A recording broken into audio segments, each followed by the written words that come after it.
God.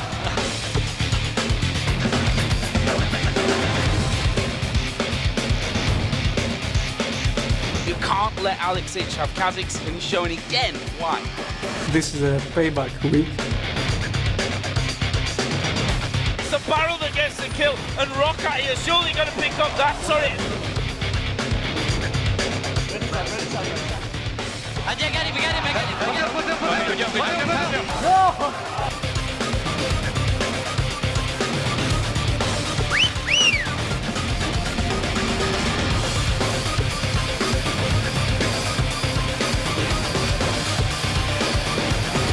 Finish it!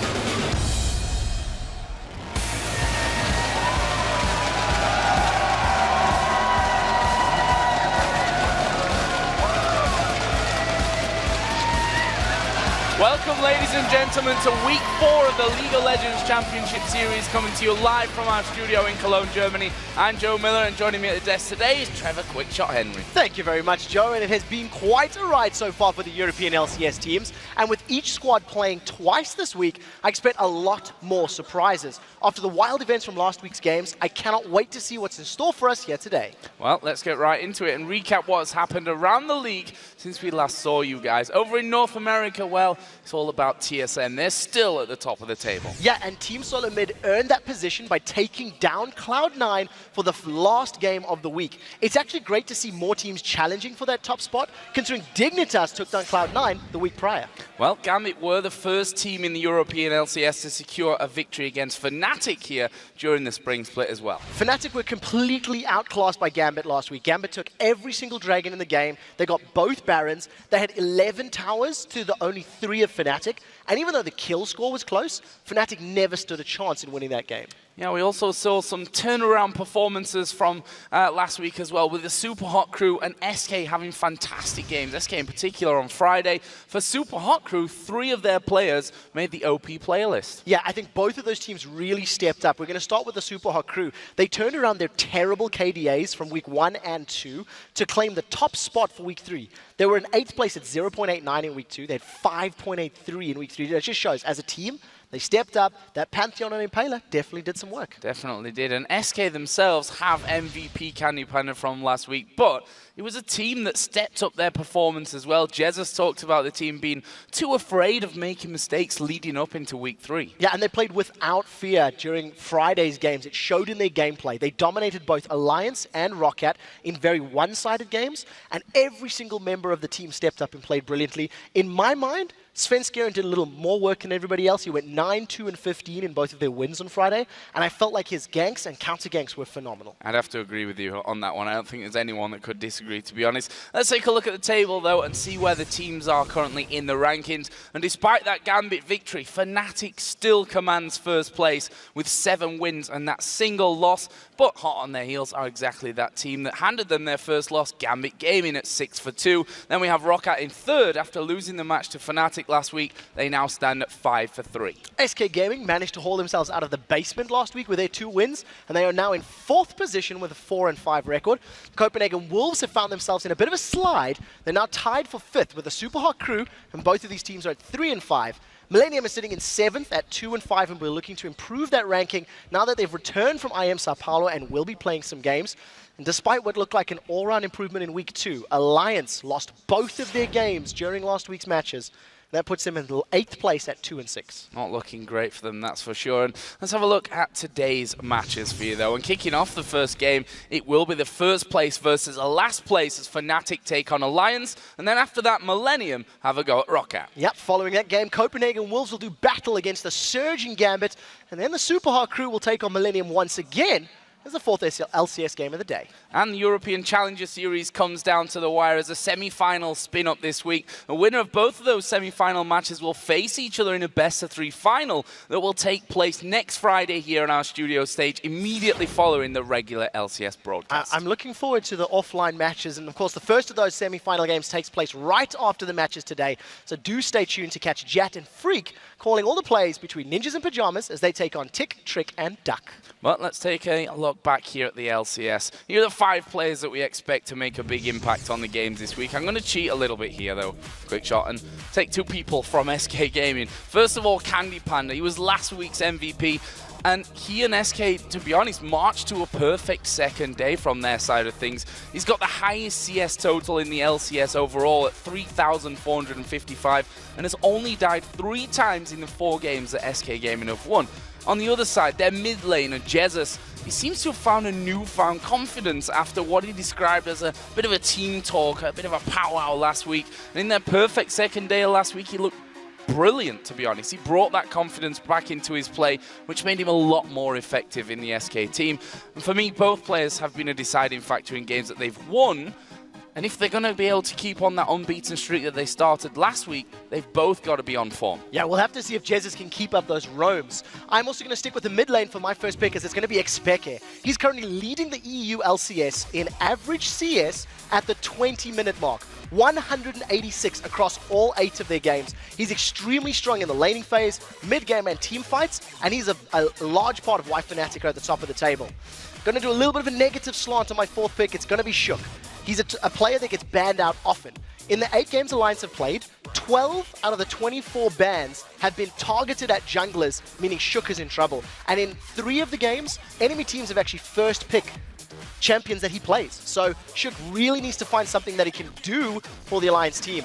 Finally, it is Edward, the return of the Thresh Prince. He played Thresh and Annie last week. I'm ecstatic to see him back on the more traditional supports because they had a massive impact in helping Gambit win their games. Yes, Kennan's fun and exciting, but I feel like he's better on Thresh and Annie, and I'm hoping he sticks to them.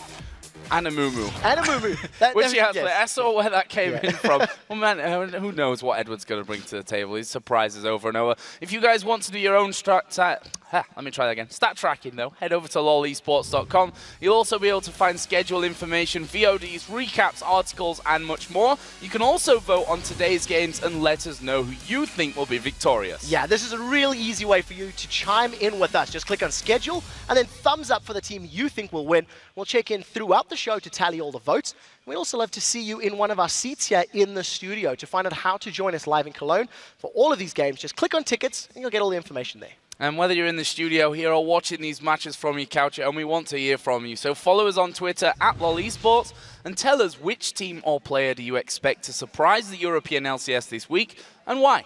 I'm taking an easy one. I'm going to stick with my OP players. I'm expecting Shook to surprise everyone this week. With all the focus and pressure on him, it's literally now or never. Yeah. For you guys at home, be sure to write to us at LOL Esports and use that hashtag LCS because we will be highlighting some of your answers on air later in the broadcast. All right, then let's send it over to Shox, who is standing by with 2 players who were away from the LCS last week. Thank you very much, Joe and Quickshot. I'm Ify Shock supporter, happy to be joined here by 2 members of Millennium, Aranea and Kevin. Welcome, guys, and of course, congratulations with your performance over in IEM Sao Paulo. Victorious there. Tell me a little bit about that experience, maybe, Kevin. So yeah, Sao Paulo, big city. First time for me in Brazil, and I think for the rest of the team as well. It was really hot. I didn't expect that. Like coming out of the plane, it was just so warm. Of course, the venue was really big. Campus party is always big, so the crowd just really, really amazing. I have to say, like, even though they booed the enemy teams, but for me, personally, it's fine. So I didn't care too much about that. Yeah, overall, it just really good event. I was really happy to be there. Seems like you had a fantastic time. Of course, you guys won there. Not to be a party pooper here, but things we've seen in the LCS before, we kind of also saw in Brazil, being that the team fights were not completely on point for you guys. Is that something you're actively focusing on improving? So yeah, one of our weaknesses is definitely the team fight. And we discuss it actually almost every time we lose a team fight, even sometimes in-game, which is bad. And we know it, but we really have to improve that, and we're trying it really hard. Like our calls aren't really clear as well, so we have to just improve. And talking about improving, Alvar, you guys came back from Brazil and actually came straight from the airport here to the studio to train. Is that because you're feeling the pressure of all these teams stepping up now? Well, it's not about that. It's mainly because when you go to a tournament like I am, when you go to other tournaments, you pretty much can't practice at all. Like, you're going to bring your tactics you prepared before, but on that 5 days, 6 days, you're gonna like travel, go to the event, like attend to people, attend to media, attend to fans. So you cannot really practice like in solo queue and stuff. So our mechanics were like a bit low, and that's why like we came here and we go straight to the studio, straight to the PC, straight to solo queue, start practicing, and starting getting back our mechanics and start like screaming again. So were you looking at all at how the other teams were doing and thinking maybe, oh, SK is winning now, and that's the team we beat before? Yeah, we were looking at other teams, and we felt like some teams are stepping up in their games, but still, like, we are confident in our games, and we just like have to prepare ourselves, not on our enemies. Yeah, and the first game you guys will be having here today back in the LCS is versus Roccat. We know that they're not invincible. We've seen that now, but still a tough matchup. How do you guys think that's going to go? I think it will go even, like it always goes for us. But we hope we can keep on and just finish it. Let's finish it. What for you is the central key, the key here to that matchup? Finish games. Finish We really need to like focus on that, because probably we have one of the best early games in the LCS. Like pretty much every early game we are winning at some point against every team. But then we commit like 1 or 2 mistakes that make us so behind, and we cannot come back from that. So our main focus is like not to commit that mistakes and learning how to end games. So a lot of training, and I bet you can do a lot of that in the gaming house, of course, a brand new gaming house for you guys. How is that going to help with everything going better? It's actually helping us a lot, because finally we can have a place that we just wake up and just like train, and just like we only play like even like we don't do anything else. No like fun watching allowed? replays, nothing, like watching replays and just playing. Well, actually we have some fun and stuff, but all the stuff. But yeah, like having a gaming house allows us just to wake up and go to the PC and stay in the PC till like whenever we want to go to sleep. Before it was like we were coming to the studio, we depend like someone open the studio and then we join, and then we cannot stay till like too late, only like 10 or something like that. And then we go back to a hotel and stuff, and we cannot train that much. So right now the gaming house is helping us, but still it's a long way to our optimal level. Yeah, well, training, of course, vital for your matchups today. Also for the first teams playing here today, Fnatic as they take on Alliance. Maybe Kevin, first off, who do you think is going to take that one? I think Fnatic gonna take it. I think they're just right now the better team, and I think they're just gonna take it. Alvar? I hope my friends Xpeke won that with a good backdoor. All right, well, thank you very much, guys. Congratulations once again. Great victory in Sao Paulo, but today you guys have to perform as well. And we're going to take a brief break, but when we return, it is time to kick off our first match of the day, Fnatic versus Alliance. We'll be right back.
Welcome back, everyone. It's time for our first game of Week 4 as Alliance look to turn around their form against Fnatic, who are coming in off the back of their first loss of the season to Gambit.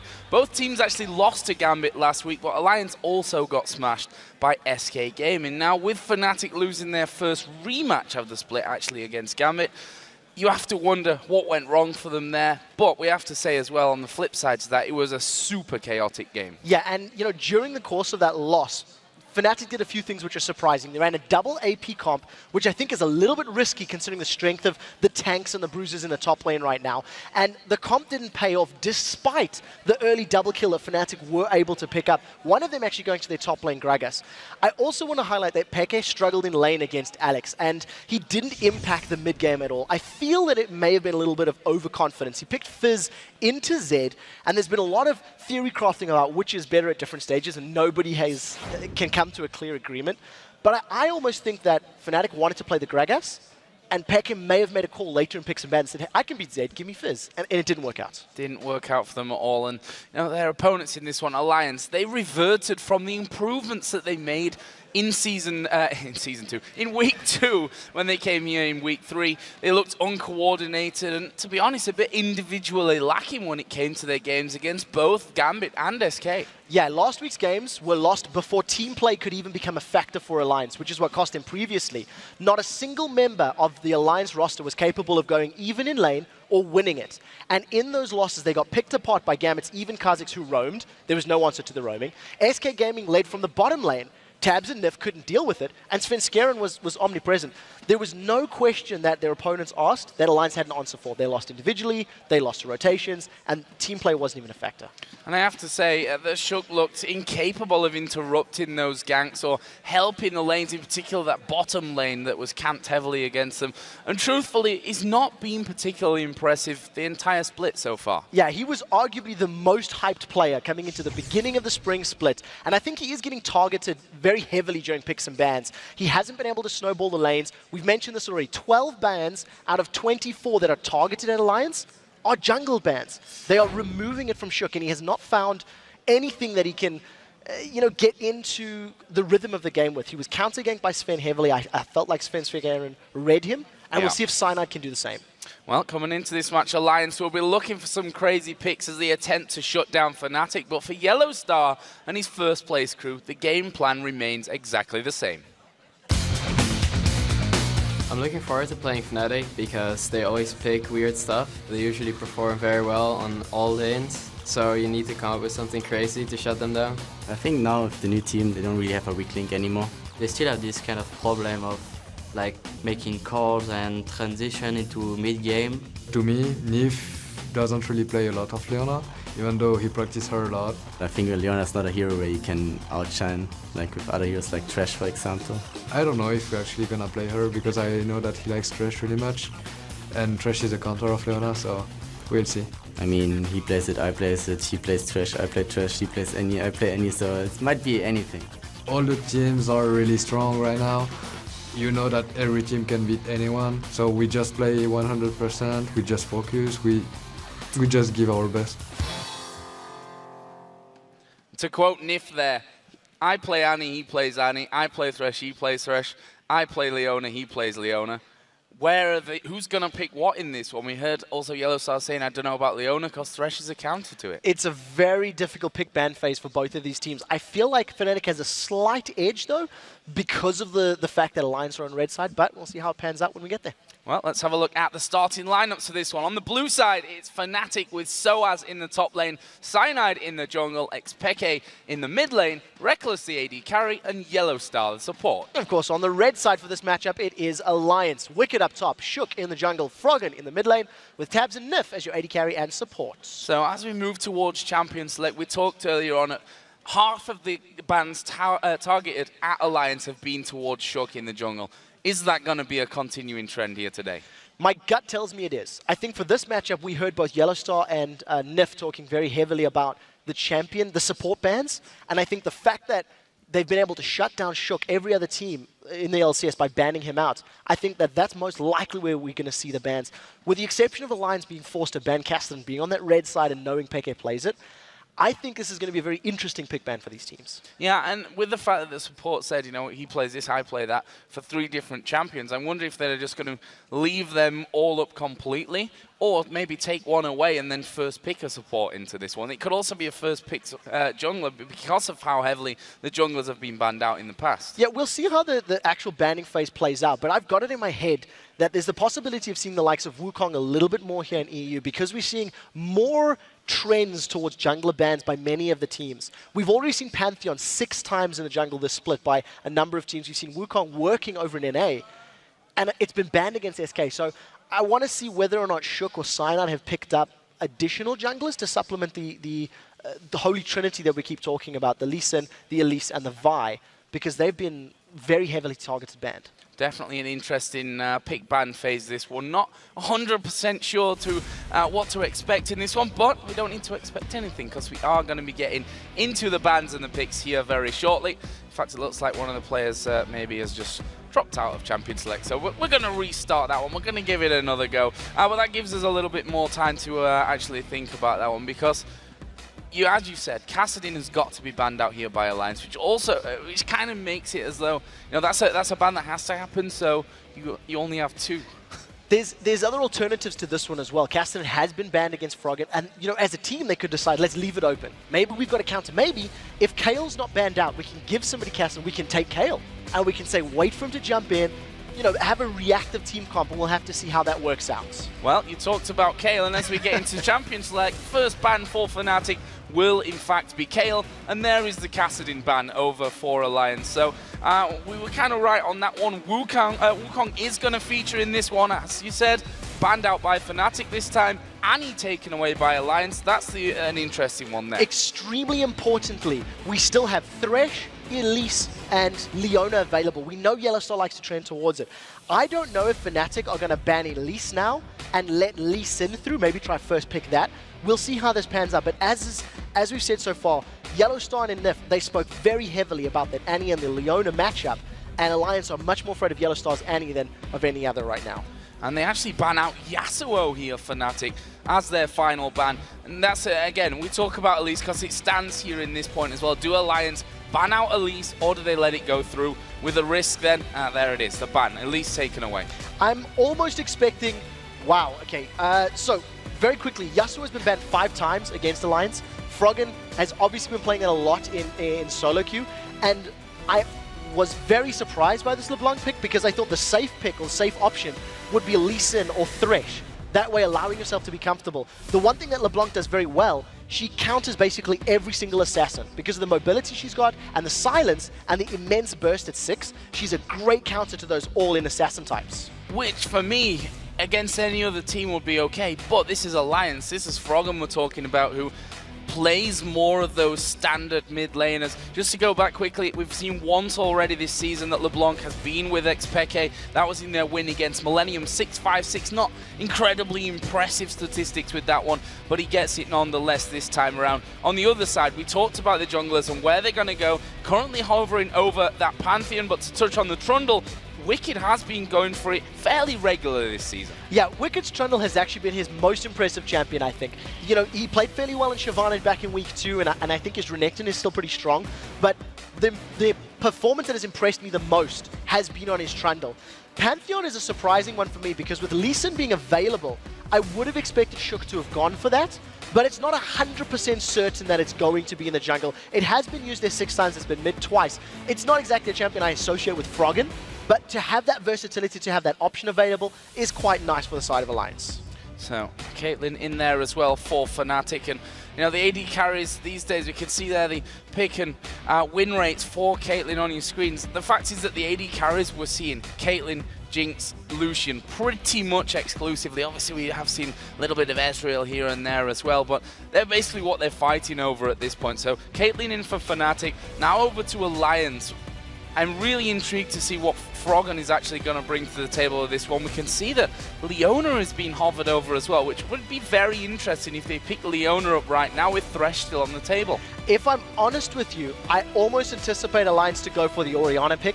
Froggen has tended to play safe. He seldom goes for those all-in champions. He seldom goes for the super unique picks. We've seen him playing Kayle last week to not very good success. And an Orianna would actually supplement the rest of the team. Pantheon, Trundle, and Lucian have got a lot of damage. The engage potential is very strong with them. So I'm almost expecting that from Alliance. But the one thing that Fnatic haven't revealed just yet is who they're going to go for the support. And like you said, with Thresh being available, Thresh is a very strong champion against Leona in lane. Wow. Okay, so we talked about double AP last time. We currently have Morgana and Orianna on the board for Fnatic. I don't expect Yellow Star hovers over a lot of champions before changing in the last seconds to this one. But will they go for that Orianna to take that away from Alliance? Because I feel like Alliance, Froggen in particular, it's Orianna, Gragas, basically, that has been his fall back to champions. But if they take the Orianna away, they've picked up Thresh here as the support, so against that Leona, and they do lock in the Orianna, so it's going to be that double AP comp again. It definitely is, and I don't know where the LeBlanc's going to go, whether that's going to be top lane or whether that's going to be in the mid lane. I almost think it's going to be LeBlanc top because I think that'll do pretty well against Trundle. Can silence him, can get in his face. The root is going to prevent Trundle from chasing you down in lane. But I'm not sure where Fnatic want to go there. This is the second time they've run double AP. They did it last week against Gambit and it didn't work. They lost that game. I really want to stress that right now. If Trundle gets far enough ahead that he can survive the burst of that LeBlanc or Orianna, I'm a little bit scared for Fnatic because if they pop some abilities on him, or if they can't prevent him getting to the back line, then Wicked could do a lot of work against this Fnatic comp right now. We should also not forget that Pantheon can go into that mid lane. We've already seen it twice this season, 6 times in the jungle, so that's not out of the question here. If Alliance go for something a little bit different, but it looks like it's going to be falling back onto that old stalwart pick for Froggen with the Gragas. Alliance needed wave clear desperately.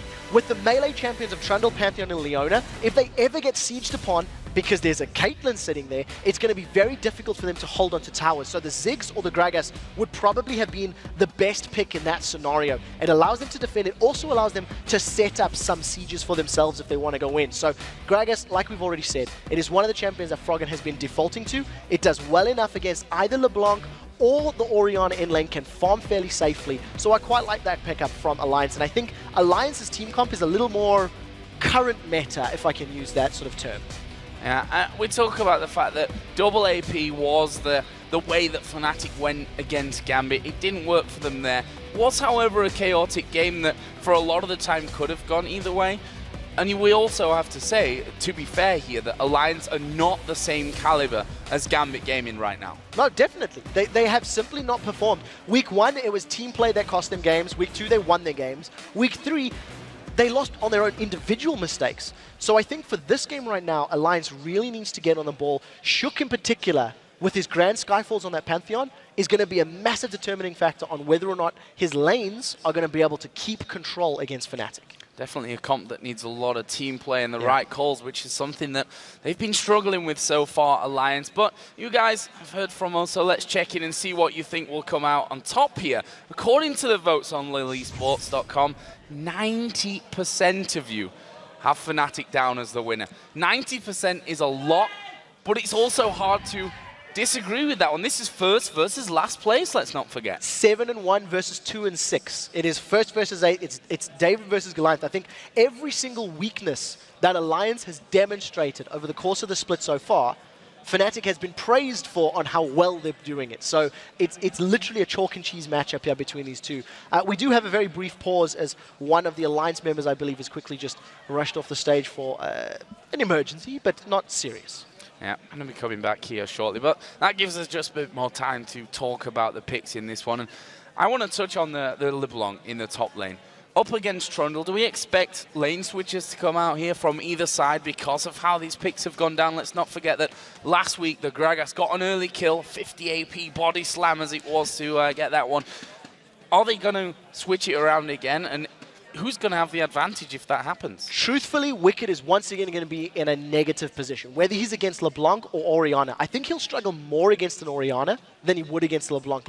Orianna's auto attacks with her passive and the additional magic damage is going to make Trundle's life very difficult when he starts to CS.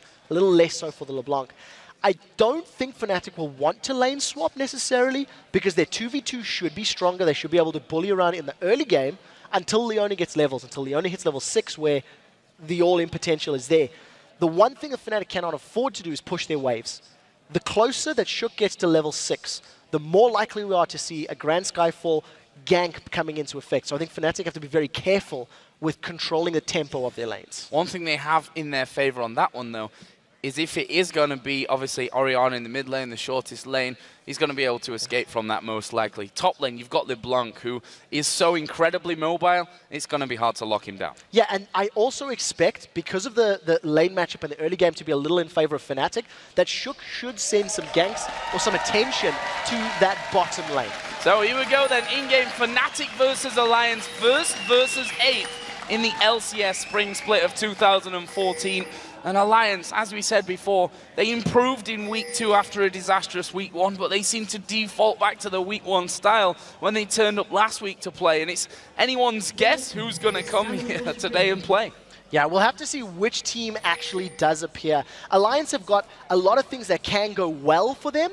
However, they need to stay even in lane. You know, the reason they lost their games last week, I think the reason SK in particular really just grabbed hold of the matchup is because Alliance fell behind on an individual level. And they can't afford to do that here today against Fnatic because Fnatic are arguably superior to SK at rotating in the mid game and closing the games out.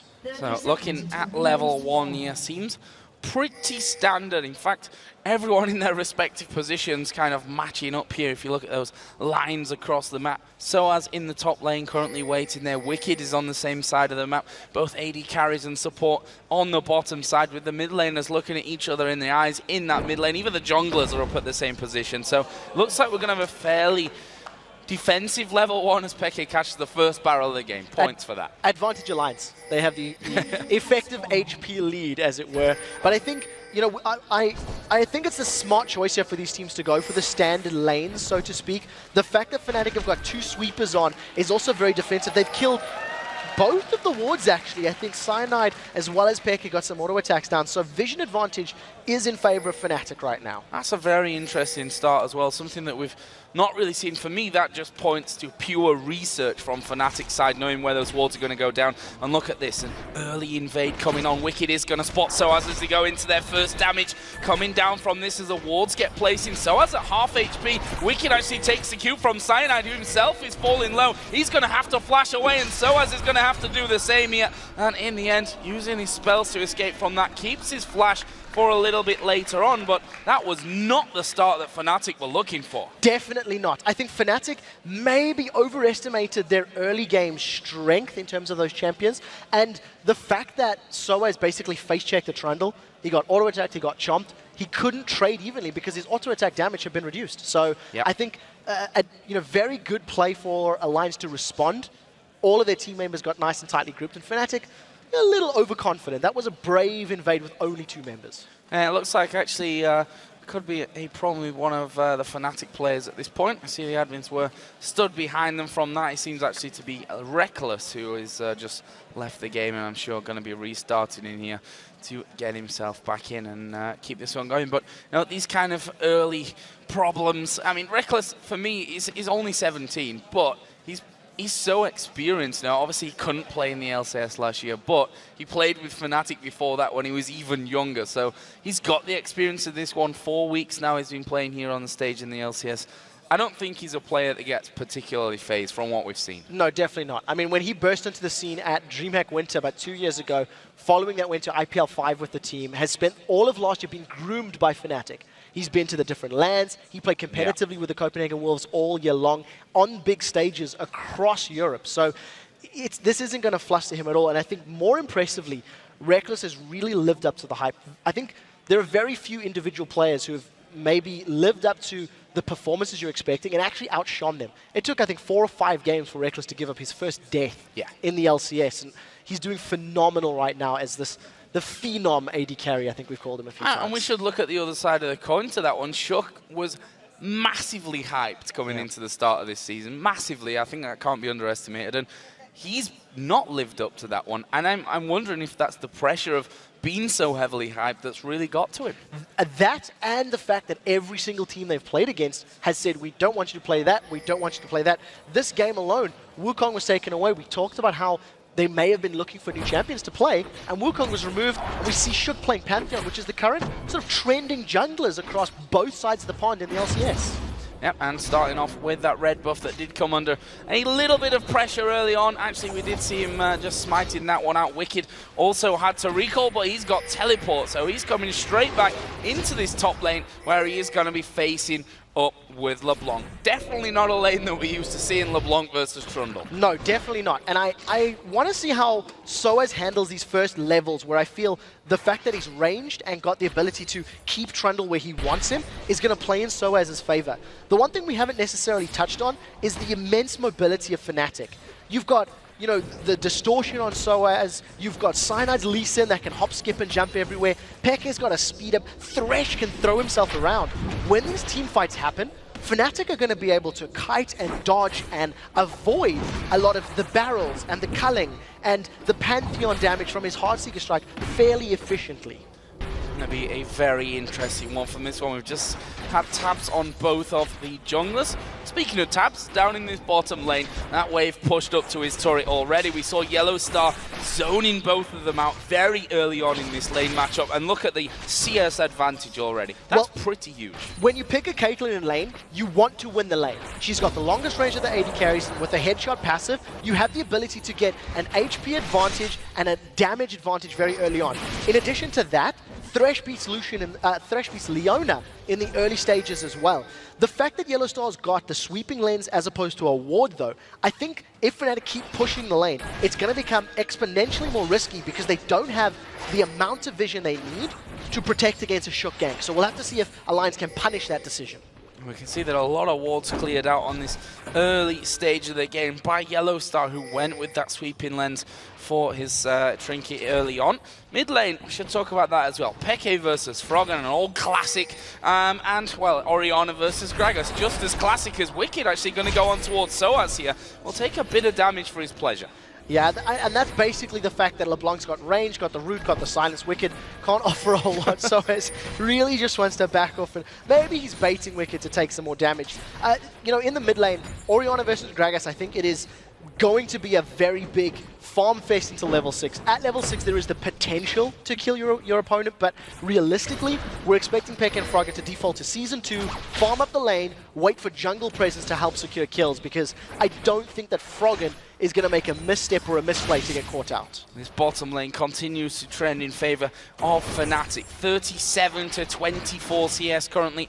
Rekkles and Yellowstar doing a fantastic job of controlling this lane out currently.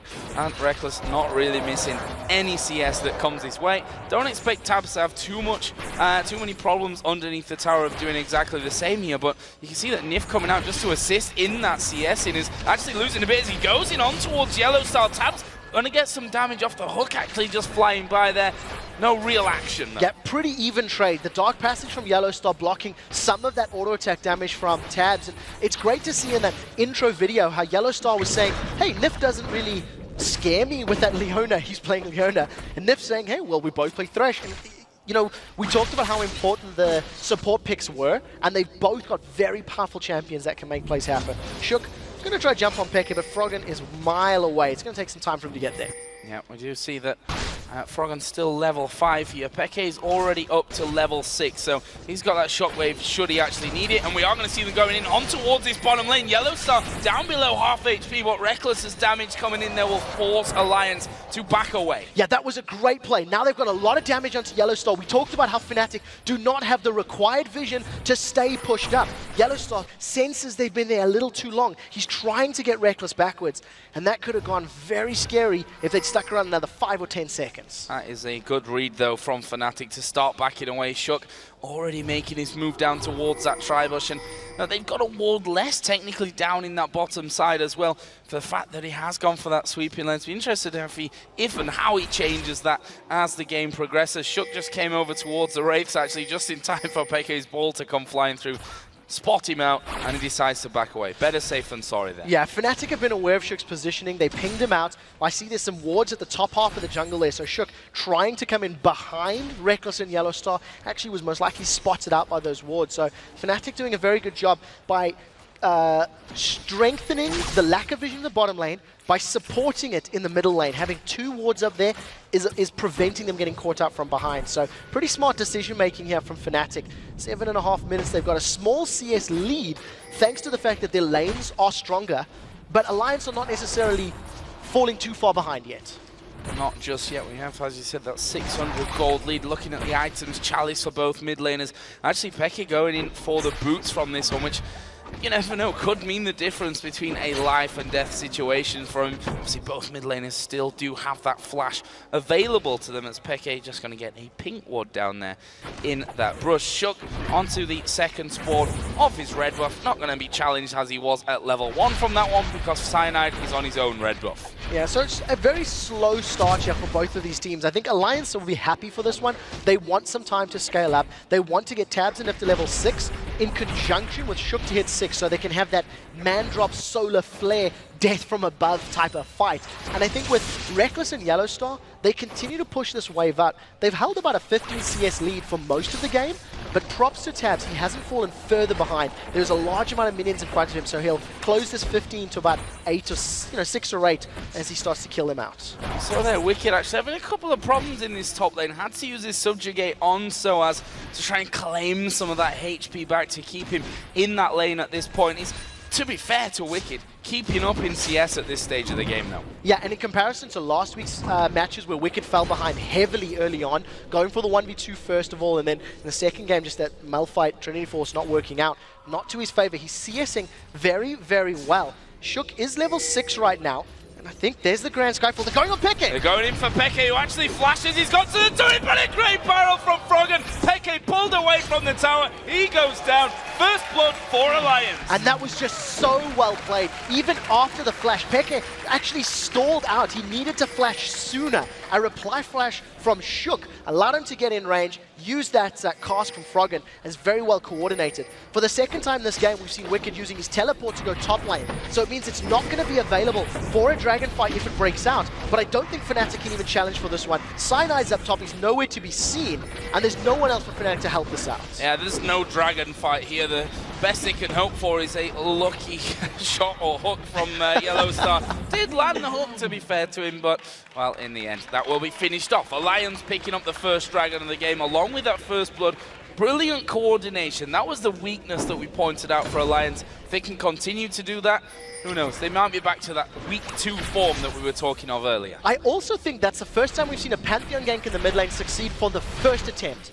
We've seen Pantheon ganks in the middle from the jungle happening several times over the last few weeks, but that was just very well coordinated. And I wonder again if Peke had flashed a tiny bit earlier, if he'd reacted to the Grand Skyfall maybe sooner, he may have been able to get away. But nevertheless, the kill did go to Shook. First play was not secured for Froggen, so the lane should still stay fairly even. And if you actually look at the items, Peke having his Fiendish Codex, he's a little bit ahead as far as cooldown reduction, ability power, etc.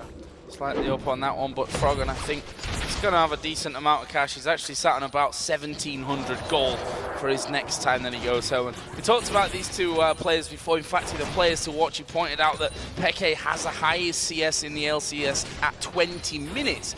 These two guys are incredible farmers and have been over the years, and they're, to be honest, playing champions that lend to that one brilliantly. So without the intervention of those junglers, we don't expect any kills to come down. But with that flash still only halfway back off cooldown for Peke, the Grand Skyfall coming up, well, in fact, it is already up. There's always a possibility for Shook to get back in. Definitely. And I think that if Froggen actually gets a good cast, he can knock Peke back before he's able to dissonance away. Wicked taking so much damage from Soaz, and Wicked actually started that fight. He went aggressive on Soaz first, put himself in danger of getting bursted down, and did actually suffer a massive HP loss, but once again is keeping mostly even on CS.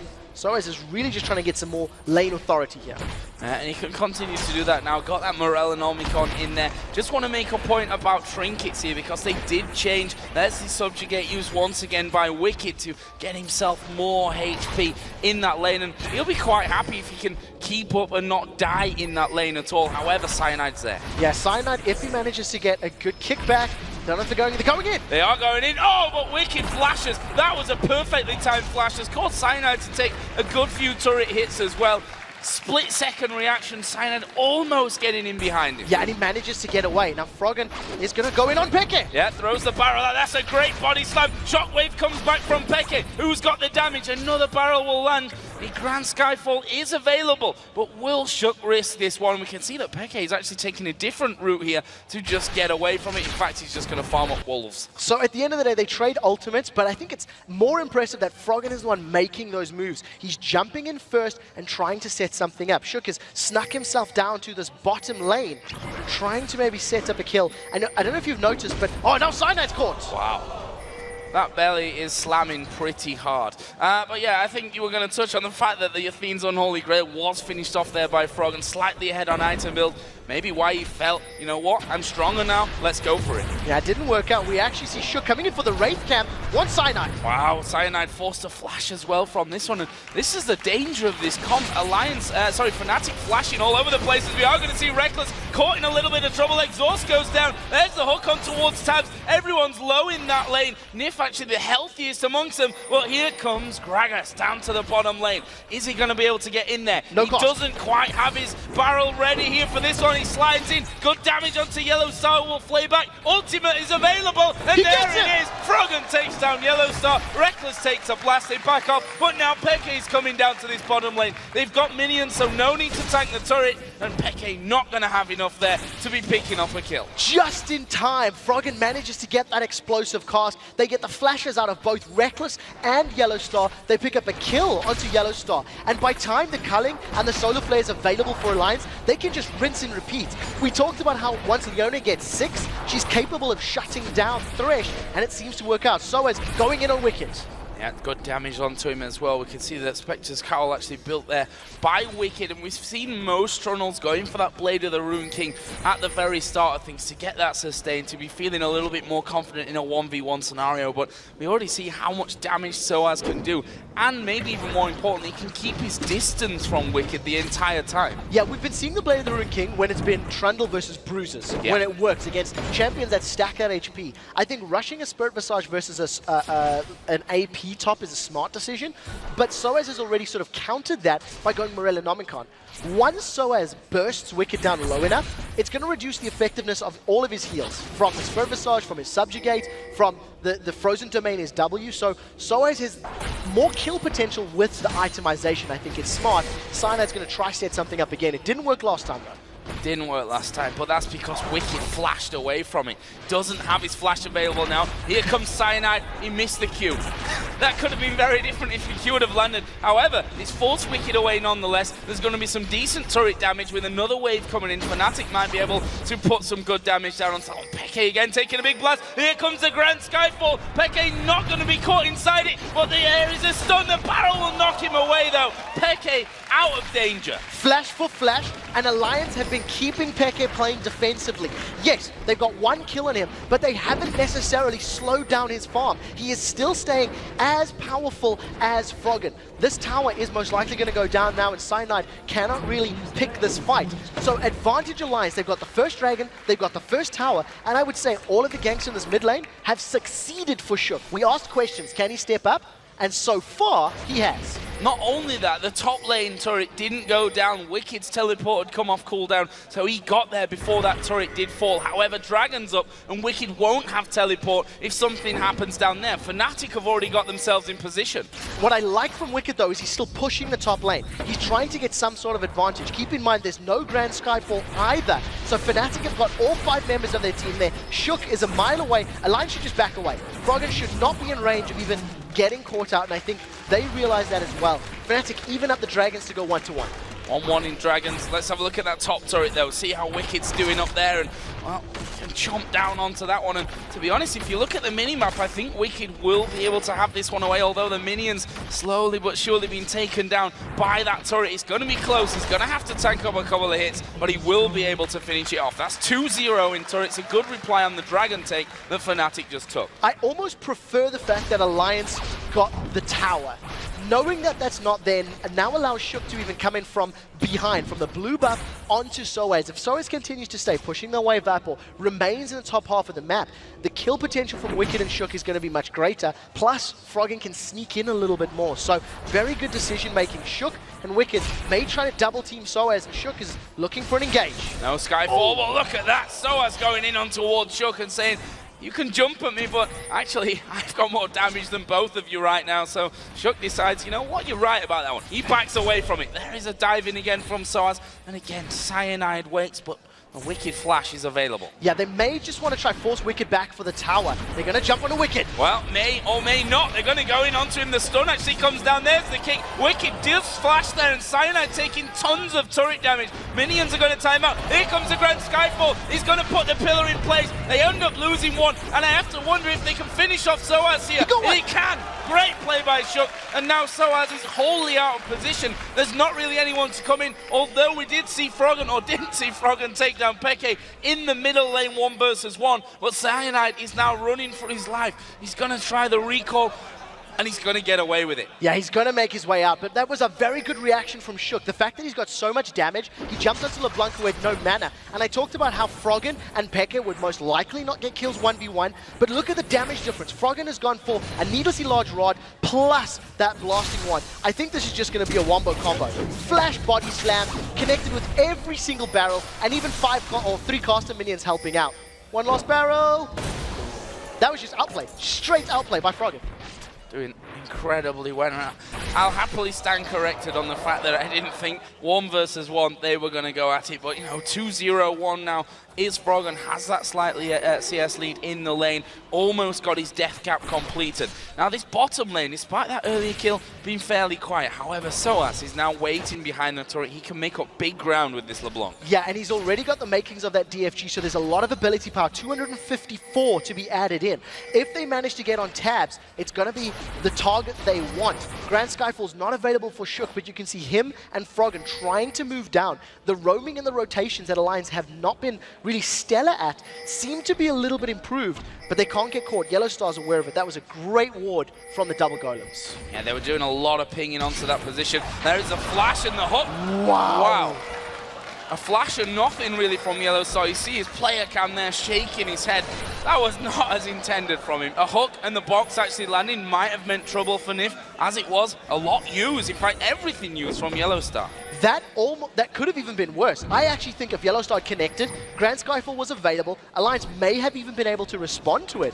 But unfortunately for Yellow Star means ultimate and the flash is not there. That initiation power from Thresh is not available. They've caught Shook out. The rest of Fnatic are in place, but Alliance have 4 stacked. Yeah, Tabs is actually going to finish off the bottom turret here, and it looks like Alliance are going to try and make a run from it. Or are they going to wait around here? Do they want to try and steal this red buff? It will in the end be smited away by Cyanide, so that remains Fnatic's.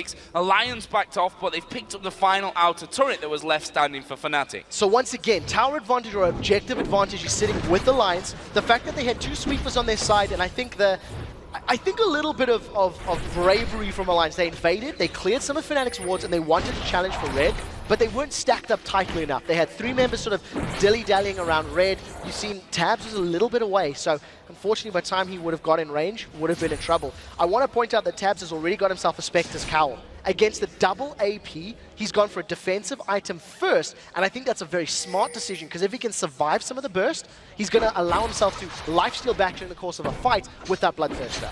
And they've done incredibly well to get him ahead in CS again, 196 to 189.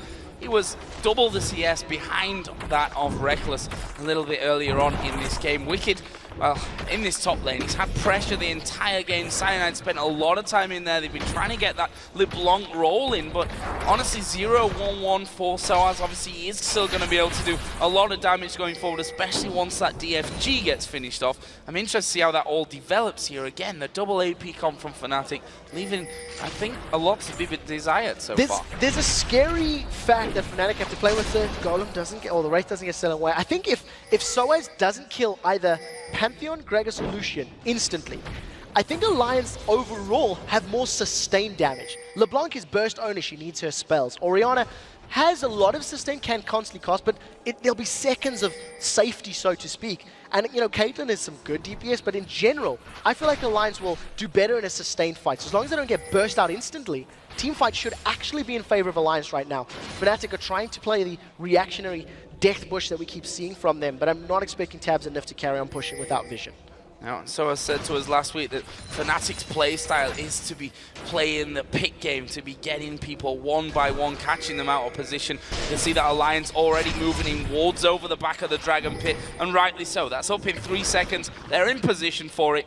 Fnatic are kind of closing in on this one, though. It could be interesting, but I think it's down too quick. Yeah, they're too slow. Alliance are going to be able to get this one before Fnatic come in. Cyanide doesn't steal it. Yeah, Cyanide is in there, has to flash away. Froggen's around the back. Cyanide here, hit by a lot of damage. Shockwave does pretty much nothing. He only pulled Nif in. The box has gone down, but they've locked them up. That's a double kill. As Soaz goes in towards Froggen, does manage to pick himself up the kill and backs away towards the bottom lane. So in the end, a 2-for-1. The jungler, the support down for Fnatic. Alliance lost their mid laner, but they got the dragon. Yeah, so Alliance once again with a great play. Wicked teleports in from the top of the fight. He was able to zone pick out completely. Reckless was a non-factor. He wasn't involved. And what I like from Alliance is they jumped over that wall instantly. They were not afraid to engage. Soaz and Wicked are now just trading lanes to battle, and Wicked is even feeling brave enough to go forward, forcing Soaz to use his ultimate, mimicking that distortion and get even more distance away. Forcing him away, and he's got that Cutlass now added in. Spirit Visage obviously was finished early on, so Wicked's starting to feel more confident on the Troll right now. He is ahead in CS, not got the kill in there that Soaz has from earlier on. And another thing to mention, Banshee's Veil is done here by Tabs. That's going to stop one chunk of the burst from Soaz. That's going to stop Lee Sin connecting onto him with the Q. That's going to stop Peke getting the shockwave off onto him, or Yellow Star hooking him. There's so many different options that Banshee's Veil just cancels out. Yeah, I'm so happy with the itemization from Tabs. He's slowed down the damage he can deal because the rest of his team has damage. He doesn't necessarily need to be the only one, and it's allowing him to be more survivable in his team fights. The other thing is that Yellow Star rushed a Ruby Sightstone very early on from what we're used to seeing. We do see Soaz caught a little bit by Wicked. Soaz now only the 1,300 HP. He can't deal with the sustained threat that Wicked has because he knows if Soaz goes for an all-out burst, Subjugate will mitigate it. Look at Fnatic here having to defend that inner turret in the mid lane. Wicked, they've caught Wicked. Could get slowed down. Actually, he's going to get changed up. Stun comes in. There's the shockwave. They're throwing everything at Wicked, but the Grand Skyfall going to come in the back. Wicked finally will fall to Reckless, but the rest of Alliance are now here. Can they do the damage though? Cyanide's low. They've finally picked off one. Soaz and Cyanide are now down, as Froggen will get that kill, and Cyanide, have they got enough for Yellow Star? No. Gets speeded up there by Peke. So that was a 2-for-2. Top laners and junglers going down, but that turret is going to go to Alliance as well. I highlighted this a little bit earlier where Yellow Star flashed for the hook and failed it. If he had connected, I think the same thing would have happened. You've seen Shook coming down with that Grand Skyfall. You've seen the Solar Flare locking Fnatic up. And even though it was Wicked that was caught out, they get 2 kills out of it for losing 2, both the top and junglers, and they get their 4th tower of the game. Completely advantageous for Alliance. They would take that trade, I think, any day of the week. 5,000 gold ahead as well. 25 minutes in, that is not a small chunk of gold at this point. One question that I have, we were talking about calls, rotations, the general team play coming out of Alliance. They've certainly been a lot better here, but it comes the next question when you look at they're ahead in this one by quite a margin. Can they close out games? I think they have a great composition to close the game out. Because under a siege situation, Gragas is going to deal a lot of damage on the tower. If Lucian gets in range, once he gets the Trinity Force in the next few minutes, he's also going to be able to shred towers very quickly, so the potential is great. Now, Nif is caught. He is caught from this, and I don't think he's getting away from it either. Cyanide getting in there. They're actually using a lot on him there, and now Wicked is pushing in. Soaz takes a lot of damage. Froggen coming across, and in the end, they will be able to back off. A nice 1-for-0 pick for Fnatic. And I wouldn't have expected that to happen. That was very deep into Alliance territory. Fnatic playing their vision better, I think is the word I'm looking for. They've got a ring of wards in and around Baron and going deep into Alliance's territory, so they knew they could walk up, they knew there was no one to challenge them, and I think Nif was actually just trying to ward up himself. He was just trying to go into his jungle and clear it out. Alliance have 2 sweeping lenses, and there's a lot of wards to clear out. I think they should maybe even pick up a 3rd one on Wicked, because Wicked playing the split push game, he can deny some of the vision and maybe play it a little safer as well. No pink wards, so then Fnatic do have one in their inventory here with Yellow Star, so we'll see if that one actually goes down over by Baron to maintain control of that one. Currently Tabs is up on the top lane just farming himself up.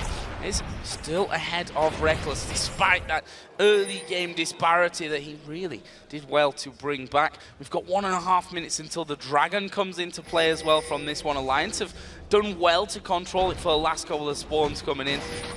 Loses it this time around though. Fnatic seem like they want to pick, but I'm not sure that they want to go full-on team fight. I don't think Fnatic can win a 5v5. Their team comp is simply not suited to it. Yes, they have mobility, they can sort of kite a little bit, but if they get caught by even the slightest bit of CC of the Trundle Pillar or Leona's Slows or Snares, they're just going to get killed very quickly. Fnatic need to find a pick. They need to kill somebody on the sideline and then re-engage. So we'll see how Soaz positions himself in and around the Dragon Pit, and if he can try find kills. I also want to highlight the fact that Nif is going for most likely that Locket of the Iron Solari as well, which is an item that we don't see very often. You know, since it got changed from last year to this year, it's not super popular. But against a burst composition of double AP, it's arguably the best item you can pick up.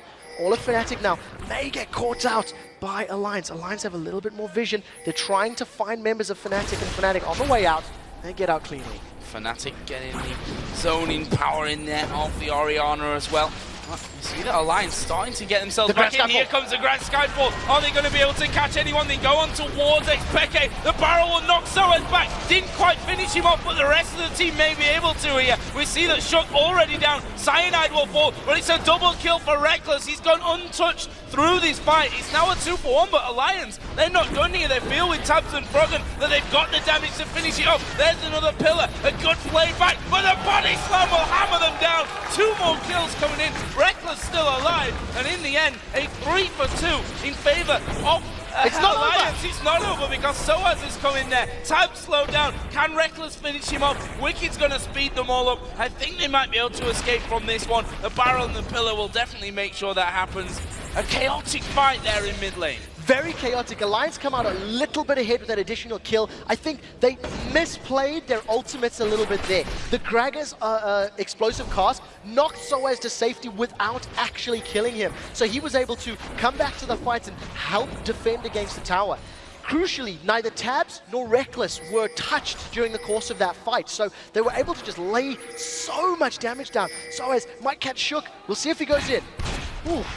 Also, I was thinking I might get caught out from that one. Actually has to get himself straight out of there, even using his ultimate, which obviously a terribly short cooldown, and getting that double range for him to escape from. So Dragon is up and available. Soaz is still on that bottom side. The bottom turret almost going down to the minions there. Tabs just saving that one as he comes in with the Lucian. But Dragon started off here for Alliance. Soaz is waiting at the back. They know he's there. There's a ward on top of him. With the exception of the box, basically every ultimate is available now for these teams. Alliance try to force that fight because of how strong they are in a 5v5 situation. And try to go in.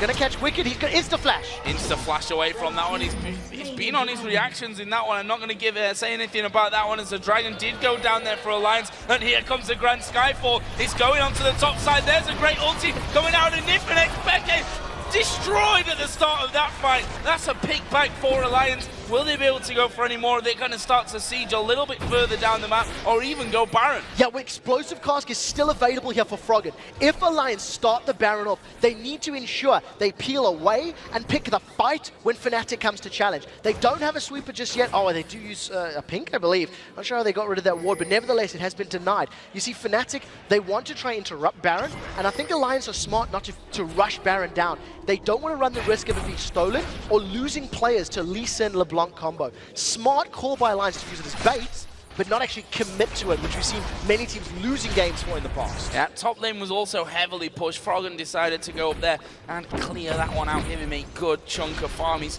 probably 30 CS ahead that of Xpeke, and more importantly, 416 compared to the 145 that Xpeke has been on. And to be honest, he's been hammered down so quickly in these team fights. We saw it in the last one.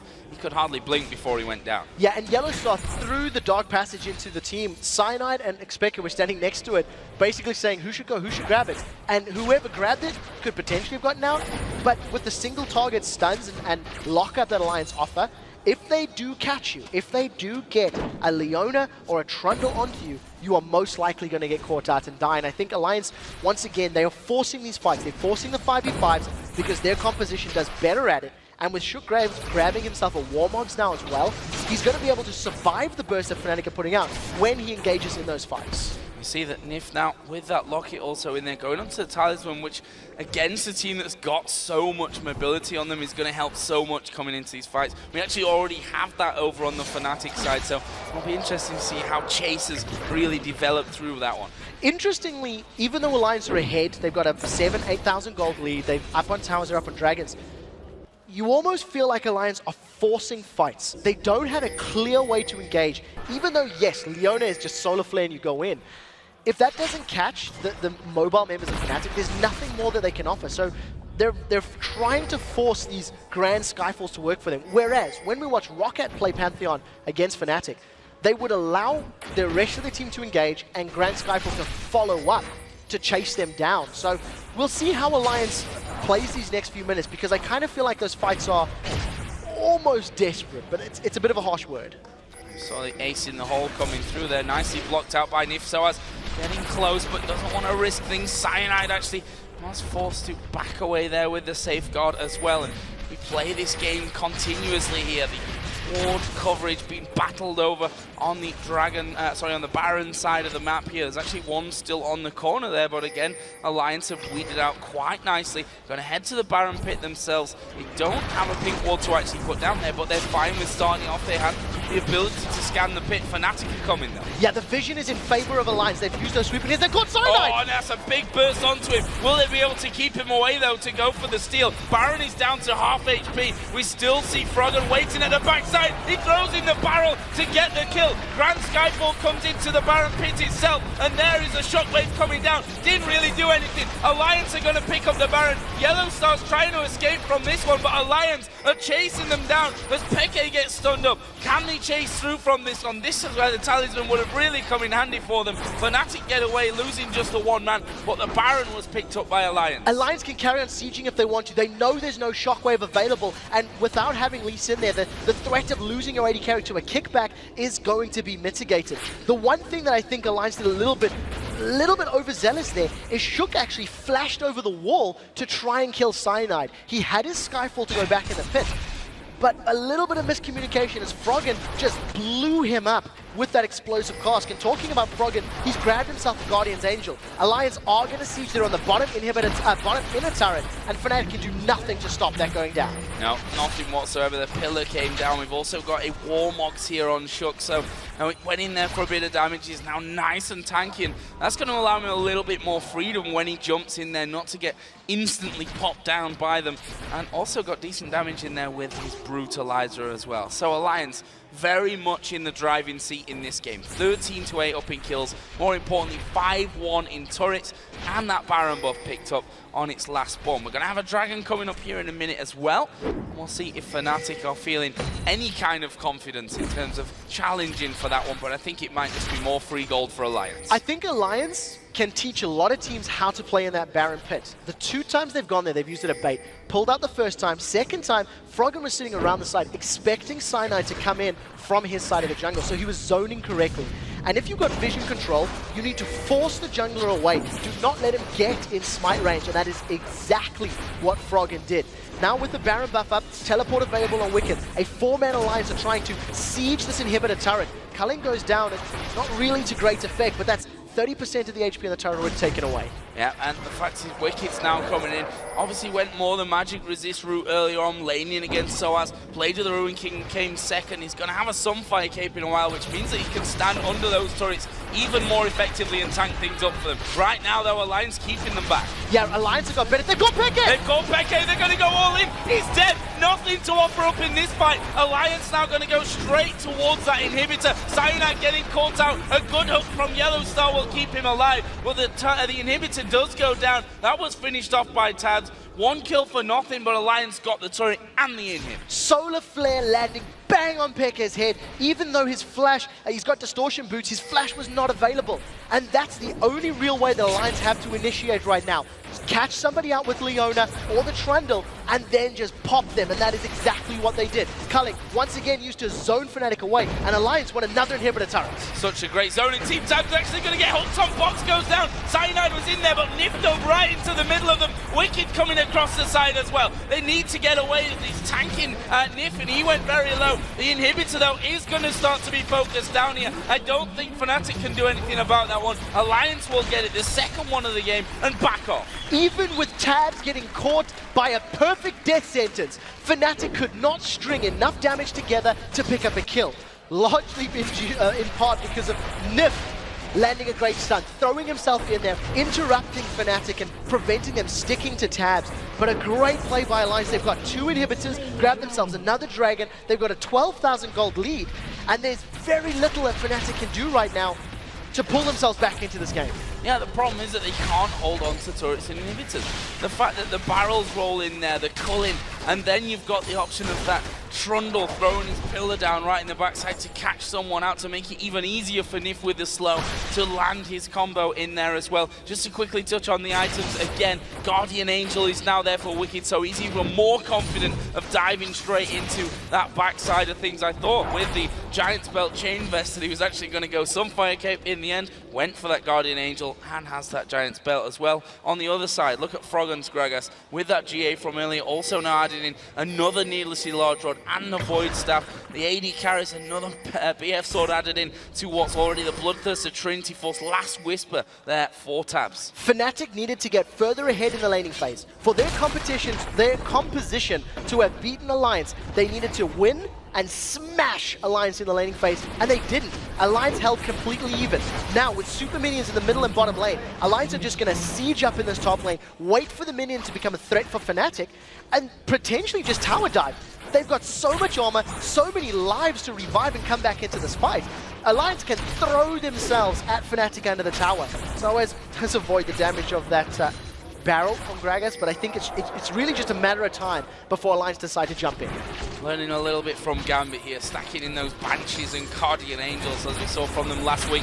At the moment, Alliance are going to be moving towards the turret, and they are going to do good damage. Cyanide actually went into the middle, and Wicked took a lot of damage from that one, and it looks like Fnatic may hold on to the turret at least for now, but the fact is they're just going to keep coming back at them. We've got Baron in 1.5 minutes, Cyanide again getting forward. The ball is in the middle of the team, but will they throw that shockwave down? Will they be able to catch men out? Wicked there just came to meat shield anything that was going to come over onto his teammates, and to be honest, the turret wave by wave is going further and further towards zero. And there's some good wave clip by Fnatic, but it's really just delaying the inevitable here. Super minions are now on the Nexus turrets, and it's actually Yellowstar that's fallen back to try and defend with Reckless. This is a potential 5v3 if Alliance decided to go in. Wicked, it's a decent enough pillar down, but it's not enough yet. Alliance playing, I actually think, fairly safely here. They don't want to throw away a lead, and of course with all those traps and the burst potential, it is a little safe, but I think it really is just a ticking time bomb here for Fnatic. Shook and Wicked, the ones that will stand on those traps to make the entrance a little bit easier for the team. And Reckless now, after clearing out those super minions, is going to come back to the top side. Brief respite for them as well as the middle inhibitor respawns, but Soaz may get caught out. They're going to go in. Tab falling low from this one. He's right in the middle of the team, but he's still alive, crucially. That's a good 3-man shockwave, but Alliance back away after picking up that first kill. Great play from them once again. 14 seconds to Baron, though. Will they risk staying? I feel like it came too late. I think Alliance decided to pick a fight maybe a wave or 2 waves too late, and it means that the middle and bottom inhibitors have respawned now for Fnatic. This one will be in the next 30 seconds or so. No super minions pushing the waves, and Fnatic have held on. They even defended that turret, so pretty well played, and I think maybe too much hesitation from Alliance. They are going to pick up this Baron uncontested though, so I can't really fault them too much because they're going to spend their money, go back to the top lane or potentially even the middle and bottoms and just go for those exposed inhibitors. Yeah, and the gold that they're carrying back with them right now after all those pickups with the Baron as well is pretty significant. 2-4 was actually in there for Shook, and lots of items being picked up, to be honest. We've seen the Randuins now finish. There's a Bloodthirster number 2 being added in here for Tabs as well. So quite frankly, they're coming back with even more power, not just item-wise, but the Baron buff on as well. Fnatic have got 2 and almost a 3rd exposed inhibitor. That turret on the top lane is very, very low. You have to wonder if this is a matter of time and, quite frankly, how Fnatic can possibly hold on here. I don't believe that they can, with the amount of defensive statistics and the number of times they have to kill people on Alliance's side and the 15k gold difference. I think Alliance have got the pick of the litter right now when it comes to fighting. They've caught Froggen. I mean, Froggen was basically alone. There was multiple members of Alliance lagging behind, and nobody from Fnatic jumped in. To be fair, neither Soaz or Pekka were super close. We do see another chain going down. Alliance, they've just brute forced their way in. This inhibitor's going to drop. Wicked is going very, very low. Yeah, actually, he's going to get his Guardian Angel popped here from this one, but we do see them going in. Oh no, Reckless caught out of the back. He's going to get shut down. The Grand Skyfall comes in. That's a good kickback from Cyanide, but it won't save his life. Soaz is going to be focused down as well. Yellow Star falling low. That's a great pillage from Wicked, but I don't think they can keep going from that one. They want this inhibitor on the bottom lane. They're going to be regenning from the Baron. Can they keep going here? Yeah, I think they may even be able to finish if this mini wave goes down. Alliance have set their sights on the top tower though. They want to get 3 waves of super minions spawning. A little undecided actually about what they want to do. Teleport from Wicked after he's come back in and going to try zone out. And this is the decision from Alliance. They want the inhibitors. Wicked is just running interference. Home guards from Wicked got him up to that turret. Runs the interference. Turret goes down. Inhibitor goes down. No inhibs left here now for Fnatic. Are they on the verge? Well, they are on the verge of their second loss. Let's not sugarcoat this one. This is a massive lead for Alliance. Ulti's coming out left and right as they go in towards him. Xpeke there. Nif really keeping him out of the fight as the Nexus turrets get focused. The first and the second now already down. And the Nexus itself gets finished off. Alliance pick up a massive win against the league leaders.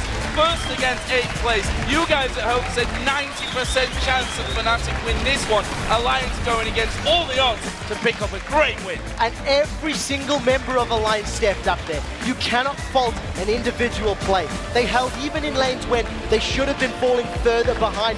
Froggen 1v1ing Peke with that Gragas versus Orianna. And that is a very, very serious look on the face of Xpeke. But truthfully, it was all about Alliance. They outplayed Fnatic, I would dare say, at every stage. If you think back to how Gambit did it against them, lots of GAs, lots of Banshees Veils to stop that double AP burst that was coming out from Fnatic in their first loss of the season. Alliance weren't too far away from that one either. We had GAs left and right. We had the Banshees Veil extremely early from Tabs. I want to point that out specifically because he ended the game 5-0-7. Despite being caught out a little bit on that top side there on the final inhib, he survived through it. They went back, picked up a Baron, spent a boatload of gold, and came back for what was, to be honest, an easy push through for the win. In the final fight, Wicked got caught out, took a lot of damage. Fnatic felt very confident they could win the fight, jumped back in, committed, and his GA popped. And the rest of Alliance just shoved them down. Yeah. That fight could have happened 5 minutes earlier on the top lane. They had the GAs, they had the Banshees. I feel they were playing a little too scared, but when the team was sitting 2-6 before this game, you can understand why. I think Alliance really need to figure out what magic they need to find between their Week 2 performance in this game, where they were winning well, and the Week 1 and Week 3 performances where they couldn't do a thing right. That's what I'd really like to know. What is it? What has happened? Because Week 1 they were abysmal. Week 2 they looked brilliant, but then they came back with Week 3. They didn't look themselves. They didn't look like the new Alliance from Week 2. And then they come back here today and they've beaten Fnatic, who have only lost a single game, looked themselves pretty unstoppable. Even against Gambit, they still held. That was such a close game from that one that they should definitely not be ashamed from it. But I have to ask you, if you can even remember, because that was such a great game, what were your standout moments there, Quickshot? I think I'm actually going to take the Baron engagement, where Froggen was able to zone out Cyanide. We see Shook flashing over the wall for the kill and Grand Skyfall back into the pit for style points. I think that was really the key moment for me under a high-pressure situation where Alliance displayed clear communication, clear decision-making, and they had the setup with the vision and the wards to make it work. For you guys at home, if you agree or disagree, let us know. Hit us up at LOL Esports. Use that hashtag LCSBigPlays because we want to know what your favorite moments of the game were. And that was a brilliant performance from Alliance. I cannot state enough how marked of an improvement it is from last week. And I have to just ask you this one as well. We talked a lot about Shook. he delivered this game. Playing the Pantheon, he's struggled to find his groove. Just to touch on his stats, 4-2-3 by the end of it. Went very tanky with the Randuins and Warmogs in there by the end, but he looked like, again, a different player today. I really want to touch on the fact that, first of all, they banned Elise out. This is Alliance. They removed Elise, which is his go-to champion. Yeah. Lee Sin was available. Wukong was banned against him. And we talked about how we needed Shook to play a new champion. And in this game, with Lee Sin and Pantheon available, he decided on the new champion, the riskier play, dare I say it, because he hadn't played it prior to this, in the LCS at least. And it worked out perfectly. I think it was a great decision, and it was good to see him having a positive impact on the game. Very much so. We're going to take a quick break here, guys, but stay tuned to see Shox and Deficio talk to Wicked from Alliance about that huge win, and then it's time for Millennium to make their LCS return against a Roccat team who is looking to regain the momentum that they lost last week. We'll be right back.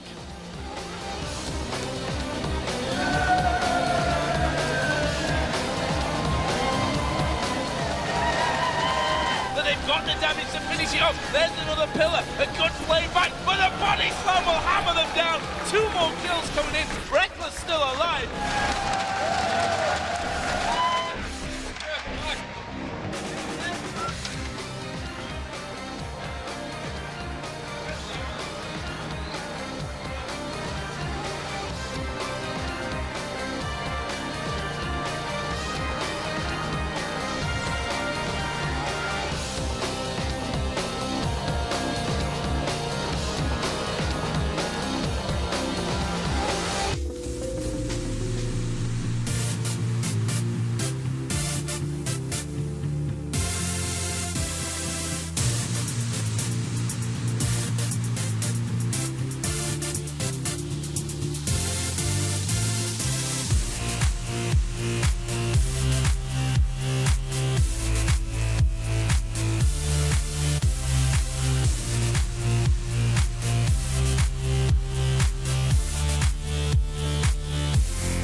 Welcome back, everybody, and thank you for joining me here at the Fee Show, as we are also joined by Wicked, Alliance's top laner, after that much-needed win.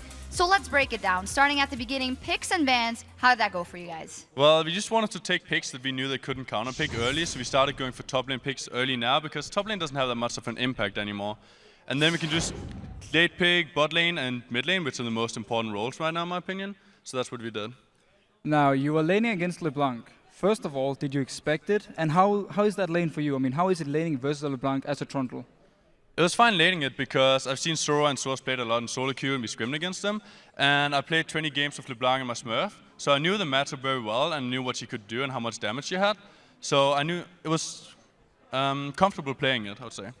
The Fee Show touched on it already, that did you expect it? Because it's something we see a lot when Fnatic played what was the EG before, when SOAS plays you, that it seems to be going the special routes. How surprised were you? I wasn't very surprised because Swords can play anything pretty much. Like when we scrimmed against them, they played a lot of random champions that I wouldn't want to mention because that would be unfair towards them. But yeah, they play a lot of different champions and Swords is good in playing new champions. Now, if you look at this game, normally you guys do really well in the laning phase and then you kind of go into the mid game and things fall apart. This game though, versus Fnatic, did you guys expect to get the early lead? And also, how did you actually get it? So, in the first weeks in our scrims, we only practiced our early game. We just wanted to win from early game, which didn't work out at all. And then the last week, we have actually lost a lot of early games where we started winning mid games and doing dragons and stuff like that. So we've been focusing a lot of that, and that just seems to work out. So as you mentioned, those dragons, that is so essential to have good shot calling, to go for those objectives at the right times. Who is doing the shot calling right now? How is that going? I would say that in this game, all of us were just screaming like animals, so that worked out for us, and we didn't really have a shot caller. Okay, we talk about Alliance, we talk about going up and down all the time. Week 1, you lose everything. Week 2, you win everything. Week 3, you lose everything. Why are you guys playing so up and down? I feel like we're just inconsistent on play in general. Like sometimes we're on our game, we shot call a lot, and then sometimes we're kind of silent. So this game doesn't really prove much because it was probably our best game, and we were fully on top of our game. And I don't know if Fnatic were or not, but we might not be that next week or next game. So we just need to get more consistent. I agree on that one. I think everyone agrees on it. Now I want to talk a bit more personal about you, because every time you hear Wicked or you read about Wicked on the forums, everyone is always saying he has a small champion pool, he doesn't play, the right things, he keeps falling back on Malphite and so on. What do you think about your own champion pool? I think my champion pool is fine. Like I play whatever I think is the best in the situation. Where like there's multiple heroes that can be good. Like sometimes you can have 4 heroes that are good, but I'll just pick the one I'm most comfortable on. Where there's no point picking something I'm not as comfortable on. Talk to me a little bit about Alliance in general. How have you guys dealt with going from resetting goals, like being that super hyped team in the beginning, then starting to lose, and now where do you see you guys ending up? Well, we're just gonna keep going and see how far we can get up. But like, the most important thing is our mood never really fell down. We always kept being happy about it, being good teammates, and just trying to work out what can we do. For example, this week we started eating breakfast together at 12 every day, then go to the store together and do stuff together outside the game, which seems to help a lot. All right, and then you beat Fnatic. They lost to Gambit last week. Do you feel like Fnatic is in a slump right now, or what's going on? I don't think Fnatic is in a slump. Like they got beaten by Gambit, who is one of the best teams in Europe right now, and then we beat them while having our best game of the entire LCS so far. So like, I don't think they're in a slump now. No, Fnatic, another loss here for them, and a team that has also maybe fallen a little bit off their pedestal is Roccat. They'll be going up against Millennium in the next game of the day. What do you guys think is going to happen in that match? Maybe Martin first. I mean, I'm looking for Roccat to simply bounce back. I think they're still a very strong team. Just, a bit of poor week 3. They admitted actually on Twitter that they didn't play too well and they didn't practice enough. They stepped this up, so I expect to see them come back to the old Roccat form. I think Roccat is incredibly good, and like we've been scrimming them a lot this week, and they seem very consistent. And I think they're going to win that game. Okay, well, thank you very much. Fantastic win from you guys here. And now we're going to send it over to Joe and a quick shot. Thank you very much, Shox. It is time for Game 2 as the newly crowned Intel Extreme Masters Sao Paulo champions Millennium return to the LCS against a Roccat team who struggled last week. Now, Millennium were having troubles before they went on their trip to Brazil, and they did show some of those same weaknesses while they were out there too. closing out games, to be frank, is not coming naturally to them just yet. On the plus side, though, they did end their 5-game losing streak at the end of week 2, where they beat SK Gaming. Yeah, very interestingly, though, Millennium has only beaten SK this split, meaning that they've lost to every other team in the league and have yet to play the Super Hot Crew. They played SK twice, beaten them twice. I think Millennium, the one thing I do want to talk about is that they were here in the studio last week. They watched all of the games. They were discussing what they were seeing. And I want to see how they interpret Rocat's strength and what they're going to do against this team that I think there's a lot of hype and energy behind. Well, Rocat's loss to Fnatic was a nail-biter of the game that went back and forth. And to be honest, that is all on the edge of our seats. And that second loss is, I guess, better forgotten, to be fair. SK Gaming just ripped them to pieces. Yeah, SK completely did. And I think when you take a step back and think of Roccat holistically, you think of them as a fantastic team. There's a lot of hype, there's a lot of excitement. You feel like they can win every single game, but they actually aren't. And I think part of the reason for that is, as a team, they don't necessarily make mistakes, but they are fairly linear in their playstyle. They always challenge for dragons, they always attempt to invade on blues. I think if you're a smart team, you can read them and understand it, and you can anticipate their actions. For example, they've taken 22 dragons. It's the second highest in the EU LCS. You know they're going to do it, ward it up, prepare to challenge, and maybe you can beat them in a team fight. If a challenge for most of those dragons. We'll see how Millennium do. Interestingly enough, Aranea said in the interview earlier that actually their early game is very strong. So we'll see how that one all develops. But for now, let's check out the 2 starting lineups. On the blue side, we've got Millennium with Kevin up top, Aranea in the jungle, Kerp in the mid lane, Creaton and J-Reet, the AD carry and support. And of course, on the red side, it is Roccat. Xaxus up top, Jankos in the jungle, Overpower in the mid lane. AD carry is Celaver, and your support is going to be Vander. So let's, as we get towards Champion Select, talk through what are we going to be seeing banned out from this one. We've seen Aranea playing the likes of Pantheon recently. Didn't really work out for him, but the win that they picked up to get rid of that horrible losing streak that we're on, Aranea played an amazing Elise. I'm expecting that to be banned out. I definitely think so. I still feel like Elise is probably the strongest of junglers. She's got great utility, works in basically every single team comp, and has as much, if not more, damage than the likes of a Pantheon. I also think that Aranea's Lee Sin is also very strong. And I find planning for picks and bans in this particular matchup is more difficult than the previous game of Fnatic Alliance. We've seen Annie banned out 5 times against Millennium. We've seen Roccat losing Kassadin 6 times, in fact. And I think with the exception of those obvious bans, the Annie, the Kassadin, Elise, and Lee Sin, I have no idea where else they're going to go because both of these teams are not afraid to try new champions. They're not afraid to play new picks. Well, I think one of the interesting things could be in this one that if you look back to Fnatic versus Roccat, they targeted Celaver in particular. They said, if we can get him out of his comfort zone, he's played an absolute ton of Caitlyn so far.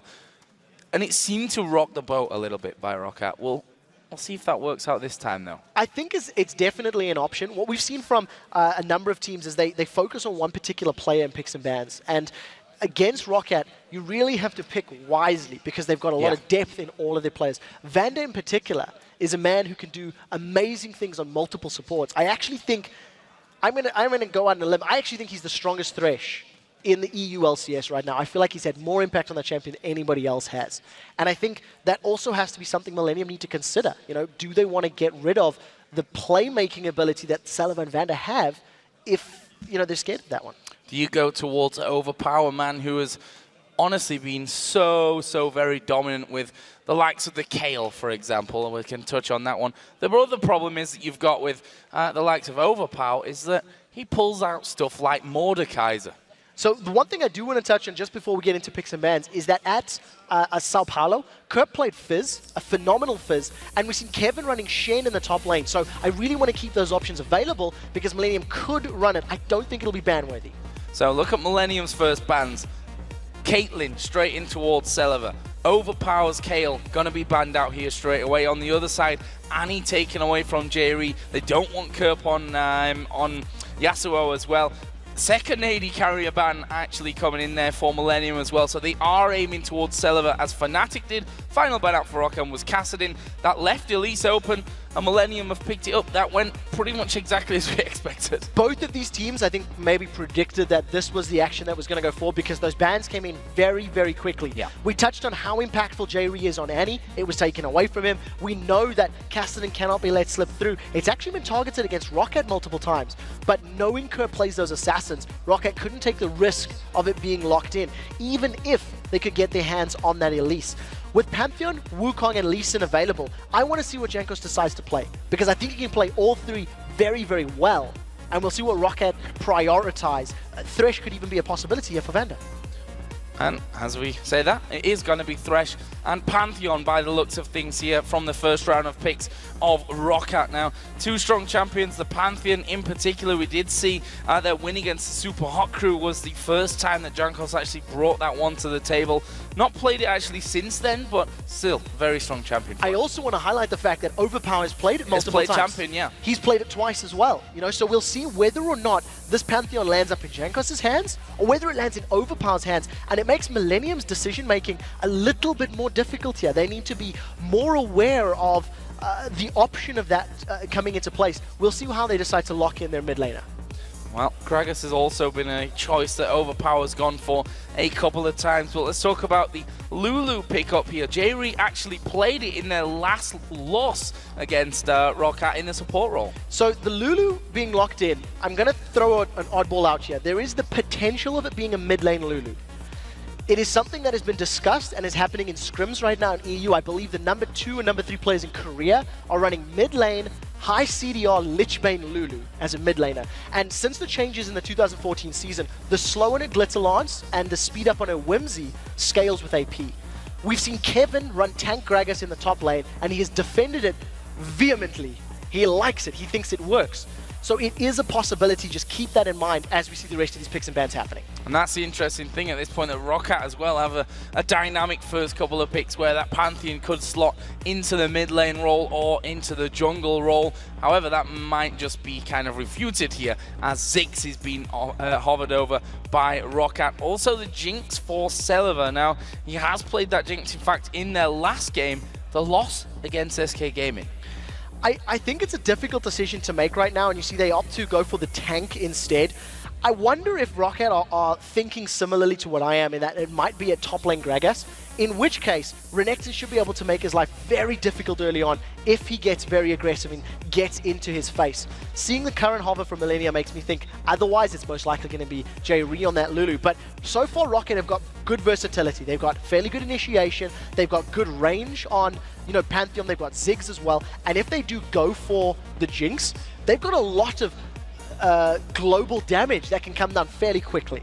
Yeah, and that Renekton, just to touch on that one, we've seen it played a couple of times by Zaz. Got great stats on it as well. 2-0-6 in their last win over Millennium, and also 5-1-5 in the win against the Super Hot Crew. So feeling confident on that one. Are we going to see Shyvana coming in here for Kevin? We've seen him recently bringing out Shen a couple of times into the fray. The Tristana is locked in there for Creaton in that AD carry role. Jerry's got his hands off the keyboard and mouse, and it will be Shyvana here for Millennium. So Shyvana locked in is most likely going to be having in a position to try and duel the Renekton. You know, going to be in a position where he wants to maybe go for a play to the Rune King and just try and trade. I think Kevin will want to play the split push game right now. You can see the stats on Shyvana, not necessarily the strongest, but the rest of the composition from Millennium can do very well if they put themselves in a 1-4 split. You have Elise, super mobile, you've got Wild Growth to save somebody, Buster Shot to get rid of them, as well as Explosive Shot. So I like the 1-4 split push type style that Millennium could play with the champions they've currently got locked in.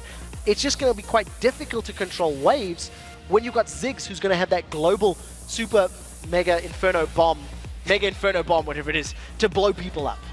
Are they going to be going for Ezreal? Funnily enough, Creaton's been one of the only players that's really been settled on that Ezreal. Already played it in a couple of games. In fact, their first 2 games finished 10-0-7 on the first game, with him showing that Ezreal still is a possibility. High mobility still in for that one, and it will be that locked in here for Celiva. So with that Ezreal here, along with the Thresh for Vander in the bottom. Then you can see that Ezreal got a 40% win rate actually at this point. It's going to be an interesting duo setup right now. Tristana Lulu is a lane that we have not seen in the LCS. It's two champions that are not particularly popular. Millennium actually faced off against Tristana's at IEM Sao Paulo. I believe 7 Wars ran Tristana, and the first item they rushed was a static Shiv.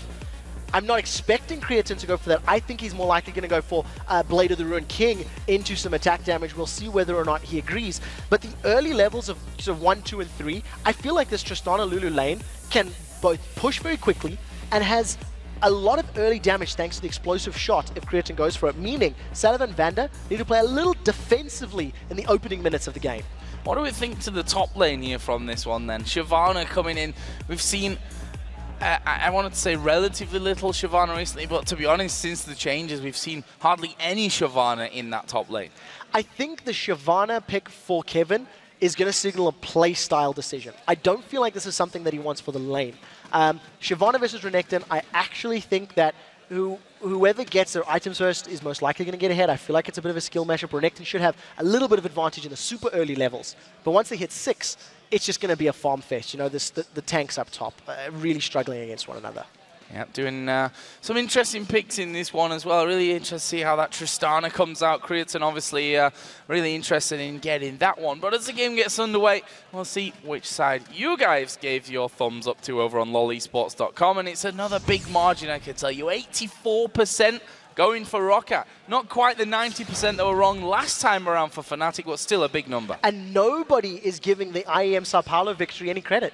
I mean, 16% of the vote behind Millennium when you consider they've just come off the back of a major land victory in Brazil. We'll see whether or not that confidence helps them out because they've already got unique champions, something that they may have learned in Brazil. They may have learned from 7 Wars, I believe it was, and said, hey, Tristana, sleeper OP. Only time will tell. Only time will tell. We are into game Millennium versus Roccat, and we said it at the start of the game, Millennium are in a little bit of a rut. It almost sounds strange to say that they're coming off the win at Intel Extreme Masters. They did actually end up winning their final game of the LCS the last time we saw them over in week 2. And just to point some interesting starts out here, Overpower running the Ghost Flash on Ziggs. Yeah, definitely going super old school on this mid lane, and I actually think it's a smart decision, considering that he's going to get run down by Shyvana, Elise, Gragas, and the immense range of Tristana. The additional utility of Ghost is going to be very powerful in extended team fights. Also think about the play style of Aranea. He heavily ganks mid lane for Kerp. Every time we've seen him play, when we've seen Kerp on Yasuo and Aranea was playing Lee Sin, he would repeatedly gank that mid lane. So I think this is a smart decision from Overpower saying, well, I know my opponent, I'm expecting him to be in my face.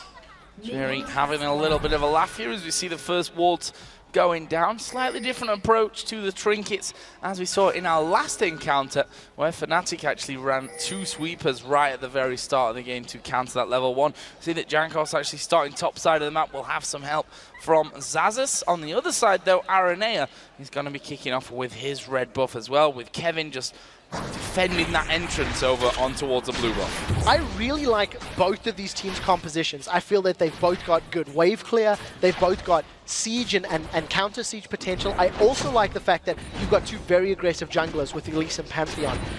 I almost expect the mid lane matchup to be determined by the junglers. I think whoever is able to get Gragas or Ziggs ahead early could determine the outfights of the early challenges. When they go into like dragon fights, the poke that comes out of both of those champions is going to be very, very impactful and important to keep our eyes on. No, this bottom lane, 2 AD carries that we're just not used to seeing, certainly not against each other, I think, so far. Ezreal versus Tristana with the Thresh and Lulu supports in there. We can see that early damage being traded across the board there. One thing I like that Vander's done, he's picked himself up a Relic Shield very early on, gives pretty good statistics, and I actually wonder if it's not to help counter-push the wave that Millennium's going to be shoving up. Creatine with his explosive shot, and Lulu with Glitzalons, if she uses it on the wave, could force Roccat to be under the tower very early. And just by having that Relic Shield, you allow yourself to push out a little quicker, instantly get rid of a minion, and obviously share the gold between Celebi and Vander. We're just going to keep in mind those Relic Shield procs may put Celebi a little behind on CS. Yeah, which he'll pretty much getting back anyway from Vander doing that. Meanwhile, though, we do see Aranea coming in towards his top lane. Actually, Xaxus going straight in there. The Cocoon has landed onto him, but the flash has already been used, but they've not got the damage there to finish off Xaxus. He did really well. They've got going Jerry into him. There's the hook as well, and here comes Pantheon down that bottom lane. Have they got the damage to finish him off? They jump in. Jerry super low. The Ignite burns off, though, and they don't finish him off, and now Creatine turning things around. There's no help for them, but Millennium avoid being first blooded in the bottom lane. Flash for Jankos and the flash for Celaver was used in that engagement. They really wanted to make something happen. We talked about the aggressive junglers, and you see both Aranea and Jankos trying to make things happen. They've got flashes down from their opponents. If a tower dive were to come in, look for the shield from Pantheon. He has to block a turret shot. He has to be the one to block this one. He does block the first one, gets Polymorph.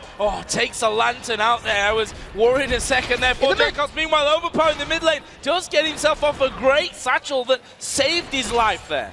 Unbelievable starts across the map. Aranea and Jankos are deciding that ganks and trying to get their lanes ahead is more important. Every single person has survived these. However, summoner spells are down. Millennium are a little bit ahead because they have more flashes available to them. Now Kevin is trading with Xaxus. Trading with Xaxus in that top lane. Both of them Doran shield starts.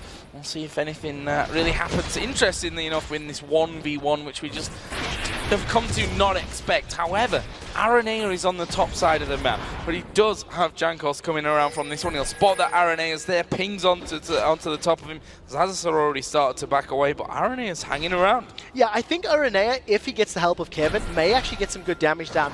Jankos just sidesteps that Cocoon, and at the end of the day, Jankos and Aranea, they're not in the same rhythm.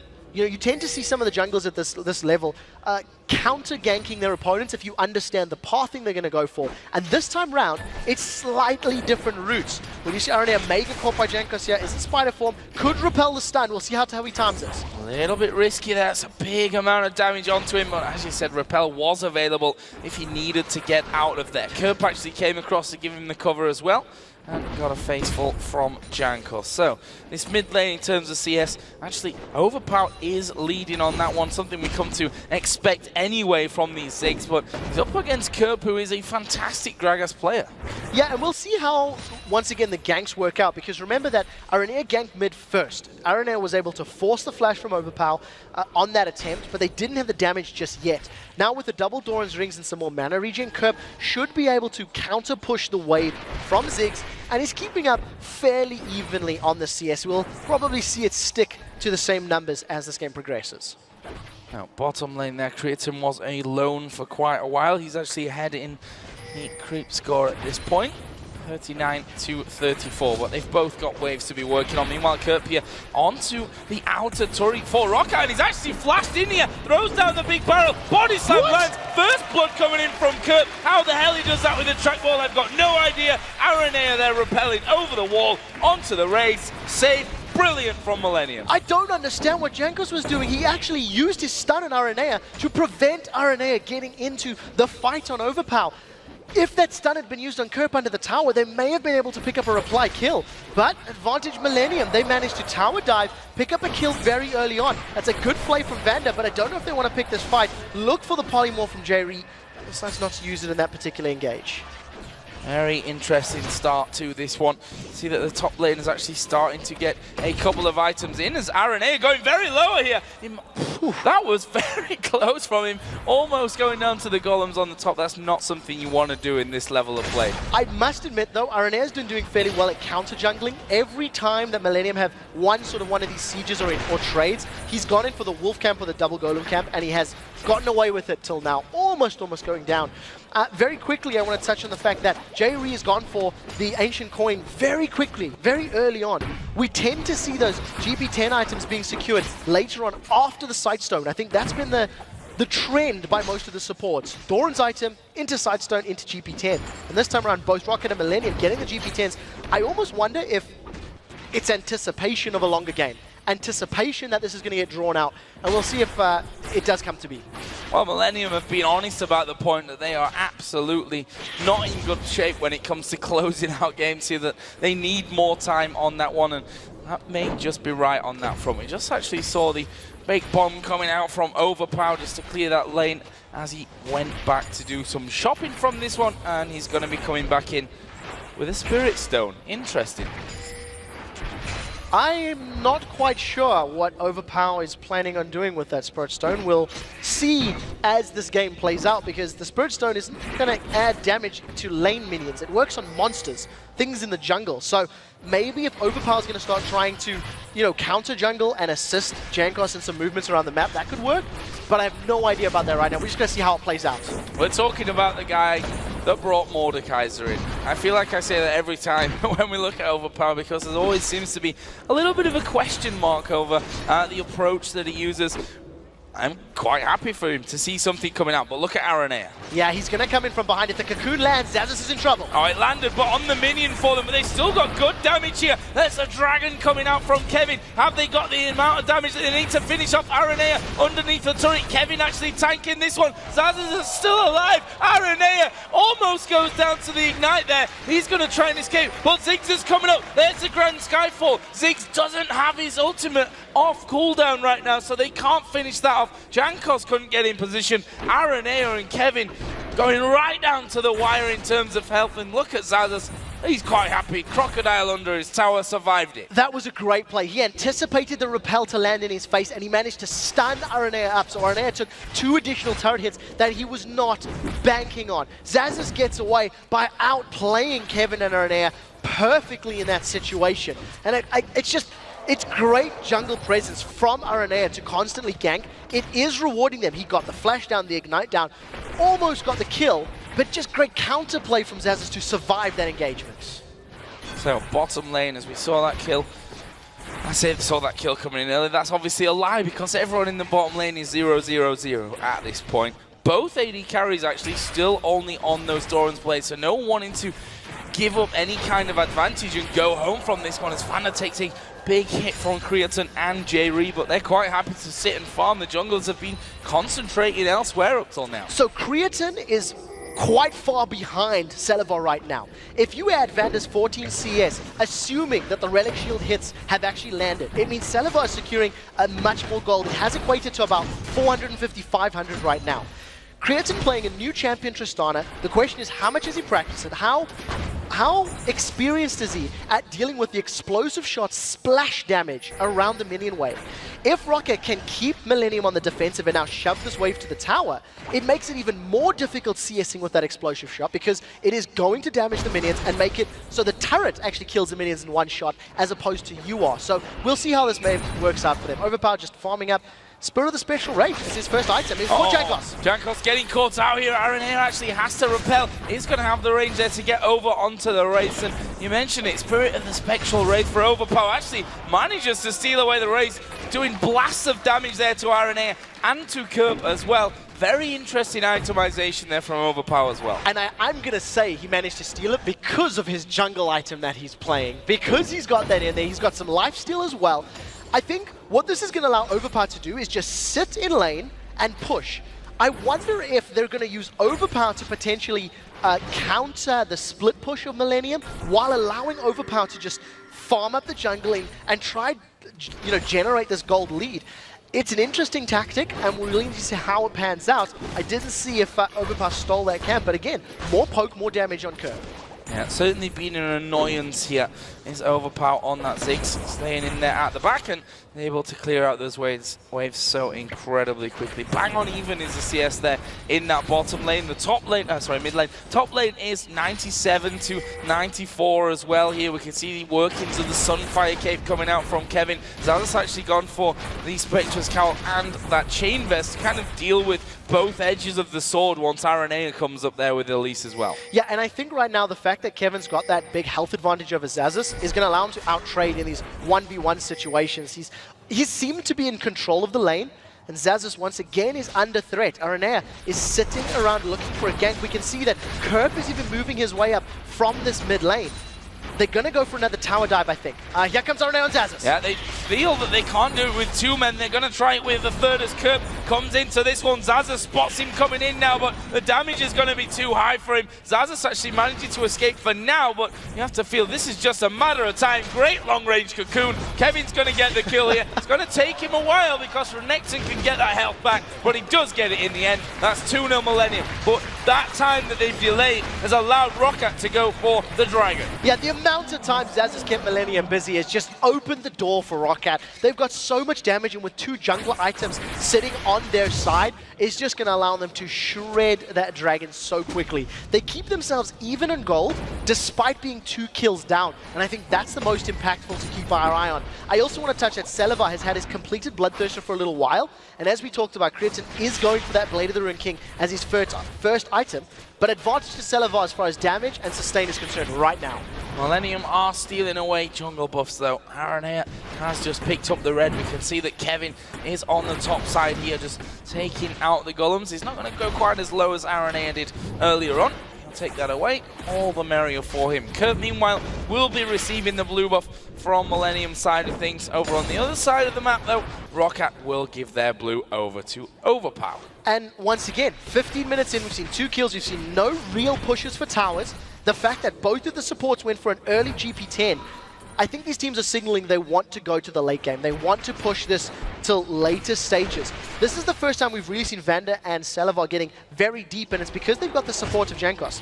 It's going to be difficult to kill Creatin with his rocket jump and with wild growth from behind. So we'll see how much burst they've actually got, because a hook from Vander is going to start it. They're going to catch Jerry. Oh, there is Jerry getting hooked in through the minions and throw everything his way. He puts wild growth down, but I don't think it's enough to save him here. The Ignite going to tick through, and Jankos picks up the kill. Yeah, though I think it was the last tick of the spell the Elder Lizard worked out. Now Jankos is looking for Creatin. They get the first tower, and ROCCAT have got to back away. Aranea, with the help of Kerp, may catch it. They've caught Jankos! Oh, they've caught Jankos. He flashed in for it with the Cocoon. Jankos flashes away as well. There's a repel. Here comes Kerp from the bottom side of the barrel. Knocks 3 back. Kerp gets himself another one. They take down Celaver as well. What a row down from Kerp. And that, absolutely brilliant. It might cost them this mid tower though. Overpower's got a lot of free time to work in it, and we'll see he should take it if he sticks. Decides to back away, and that's the first time that grabbing at Lantern actually probably cost Jankos his life. He got pulled in with the rest of his team, ate a massive explosive cask in the face, and that just bounced all of ROCCAT back down the lane, allowing Creatin to just get the last couple of hits and allow Millennium to pick the kill up. Aranea is trying to tank the tower, so he's going to need to back away. A little bit of lifesteal in the minion wave. We'll see if they stick. Teams have been playing defensive when it comes to tower pushes, and this time around it looks like the minions plus Creatin will get it. Yeah, Creatin there to finish that one off. And that is a nice pickup here for Millennium. Brings us back to 1-1 in terms of turret kills, both of them down on the bottom lane. Meanwhile, Overpower continues to farm up there in the jungle. Obviously got that Chalice in there.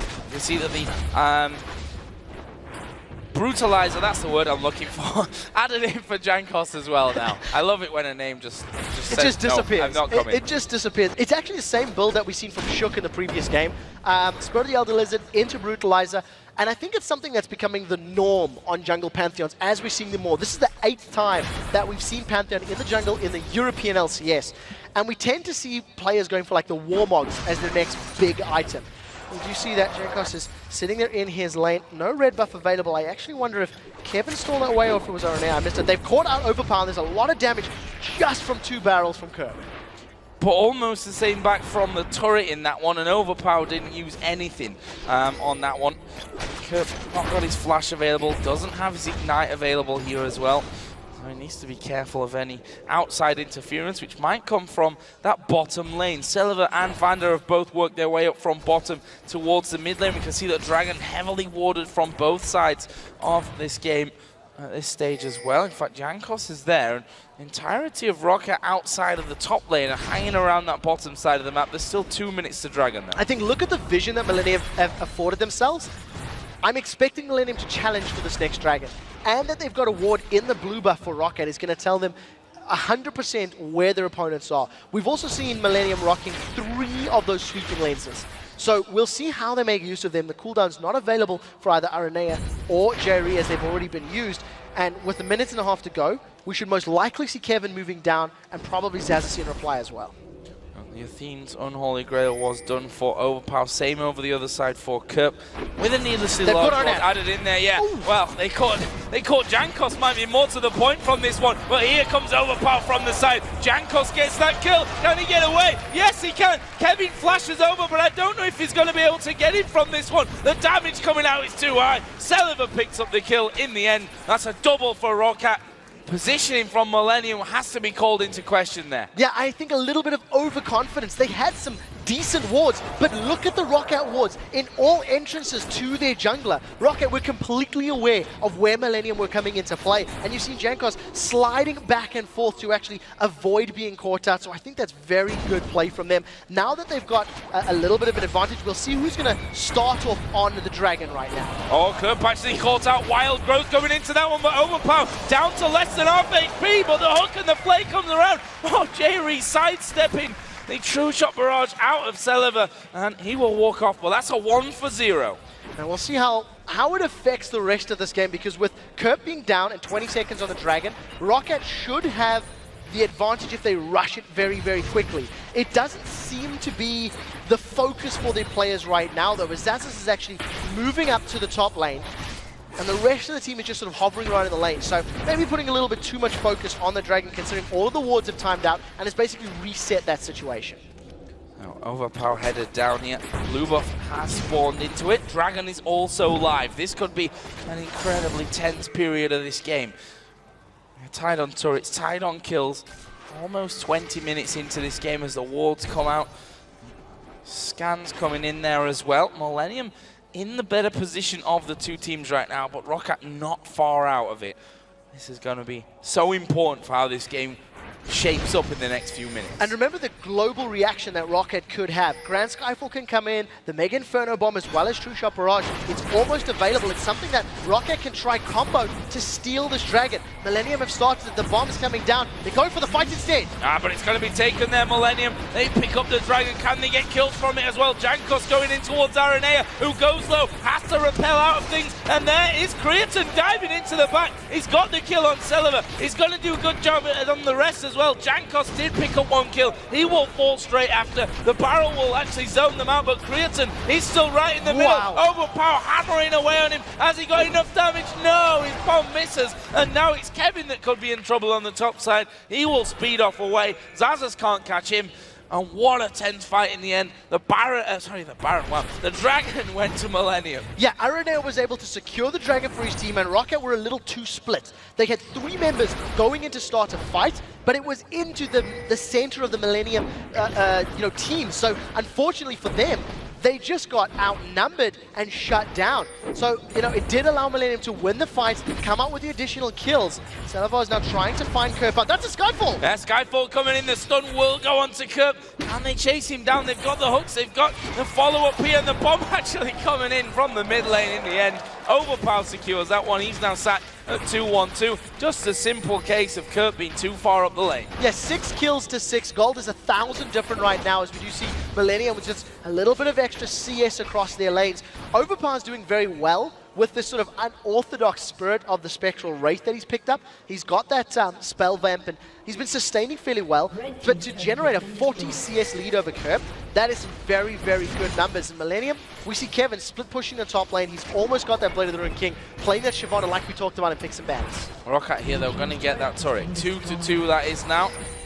Mid lane from Rockat's side of things super low, though, so that could be a pretty instant reply for them. We are actually going to be seeing the static shift coming out next here for Creatine on that Tristana, which is kind of the build that they saw in Brazil, but they went shift first. It's actually quite interesting, and I think it's good for a number of reasons. As Tristana with your immense range, you're always going to be moving multiple times, and I think it helps your wave clear as well. Get an auto attack down plus the static shift proc, and if the next shot is going to kill a minion, you're then going to have the explosive shot to shred the rest of them. So once again, very good for both sieging as well as for defending.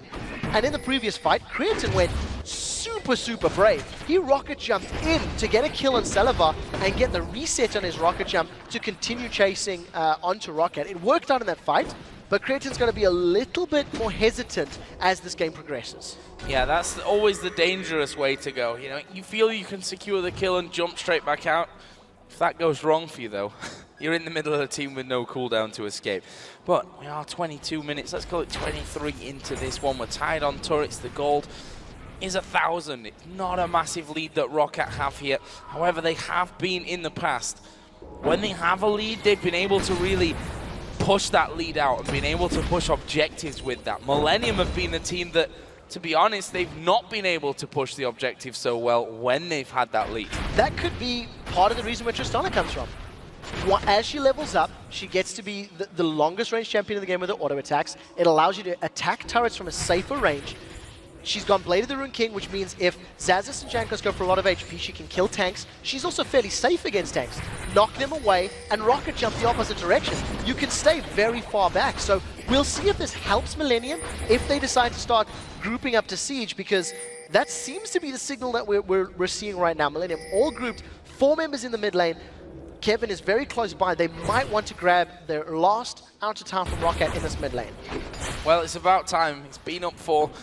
it's been so low for quite a while now as Aranea just headed up into the jungle. Actually, Scant running out of time there before he could finish off the ward. Jankos just going to try and push him back, and Aranea actually find himself caught out of position from this one. He's going to repel, which will bring him back on towards Jankos, but it's just a case of wrong time, wrong place there. Celiber picks up the kill, but will it be more than that? They're looking to capitalize on the fact that the jungler's down and there's no smite. Yeah, Creatine is so far away, but we do see Kerp. He snuck himself almost around the side, has managed to catch Overpower a little bit. Explosive Cask hasn't been used. We need to look for a steal potential as Millennium go in. Millennium going into this one. The Baron is low. They actually start to pull away from it. Overpower takes down the Gragas. They're keeping going now as the True Shot Barrage comes across. And there is the Baron picked up by Roccat. Kevin going to go down in the end. Overpower catching him at the last second. And J-Re backs off. However, Creatine is in the enemy base right now. Creatine is having a go at the inhib turret. Creatine's got himself on a turret. He's going to be forced away by Overpower's recall. He's got so much wave clear that he's going to be able to shove that one down. Roccat get Baron and 3 kills overall if you include Aranea. And this is going to accelerate them to a very powerful position right now.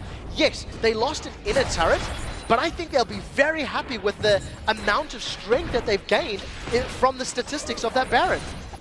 Such an interesting game, this one, with both teams really wanting to get out of, I don't want to say a slump, because I think that's the wrong word to use here. Roccat have lost a couple of games. Millennium have, whilst the last one was technically a win, they've not been doing so well, and have only beaten SK up until now twice. That's where both of their wins come from. They've not beaten any other LCS team until this point. And right now, Roccat are the ones with a healthy lead. It's not a massive lead, though, by any means. It's definitely not, and I think the potential for damage to come down from both that Shyvana and Tristana can be very, very impactful in clustered team fights. Having, Renekton and Pantheon that could both be controlled and actually basically taken out by that Shyvana-Tristana combo. I think Millennium may want to try force bigger team fights when they have a vision advantage. We'll see how they decide to pan it out. This is a mid lane of support, securing the Dragon very, very quickly, and Overpower still, he's stuck to the Spirit of the Spectral Wraith, and we'll see how he continues to itemize from here. Well, can't knock it up until this point. We are going to see the Grand Skyfall coming down into the top lane, and actually you'll get Jankos the grand sum of 3 minions there. Yeah, nothing right now, but he does manage to at least force Kerp away from the tower.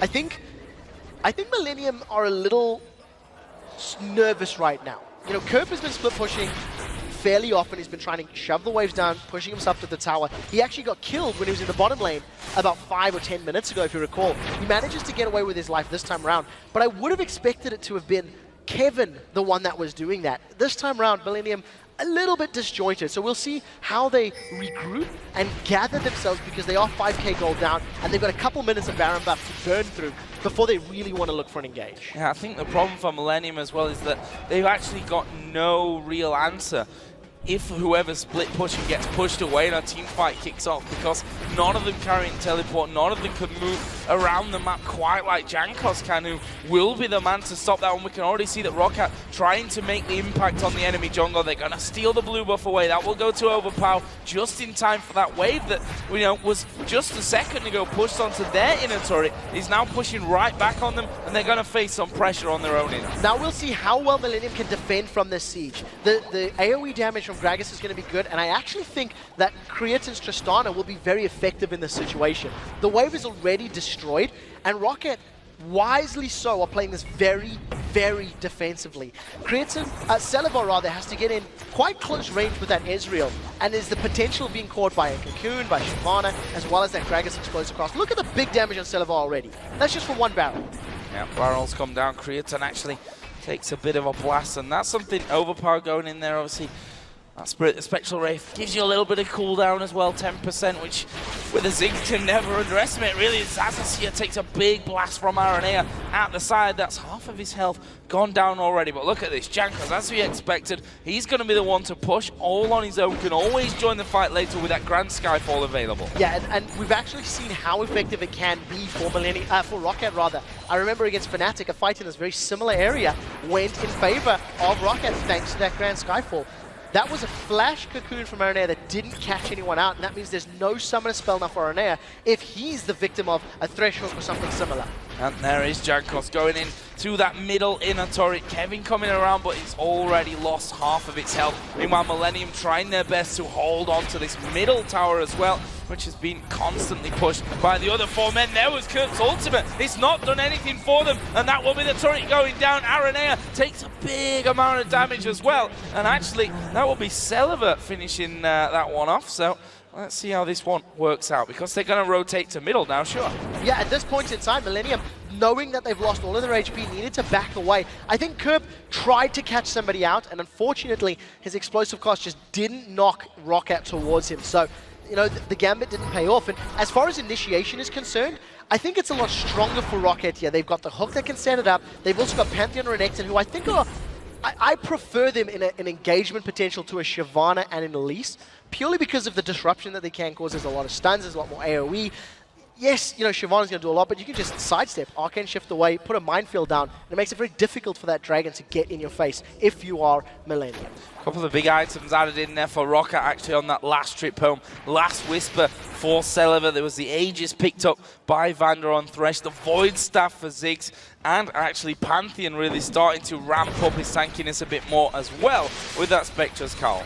And with the tankiness that Aranea has built up going towards that Randuin's, he's got no magic penetration with the exception of those Sorcerer's Boots. We see those jungle Elises that do well in the early game, going for like a Haunting guys first. And the reason I highlight it, I feel like if Aranea gets a little bit more tanky, then they may actually let Kevin play that split push game. You can see that now Kerb is pushing top, Kevin's moving bottom, and they're going to rely on this Lulu ultimate plus Aranea Elise to be the front line to buy time for Tristana to get auto attacks down. And we'll see how committed Millennium are to the sort of 1-3-1. I think it'll default to one member split pushing and a four-man Millennium defending. Well, for the immediate future, Baron is coming up in less than 1 minute's time. Kevin is down on the bottom side, but he has no way to join the team if he's not there once this Baron actually does get started off. The buff's coming up perfectly as well for that encounter with half a minute now until the Baron spawns in. The Dragon comes up in 1 minute's time as well. And if Rocket can, or if either team can actually chain those two together, that's a considerable chunk of gold in this one. Obviously, we're sat at 6,000 the lead for Rocket at this point. They've started to push the waves past that halfway point. They've got actually a couple of wards down Millennium on the top side of their own jungle, so Rocket still have time to clear things out here. Millennium going to see it for the most part at the very start. I think Rocket can bait the Baron right now much better than Millennium will be able to respond. Due to the vision that Rocket has already generated, Millennium have to play a little bit risky to come in, either eating Ziggs bombs or potential engage. Rocket actually, I thought they were going to use Baron to pull Millennium towards them. Rocket just deciding, you know what, we're strong enough to start a fight. I mean, look at Celaver. He's leading the charge here. Millennium are a little bit out of position, and they are actually forced away. Rocket, not afraid of Millennium at all. They're basically saying, come on, fight us. Bullying them out of the way there, to be honest. And we saw the True Shot Barrage being used to push the wave down middle. Millennium come back into the mid wave and say, nope, you're not pushing us out just yet. The mines come in.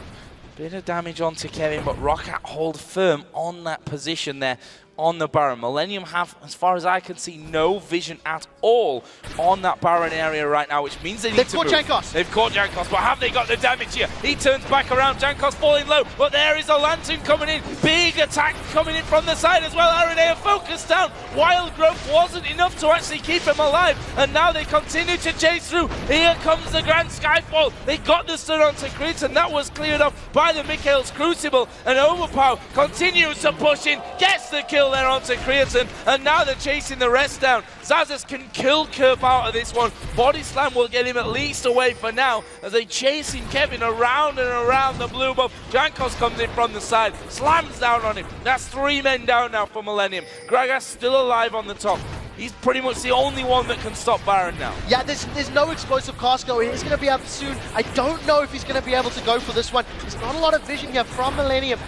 From Rocket, rather. They can't see him sticking around. Millennium know that there's no one in the bush. He's actually recalling. Rocket grabbed the second Baron of the game, and you cannot give Vander Thresh. Kerp is going to go jump on Celeber. Oh, going up to Celeber, but he escapes that damage. He goes back off there into the Baron pit, throws out his True Shot Barrage. They know that Kerp is up there now somewhere, and this may well just be a death for Kerp. He's they're going to dodge around each other for a while, but honestly, you're not getting away once Overpower joins in there, and Kerp tried his best. It was a little bit strange to me that he waited around so long, then didn't go in. However, Jankos himself now getting caught out. Gets the stun down, flashes back over the wall, will walk away for free. I talked about Dragon and being able to chain them together. Actually, Millennium going to get that, which will offset at least a little bit of that gold, if they get it. You say that Smite is available here from Jankos. He may try steal, not going to work out.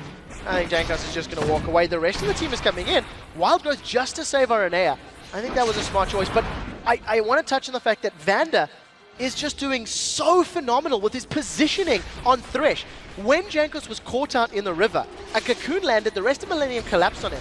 Jankos got pulled out by the Dark Passage because Vander was psychologically aware of his positioning. Rocket have now got a free tower, completely uncontested by Millennium. And once again, when Celeber was caught out, Vander throws out another perfect Lantern. Rocket, they're not stopping. Millennium haven't responded yet. Yeah, why? Why stop right now? They can take this turret. They will, in fact, take the turret before they back away. They didn't really take damage from that one either. The problem that they've got is the bottom and top turrets are actually, are actually quite far pushed up. We're going to see the True Shot Barrage thrown in there by Celeber just to help clear and push that bottom wave a little bit further back. But Rocket realize they're going to have to back away from this one, which is not always a bad thing because they're all sat on decent amounts of gold and they're going to be doing a bit of shopping while they're there.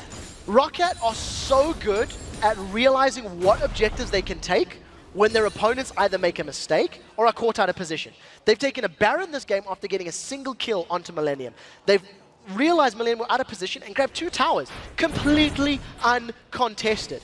If you think back to how Rocket played against Fnatic, Fnatic went for a kill in the top lane against Xaxus, and the rest of Rocket instantly responded with 2 turrets in the middle lane on the inner turret, then the inhibitor, and got a kill on Pekka. I think as a team, Rocket's reactionary decision-making is probably superior to any other teams. And Jat actually said a very similar thing when he wrote an article about the Fnatic Rocket match. Which you should definitely check out, by the way, over on LoLesports.com. Fantastic article that Jat wrote there. I just want to point out that as Overpower just went back, 4,700 gold he had, picking up that Zhonya's Hourglass in one go. He's now got that along with the Rabadon's Deathcap, Void, South Athene's, Spirit of the Spectral Wraith from earlier on. He is at full item build right now, and I'm wondering if he's going to be selling anything on that front from earlier on.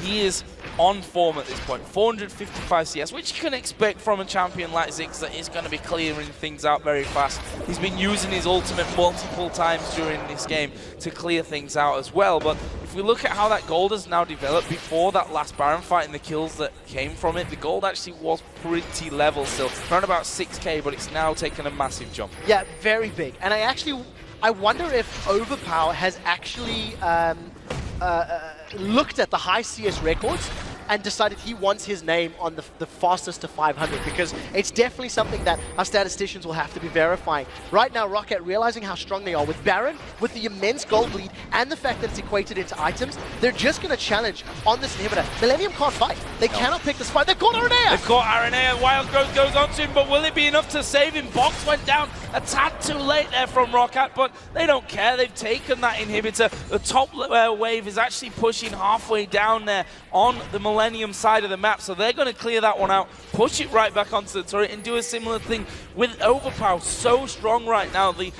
The amount of damage that he's able to put down so quickly, you can't really stand on those turrets. No, you can't. And yes, Creatine has now hit a point where he's very scary on this Tristana. Got an Infinity Edge, got that static shiv. I think it's taken too long for Tristana to hit this point. Now they've got Curb. They decide not to go in on this particular engagement. But if another hook from Vander connects, that's going to be another kill. Vander's Thresh, we talked about how good it is in the pregame, and he's really showing up in this match. I think one problem that Creatine actually has here, although he's got the range building up, that if one bomb actually lands onto him, it's half of his health gone instantly, and he can't afford to go down first in this one, because without that Tristana, Millennium have no way to win this. Yeah, very little indeed. With 2 Banshees Veils on the side of Roccat, they're going to at least mitigate some of the barrels, maybe dodge a Cocoon or 2, something that's going to play into their favor.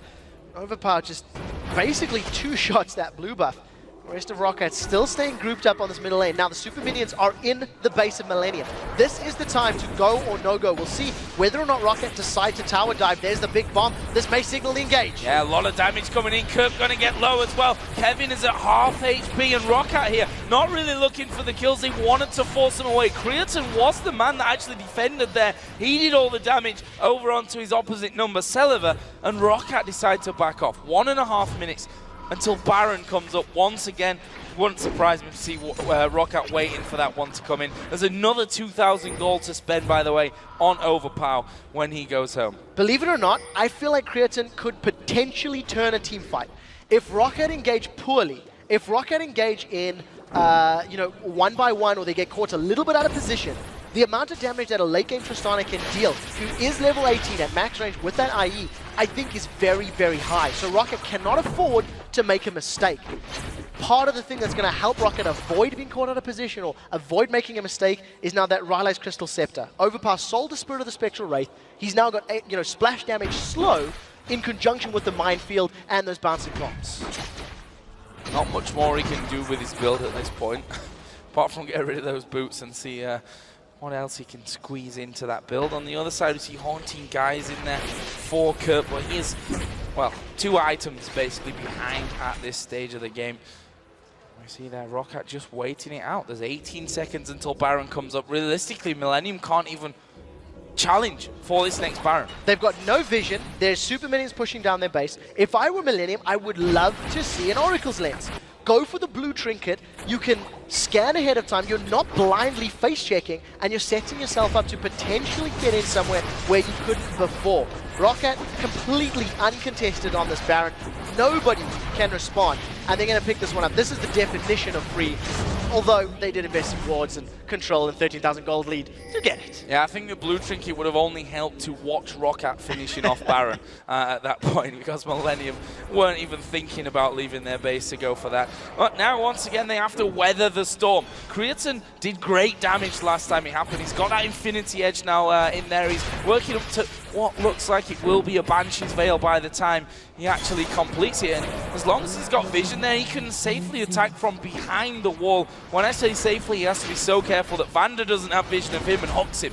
Yeah, he does have his flash available as well as that rocket grab, so that's what we're looking. Xaxus has eaten 2 cocoons in a row, and look at that. 1 auto attack plus a little bit more is going to drop Xaxus' HP. With Blade of the Ruined King and Infinity Edge, Tristana really can melt both tanks and squishies. I say that in the loosest of terms, as Jankos is close to 4,000 HP. Yeah. Roccat get in on the inhibitor, and they're looking for the fight. And, well, the inhibitor goes down without really any problem. Jerry going to get hooked into this one. Here comes the fight. They're going to dive into it. Araneo low at the back. They go in and finally finish off Jerry. Celiver picks up that one, but it looks like Roccat are going to play it safely here. They're going to back away, probably go onto that top side. It's a 4v5 for a good 45 seconds right now. Will Millennium hold on? You have to feel that they can't afford to lose a second inhib if they want any chance of coming back. Definitely not. With the amount of damage that Ziggs is putting out, there's a single bouncing bomb.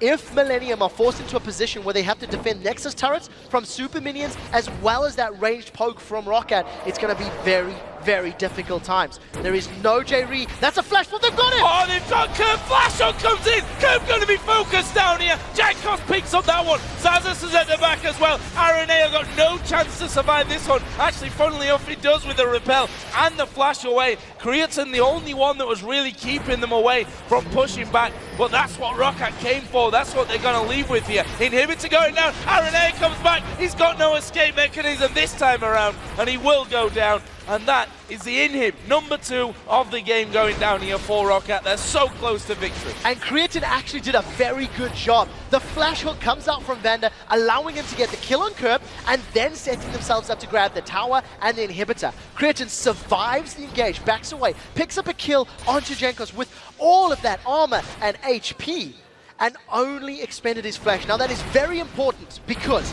if Roccat repeat that battle in the bottom lane, going for the inner turret, then the inhib, there is no flash available from Creatine. He needs to rely on the fairly slow rocket jump to get himself to safety. Saw that true shot barrage coming through, clipped Creatine, but didn't really do a lot to him. Millennium just, well, doing what the only thing that they can really do. Then we think what enemy players play. We see what they picked in LCS, in scrims against us. So if we don't like champion and he plays it, then we just ban it. And we think what is like the biggest threat. Okay, is that the main way you prepare? How do you prepare personally, and how do you take losses? Maybe last week when you guys lost versus SK and Fnatic, do you take it on yourself and think, what did I do wrong here? Yeah, I think everyone thinks what he did wrong alone, and then we just think what we did wrong as a team, like bad rotations, bad calls and stuff. And against Fnatic, I think we played pretty good. In the early game, we lost hard because of the first blood, but still we could come back. And the game was close, but against SK, they just played much better, and this loss was much harder to take. You guys have certainly recovered. Good victory from you guys versus Millennium. And now we're going to see what the summoners at home have to say. At the top of the show, we asked you to hop on Twitter and tell us which team or player you expect to surprise the European LCS this week and why.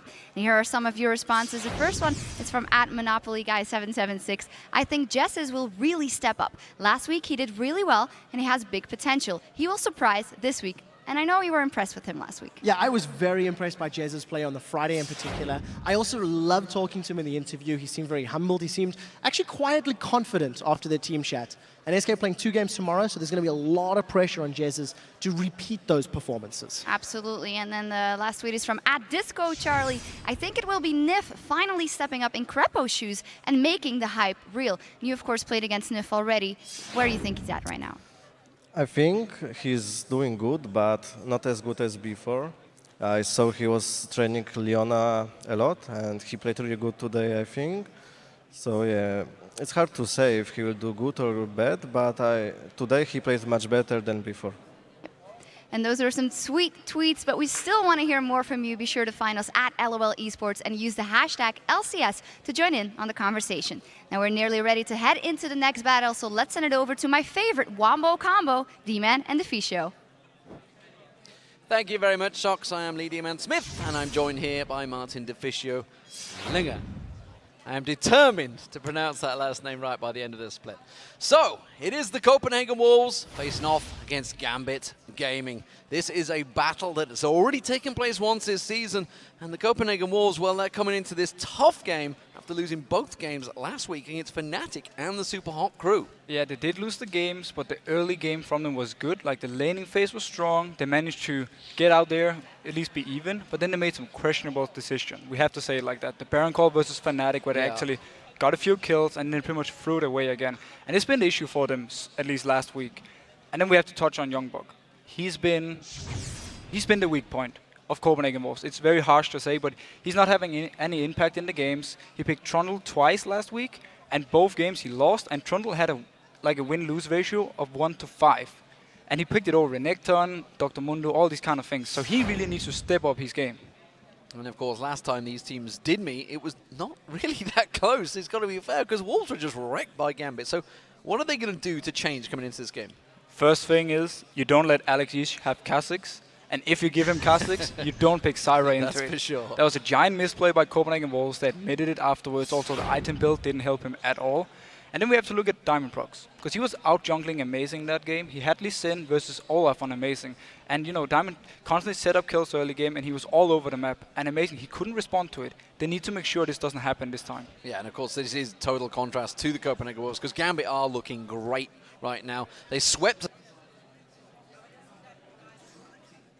to beat Fnatic, is what I was about to say, but as we see this morning, or say morning, 7 p.m. It's not quite morning for the Roast people, but you know, in esports terms, it's morning. It's morning for the gamers. You see them yawning all the time, but Fnatic losing to Alliance as well. Yeah, if we go back to the Gambit game, which is one relevant for us right now, early game, they gave up 2 kills. Level 1 is the worst possible start you can get. And yet they managed to come back in the game because Alex was beating Pekka in the mid lane, and also Diamond was setting up ganks, especially in the bot lane where they had Soaz who could, you know, kind of screwed himself a little bit so the lane was pushing, and then he could get ganked.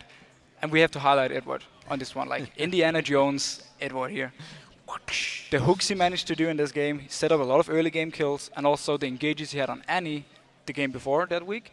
It was just perfect. The Baron tippers he had on 4 people, setting up everything for Gambit. And it's great to see him now when he's not sick anymore. Going back to Alex, he loves to play Assassins. We saw him play Kha'Zix and Zed this week, week 3, sorry, and he was dominating his lane, and he went to the other lanes and set up kills. He's having an issue though. If he's not playing the Assassin one, Gambit as a whole and him as a whole slows down, and everything is not really working because he needs to farm up. That means the bot lane and the top lane has to win a bit by themselves, and it's not really what Gambit needs right now. So if they can get him on Assassin and he doesn't get banned out, I think Gambit is going to do just fine. Yeah, I mean, you saw it there, the stats, obviously, how good he is on Assassins compared to, say, when he pulls out the Orianna, which something we could also talk about Peke from earlier on. But, of course, the Wolves are coming into this match with a score to settle. But will their passionate playstyle be enough to carry them over Gambit's experience? I always look forward to play the best players, so I really look forward to playing Gambit.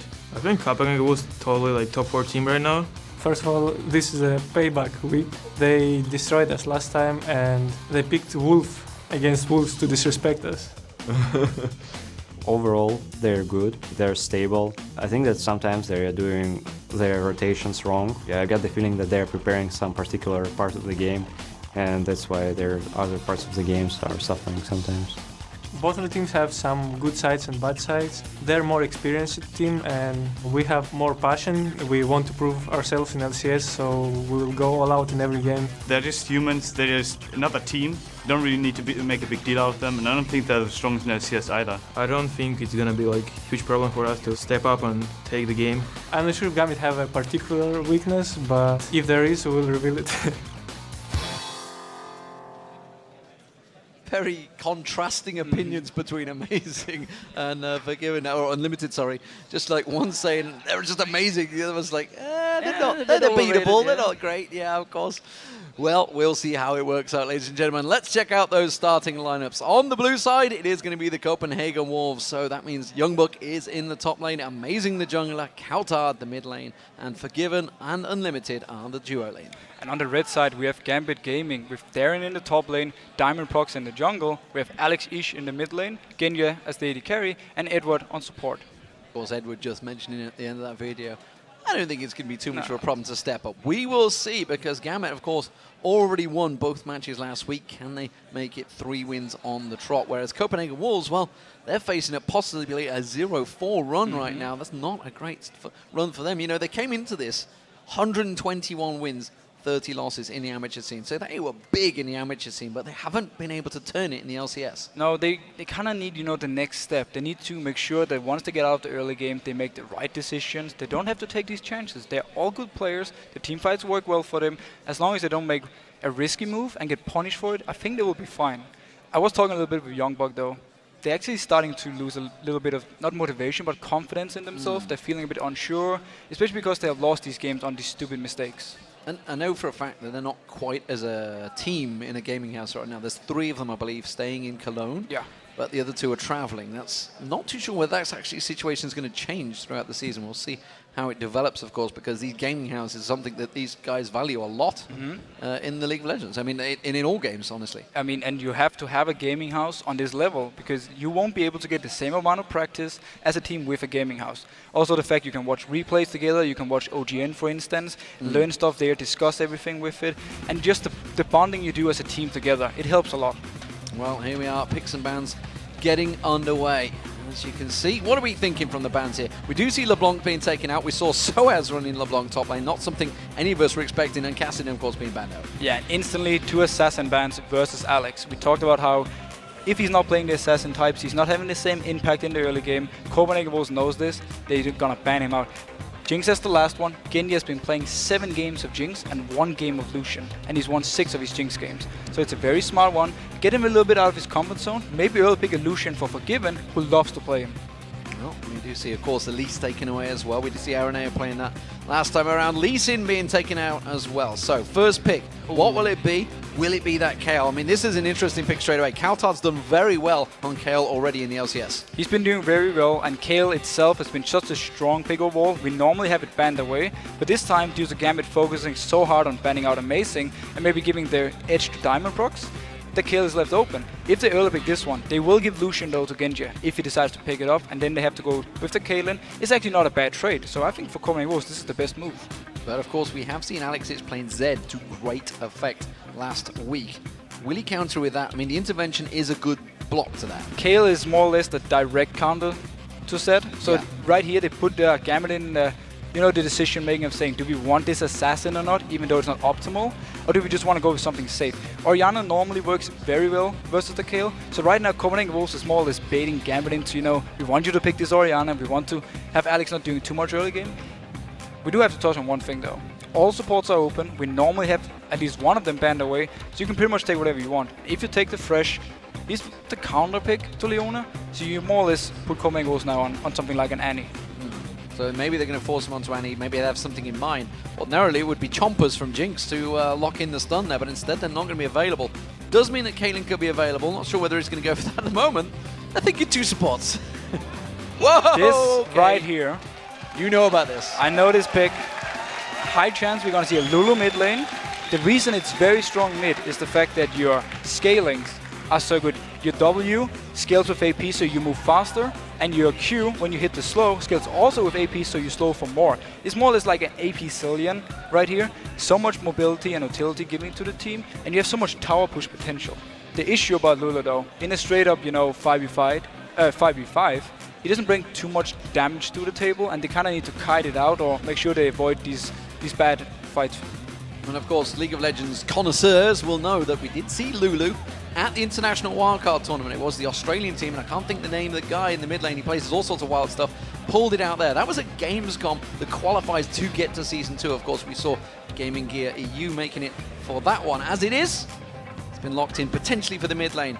Seeing what Copenhagen Wolves go with here, well, Lucian, no surprise for Forgiven, and alongside him, Annie. And I'm actually a little bit surprised they picked the Lulu so early, because it did give now the Lucian for Forgiven. He loves to play it, he's been spamming it pretty much all the time, and it means now Genji has to pick something new that we haven't seen him play, at least in this LCS before. Possibly the reason they do early pick Lulu is because Unlimited played it in the past together with Kayle. It was this counter engage combo with double ultimate to save whoever they went for, so they didn't want to take the chance of even picking it up. Well, is Genji going to fall back on an old favourite? Will it be that Varus? Of course, the Piercing Arrows. Basically, he plays the caster champions, and it fits so well with him before. We also see Evelynn being locked in, and again, we saw how well Diamond played that last week. Yeah, Diamond loves this Evelynn. That's also why they're banning away these champions that can deal with Evelynn early game if they do catch you out. Now, instead, he can pretty much roam around like he wants and trying to set up kills and put a lot of pressure on the lanes. The way you deal with Evelynn early game is you lane swap. So you force her to either defend one lane or, you know, come and try and do the 3v1 push in the other one so you have full vision on her. And Copenhagen Wolves as a team, they love to lane swap. They always talk about how the lane swaps are good, the rotation they do afterwards are good. So I actually think this fits them really well. Varus, low mobility champion versus something like a Kayle that can get to you, burst you down, and also the tippers from Annie that can hit him straight in the face. Yeah, but of course the maybe the poke. I mean, he is, Genja, a player that will sit very far back in all fights, not just the team fights, not just the lane phase, just anywhere. He will sit back with that piercing arrow. Works out well for him, of course. High skill shots in that one. Forgiven Unlimited, well, they're going to be picking for the top lane and the jungle here. So what are we going to see Amazing pulling out? What will we see in that top lane? Could it be the Wukong we've seen in North America already? It can be a jungle Wukong right here, or we can have a Youngbuck playing it in the top lane. And when you play, if you do play Wukong top and you lane swap with it, you're actually very strong. It is going to be the jungle Wukong though if he locks in his Renekton. And with Renekton, you kind of take the safe route. You don't want to risk getting counterpicked by anything, and you have all the early game pressure. Wukong jungle though, I really like this one, especially because your ganks are alright before level 6, but once you hit the level 6 mark, you're so strong. Well, we're waiting for Edward to make the final choice for Darien. Last time, it was Warwick. He played a wolf against the wolves. Yeah, to disrespect them. To disrespect them, as according to the wolves. But of course, Wukongli and Renekton. Renekton being Youngbuck's champion of choice from long ago. What will he counter with it? I have to touch on one thing though before we talk about the Edward pick. Look at all the jumps Copenhagen Wolves has versus an AD carry without any mobility. How on earth is he going to survive teamfights when you have Wukong stealthing in, jumping to you, popping his ultimate, you have double dash on Renekton, and you have the flash tables from Annie? I don't really see Genji having much impact in these teamfights unless Gambit is like, you know, getting really far ahead early or kiting really well. Still waiting for that final choice. Pretty sure it's not going to be the Heimerdinger. Pretty sure it's not going to be the Teemo, although Teemo has been doing very well. It's going to be the Trundle in the top lane. After all that, we end up with, you know, a favorite of Darien. It's a very good pick versus Renekton. As soon as you get your player to Rune King, you can start really dueling him, pressuring him out of the lane. He will have a few issues in the start though, because Renekton has the edge before, you know, they really start getting items. Well, I mean, we just saw Wicked playing very well up against Soaz, of course. So what do we make of these two team comps? You talked about the mobility, really, that Copenhagen Wolves has over what Gambit offers. Yeah, so what I really think is scary for Gambit at this moment is the utility and also the burst damage Copenhagen Wolves has once a fight starts. Look at the targets from Gambit. There's only one tanky member, that's Trundle. Evelyn is not building tanks. She goes for, you know, the Players of the Rune King, this kind of route, before she actually gets anything. So she will get bursted instantly in the fights, and they have to rely on both Alex hitting the right ultimates, the right slows to kite, and also on the fact that Genja, he needs to stay back. He needs to stay safe, otherwise Copenhagen Wolves will collapse on him and just destroy him. Needs to land that chain of corruption when they do come in at him as well. That's going to be a big, important spell. Well, as the champions load into the Rift, let's see who you voted for as the favorite to win this match. Looking at the numbers, well, it's a biggie again. 90% have gone with Gambit Gaming. No surprises there, that's for sure. You can always vote for your favorite teams online, but if you want to cheer them on in person during a match, join us here in Cologne. Just head up to lolesports.com, which you're already going to be on watching this, and click on tickets for all the details. And as the game loads in, what are your predictions? I mean, 90% for Gambit. No surprises there because, you know, they are favorites, and actually they would go joint top if they win this. Judging from the combos, completely 50-50. Gambit, I feel, is the better team compared to Copenhagen Wolves, but Copenhagen Wolves combo versus, you know, the lineup on Gambit side right here is so strong. Lack of mobility on Gambit can be punished very well, and also the lane matchups for Copenhagen Wolves are, you know, they're pretty safe. The Annie Lucian bot lane, there's no issue right there. You're not exactly going to lose the lane, and I haven't seen a Varus in forever. So it's going to be very interesting to see how much he can actually do versus this Lucian. I think we've probably not seen a Varus since last time Genja played it. Pretty much. Which is when he was actually going for the tier of the goddess. We'll see if he goes back to that. And that was horrible. Don't remind me about that time. I remember watching that with many players in the play lounge thinking, what is he doing right now? But Genja does what he likes, as do the rest of Gambit, and generally, well, it works out because they've won a lot of trophies. I actually recall Gambit banning away the Varus themselves just to make sure he didn't get the Varus pick, at least from Alex in interviews. That shows how bad the tier build was. So, as it is, everybody standing around looking at each other down that river line. Never really seen too much engages, but I am really interested to see how this mid lane matchup is going to go. Yeah, I mean, Lulu is a lane bully, especially now when he's starting with the Thorns ring, so he has a lot of early game damage. You can also shove the wave.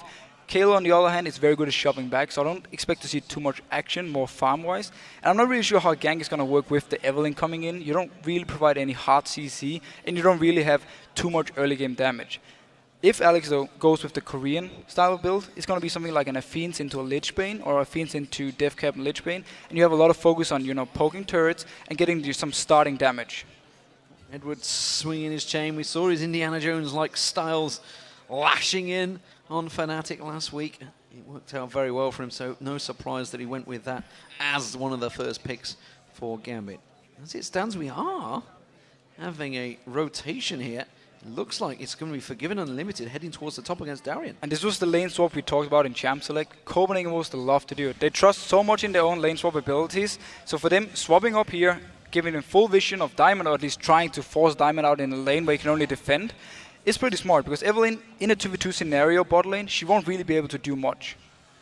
Well, Amazing starting off on the blue buff, not using the smite there, by the way. Noticed that in the start, so we'll see whether he makes it try and go for an invade. At the moment, it looks like he's going his standard route, so it's a little surprising he didn't use that smite early on. He got such a good pull from this bot lane that he didn't really have to use it. He can go straight for his red now, pick it up, and then just do a normal clear from there. So as these lane matchups do switch around, we'll keep our eye on what they do. Wukong is a champion that works very well from the jungle, but it's Darien that's getting focused on this top lane. Stun not quite landing out there, but Flames, you can see the damage on Darien. But Darien's one of those players that just doesn't mind this sort of matchup. He will just sit and farm, sit in his turret. He's not too bothered about it, whereas we see Youngbuck already backing off. Yeah, and Darien has his teleport, so if he should go too low, he can recall, teleport back in lane and not lose too much. So I actually expect him to get quite a lot of farm. Trundle is very good at last hitting, like we just saw under the turret, with his Q, picking up, the CS he needs, and also staying in XP range. We'll see whether Diamond decides to come and help. Doesn't look like he is. He's heading back off. He's got that double buff. We'll see if he starts sitting on that middle lane as well, because remember how much they camped on Peke in the Fnatic game. Yeah, they really want to shut down Peke there, but one thing we have to touch on with both junglers, they really want the level 6 before they do the real ganks, before they start the real fights. So for them right now, just farming it away or trying to defend the turret is pretty much the normal route to go for both of them. Darien getting stunned up heavily on the tower, has to force the flash this time around. Now he will have to back off. That's some good damage from the Wolves. And it was actually smart enough by Darien. Yes, he had to blow his flash, but he got some of the CS he needed. And we see Diamond now closing in on Karthon in the mid lane. Looking to go for a gank here. Will he head off towards him? He's well away. He's going to have to force that flash. It's a good slow Glitterlance from Alex Ich, but he's not going for it. Hey, Diamond is still lingering there. He's got the double buff on him, but Kautar's maybe sensing something's up here. Again, there's no hard CC from Lulu. She needs to land a full combo to actually get the slow in, and then Evelynn can come in and they can maybe force a flash. Kill potential is not there yet. If, however, they do manage to take the flash away, they put a lot of pressure on Kautar. Well, they have no vision of that Evelynn. Not seen him in a long time around the jungle, so no surprise. But Diamond sneaks around unseen, I believe, there on Kautar. Completely unseen, yes. He's just going to keep farming. Amazing is doing the same, taking his jungle camps and then maybe going back to bot lane to defend. The flash blown top lane from Darien, unless Copenhagen Wolves actually goes up to dive him, it won't really change much. He got some of the CS he needed and some of the XP, and he just TP'd back in the lane. So he's actually level 4 already to the level 3 of Renekton. And he came back with that regrowth pendant, gave himself some more health regen along with those pots, which you can see he's chugging through. Amazing, warding out that death, was trying to get vision of Diamond to catch him going down that river. As it stands, is farming back and forth. So let's take a look at those farming figures. Forgiven at the moment, heading off Genja. No surprise there, Lucian up against a Varus, although they're in different lanes, of course, but winning out in that CS battle. Yeah, he's winning it right now. That's actually what they need. I'm very surprised by Diamond using so much focus in the mid lane. Clearly, they don't even mind all the tower damage they take in top lane right now. So Diamond just wants to set something up in the mid. Well, he's very far forward. Now he's just spotted him, realized has to get that speed buff, heals himself up and just backs away from that one. So doesn't manage to land it, and again, still not yet hit level 6. He hasn't hit the level 6 mark. It's kind of what he needs for the real ganks. And right now, Kautar is just out farming Alex. He keeps shoving him down to the turret. He's not even scared of the gank. And the bottom Youngbuck still only level 4, but he's up against 2 level 4s in lane. Top lane, we do see Darien already hit 5 as well, so of course that does mean, of course, when Youngbuck had to back off a little bit early. Darien, no problems at all in this top lane anymore. He is just farming out quite happily. And he has so much health regen right now that even though if he does get poked, he can just heal it back up with health regen, and his passive giving him, every time he kills a minion, he gets some life back. Youngbuck can't really have the same set for him. He seems to be struggling a little bit here as Renekton, and look at Edward winding it up, ready to just keep him at bay. Yeah, he might be struggling HP-wise, but he's actually holding his tower really well. It has barely been touched, also due to amazing coming down defending before. He won't be able to help when this wave hits in because he has to recall now. You do see Gambit, we're freezing the lane off here as well, keeping Youngbuck starved from that CS, whereas the top lane, of course, they're trying to shove it as quick as possible into that tower. And it's smart by Copenhagen Wolves, actually, because the tower is so much lower than the bot one, so they can take it and rotate down bot and not lose any turrets for this lane swap. At the same time, Evelyn hasn't been able to do much in the early game. He is level 6 now, though, and closing in on the top lane. And they haven't hit 6 either, so Tib is not available should they require all the culling. Whereas Darien, you do see at level 6, will be able to steal away their stats, and it looks like they may well go for something here. And notice, oh, he's going in for the kill. He's going to go in towards Unlimited. That's going to be the focus target. Evelyn should have the damage to finish him off there. Has to force the flash, but look at Darien. He's just coming through. They're trying to give it to him. It will be Evelyn that takes it now. Forgiven's going to be focused on there. Is it going to be enough? Forces the flash out of Forgiven as well. We did see Wukong was coming up to join this fight, but he is too late. And he's only level 5, so he wouldn't really be able to do too much in this. Diamond got the early level 6 because he was farming the jungle and he took some XP in the mid lane, so he could go up early gank. I don't think Copenhagen Wolves expected him to be level 6 already, and that's why they kept pushing up. Well, that piercing arrow continues to do damage on Youngbuck, but it is going to be the bottom lane pairing of Genja and Edward backing off to make some purchases. Wards on towards the dragon, of course. That's something that Gambit do focus heavily on. We'll have to keep our eyes on that one. Blue buff was just given across the Kaltard in the mid lane. The same is going to happen to Alex Ich on Lulu in the mid lane. Don't think I'd ever say that. Lulu in the mid lane. I think we should get used to it, especially if he managed to win this game and we actually see how strong Lulu can be. Right now, though, he's kind of struggling in the lane, and Kaltard is just getting stronger and stronger as this game will go on. God help solo queue after this match finishes. It's not the place I'd want to be right now because there's going to be Lulus everywhere. Yeah, Alex Ich can do it. Well, not quite the same level. Whoa, mistake there. Alex Ich just spotted it. Double chalice was purchased there. Had to sell it quickly. Oh, you really spotted that one fast. Were you actually directly looking at the items? I just happened to be thinking about items. Talking about the items, the thing I noticed right now is the fact that Diamond has gone for more AP route. We saw him building, the Blades of Ruin King and more AD heavy before in Evelyn. Now he's actually picked up AP as the first item. He might be going in for something like an early DFG. Yeah, I mean, it doesn't really switch across. Maybe DFG. I have no idea what build you go with on Lulu here. I mean, you talked about maybe in Athenes early on, which is obviously what the Chalice will fill into, but rushing a DFG, is that a risk? On Lulu, sorry, I was talking about the Evelyn before, the DFG I thought you were talking about No. Lulu. I was going to say, rushing a DFG on Lulu? Okay. That would surprise me a lot. That would surprise me as well. He wants to go for the Athenes first. It's all he needs for the MR versus Kaltard. He gets cooldown reduction, he gets the mana he needs, and he gets some good base AP. After that item, the question is, do you go Lich Bane or Death Cap? And if he does go Lich Bane, I'm actually looking very much forward to see what he can do. Oh, trade back and forward. Alex might be in trouble here. Kaltard will follow this one through. The E, of course, doing work. Slicing on towards Alex, but he just managed to land that glitter lance to keep him at bay. Amazing, looking to push on top lane. This could be a 3-man pile-on. Darien's already backing away from it, though. That's going to be the tower going down. Tries to get straight on towards him with that Cyclone, but he will back off. First tower for the Wolves. First tower. Sorry, my voice cracked once more. Anyway, first tower gone down. They can now rotate bot. Smart move by Gambit. They spot the jungler top lane. Instantly they go for the dragon. They know it will be uncontested. And Genji is actually staying bot lane just to farm, because they don't even need him. They know there's no chance Copenhagen Wolves will contest this dragon. The Danish in you getting excited about the Wolves taking down that first tower, I'm sure. Dragon, though, for Gambit, of course, does trade off the objectives. Oh, unlimited mid lane. Alex Ich in trouble here. That's going to be a flash. Tibbers, not even a flash used. In fact, he's going to be Kaltard getting on towards him. Has to use that wild growth. Will save himself. So, one ulti burn for another. And now they maybe want to try and shove down this lane. Tibbers could tank the turret, but no, backs off. Renekton in the bot lane had to blow his ultimate. Sadly, though, the hook from Edward didn't hit him. Diamond coming around just to secure off that middle turret. Darien also close by, and they realize that Limited, I think they were looking for the dragon there. I don't think they even realized that Gambit had taken it, so they have no timer on that one right now. They're going to have a rough idea. Yeah, they had no vision, and at the same time, Alex didn't move from the mid lane, so there wasn't really anything giving it away, other than Edward was missing from the lane, but he could have gone back to shop, so that's why they didn't expect the dragon actually to be gone.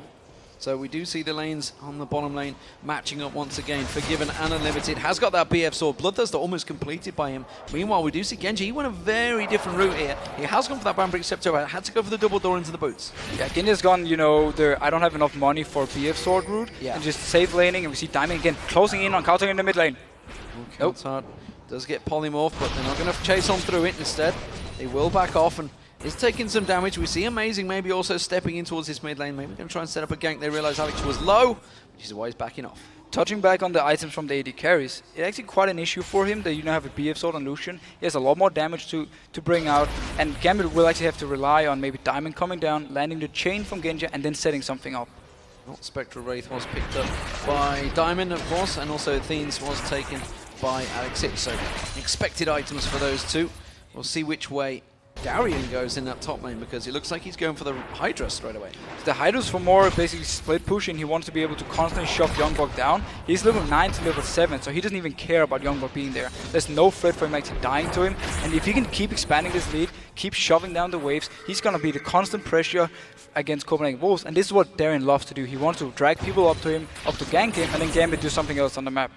But my issue with that, if Darian is going to go head towards, get that damage, get the shove in, there's no one at the moment that would be able to stop Keltard if he starts getting going. No, and that is an issue about Gambit's combo. Also teamfight-wise, they don't really have too much. Oh, we see Ulti coming in. Chain of Corruption onto Forgiven, followed in by the hook, the lash. The box goes down, but it's going to be unlimited. They switch across. They want to get both targets. Forgiven's taken so low, might get away. No, the flash once again. Edward lashing, whipping out on towards him. And now Unlimited's going to be focused. Diamond's going to have to back away from this one, though. Hasn't got the damage to follow it up. May take a tower hit as well. He does. It's going to take him low. Unlimited can't follow through. But this was so smart by Gambit. We just talked about how they were behind on items in the bot lane. They call down the jungler. They use both Fresh and again to set up an easy gank. Teleport in the mid lane. That's Darian coming down to make sure that middle tower is covered off. I'm not too sure whether he was needed there because Alex had already cleared up the wave. It does give Youngblood time to push on towards that free top lane. And Youngblood just have to try and get all the farm and XP he can at this point because he is behind. He needs to catch up to this Trundle so he can actually bully the Trundle out and therefore put the pressure, you know, on Copenhagen Wolves' side. The issue for him is there's teleport on Darren. He just used it, but it will be up later on, and then he can try and set up plays with Gambit. Well, both junglers desperately have to tank out the blue buff there. Both mid laners slow to react, but blue buffs have been given across them. 2,000 gold apparently is the advantage that the blue buff gives you, according to the keen Reddit statisticians. We'll see if that makes any difference though, because as both mid laners have picked that up. How do we see the power rankings at the moment? They're up to level 10. Both are farmed pretty well. You can see Keltard slightly ahead. How is it matching out so far in the first 10 levels? Well, Kayle taking time bomb. We have seen it time and time again. If you do get to your late game point, you can just start one-shotting people. Her Q has a 1-to-1 AP ratio. So once you get to that point where you really can ditch out a lot of damage with your depth cap, for instance, you can't really deal with it. And you have to either burst him down instantly or try and shove him out of the fight. And we know how Copenhagen Wolves fights. You know, they like to stay together as a team and they like to play very coordinated and very passive in the team fights. Gambit, the Lulu pick, I'm not sold on it yet. I need to see what he can actually do in the team fights and how Gambit plays with it. They do have the Lantern, the Pillar, and the Slow from Alex to set up some good kiting.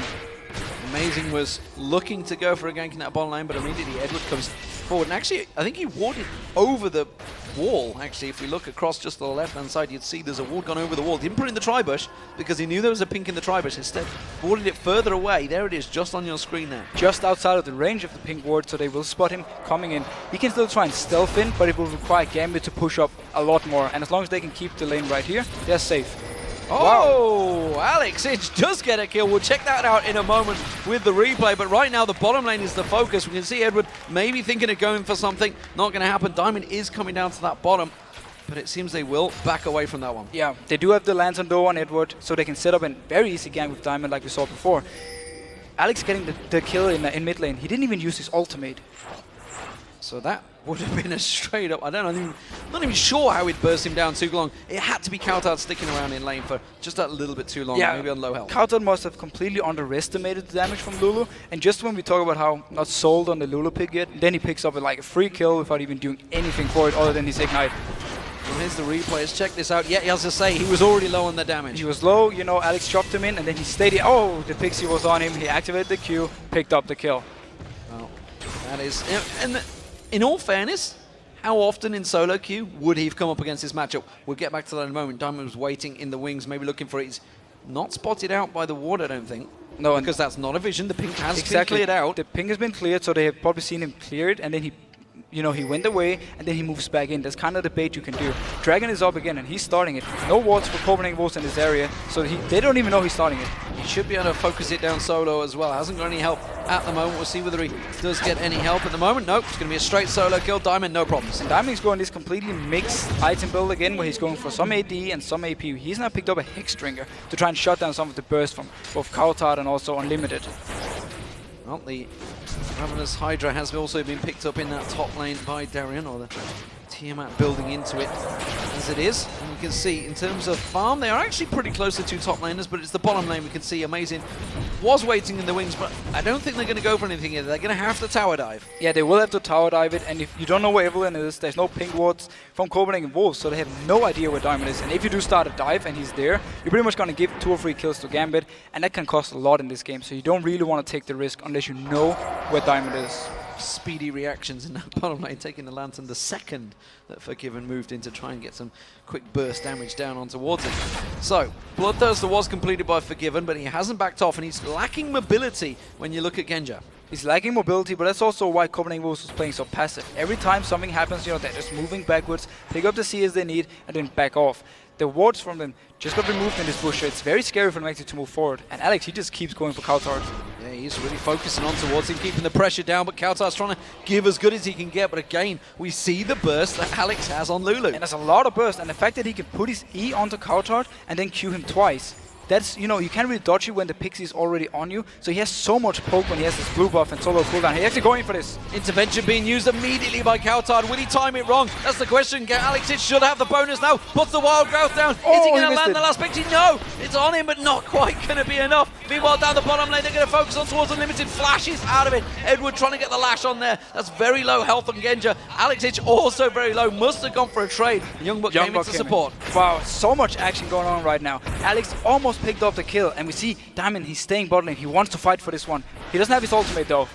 Cyclone's available from Amazing, so they may try and go for that tower dive, which is why you see Diamond being so cautious. Edward needed to land that hook. Meanwhile, teleport coming in down the bottom. That's going to be Darien joining the fight. Cyclone was used, and Amazing, how's he going to get out of this one? It's going to be Unlimited going down. Amazing's trying to get away from this one. He can't be enough. Pillar of Filth goes down. Does lock him down. Amazing's in all sorts of trouble. That's going to trade back and forward. Look at the river, though. Youngbuck coming down now. Can he get on towards Genja? He's going to chase on towards this one. Diamond is also low. Darien doesn't care about Genja, but he may care about Forgiven's Lucian beating on him from behind, but instead he just walks away without any problems. Only Darien can.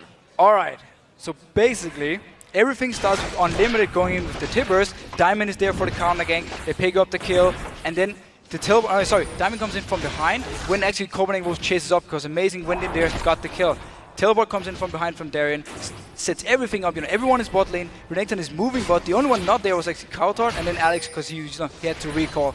So much action going on, and it's just counter ganks non-stop, and everyone, like the junglers, are just following each other around. I suddenly feel that Kautard's not enjoying that mid lane duo with Alex there.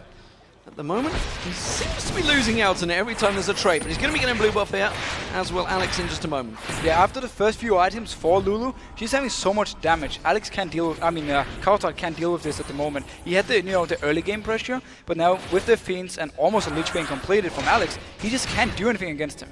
And you can see again, he's putting that pressure back onto Kautard, takes the tower hit, doesn't care about that. It's that little speed boost. He does need to be careful if Amazing decides to join this fight though. Yeah, Amazing can come in. He has his ultimate ready just in a few seconds. No flash though, so Alex doesn't have a flash. He's actually going for this one. He's going to go in, he's going to try and get on towards him. Cyclone will not be popped. Instead, Wild Growth bumps Amazing away. And Alex is close. This time, Diamond going to come and help him as well. But that was a perfect timed ultimate from Alex. It actually knocked Wukong away. So if he had started his ultimate, Alex might have been just out of range and he wouldn't have done anything because there was no flash at the moment for Amazing. Now Youngbuck's going to go on towards Alex. The rest of the team are close by. Instead, just pops the shield on himself. Diamond again. He was just heading up to the Wolves and comes straight back. And now they have to defend this mid turret. Kale is there. Amazing is there. And Youngbuck is closing in.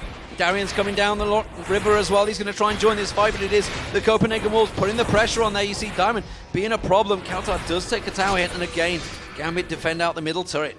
But this shield from Alex is, they take, fight bot lane. Chain of Corruption does land on towards Forgiven. We see the box coming out, but it's going to be Gambit Edwards that's going to have to run away from this one. Unlimited trying to pull the pressure back, but look at this, Genja putting the Colin down. No, it's going to be Forgiven. Who's going to win the fight? It will be Genja on towards Unlimited now. The pressure, the hook, not going gonna land. But you see Diamond coming in around the side. He's got the damage. He just takes him down without any trouble. And Genji manages to pick up the kill, almost 1v1 in the end. Forgiven, he flashed into Genji and kind of wasted it for no reason at all. He could have tried to flash away at least to, stay safe. Another fight mid. Again, intervention used, wild growth used. Who's gonna win out the duel this time around? It's gonna be Kauta. That was tight.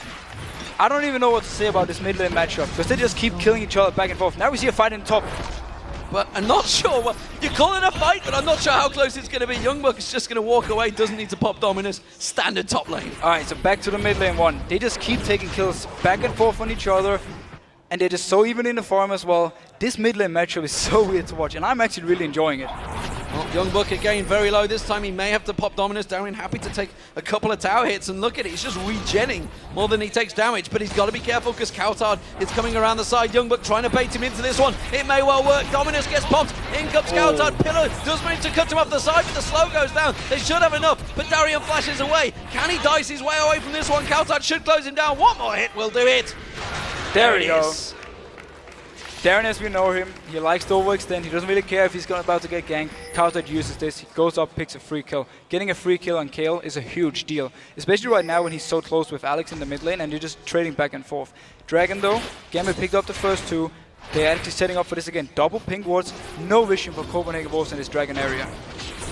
Here's the Dragon up, as you mentioned. Pink wards all being put down, and again, amazing looking to go for Alex. Cyclone is available. It's going to try and go for it, but Alex, look at that, smelling it the moment he comes near. No ward coverage there, just simply detected it then by the movements of Kautard. Yeah, by the move, Kautard went like a little bit too aggressive, so he smelled it out, backed off. He does have both his Flash and Ultimate and Lulu though, so he will be fairly safe, but you kind of want to save them for this potential team fight at Dragon. Pink wards is going to get spotted out by Amazing. Wasn't quite sure whether he'd see that one, and he does.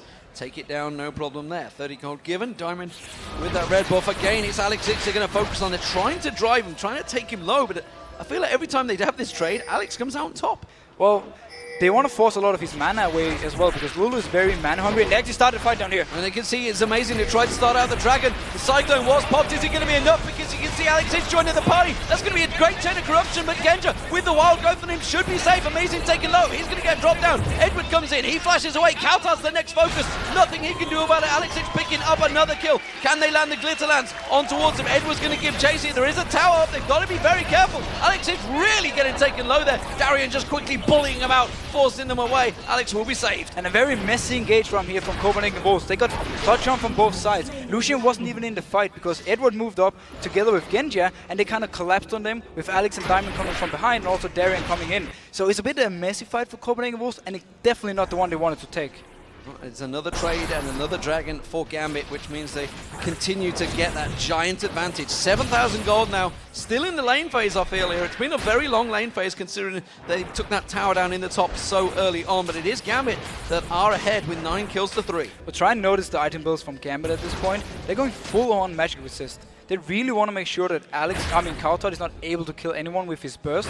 They don't even care about the fact that Wukong, Renekton and Lucian are all physical damage. It might actually end up hurting them in the end. Well, they're going to try and push for this middle turret. Alex Itch is going to come around too late though to defend it. Glitterlands just cleaning out that wave and just knocking it down. And as it is, Darien again pinged out. I think they're going to try and collapse on towards him, but he should be able to walk. No, he was going towards the blue. That may well have been his life, though. He's going to get caught out, stunned by Youngbuck. Can the rest of the team close in? No, he's just going to pop that and run away. And this time he managed to get out. He didn't have his flash, and meanwhile, Genji and Edward just putting so much pressure on the spot lane. They're actually winning it so far. The last 2v2 fight they had, Genji picked up the kill on Forgiven. So far, this Varus pick is actually working. And Genji purposely leaving that tower up with one last hit so it would take down those last 3 minions.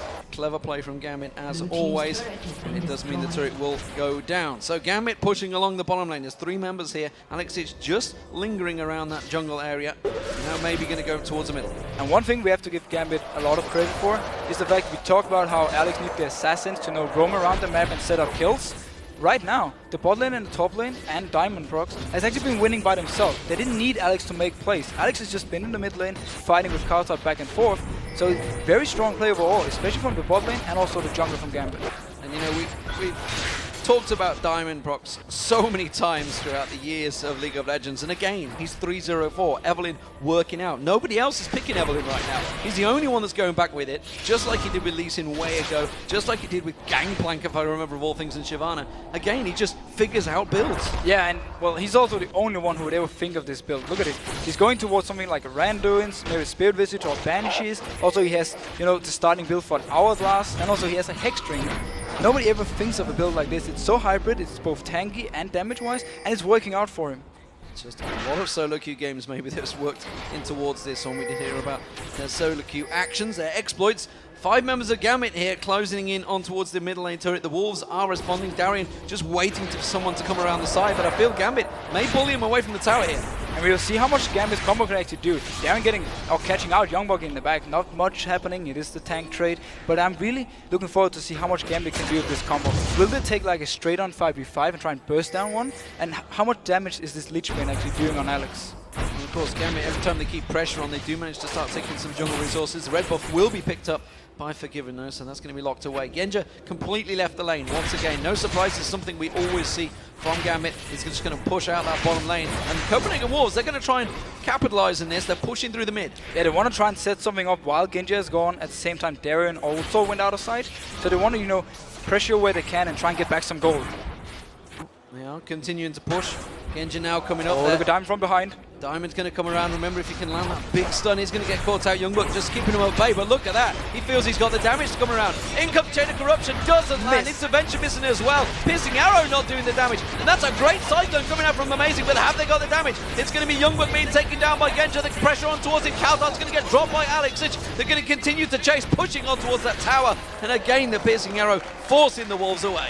And the box from Edward right here prevented any movement from Copenhagen Wolves. Amazing went in, popped his ultimate, but nobody could follow. Youngblood was already low and he tried to get back in, but he couldn't even move. So much slower to come down from Gambit. Both Varus has the slow, you have the slow on Trundle, you have the slow on the box from Edward, and also you have Alex with his Q doing so much, you know, to reduce your movement speed. So Gambit right now, they're just making sure Copenhagen Wolves can even move in these fights. Well, they brute force their way in towards the one middle turret. Can they take the inner turret down? It looks like they will. This is going to be an easy pickup for Gambit.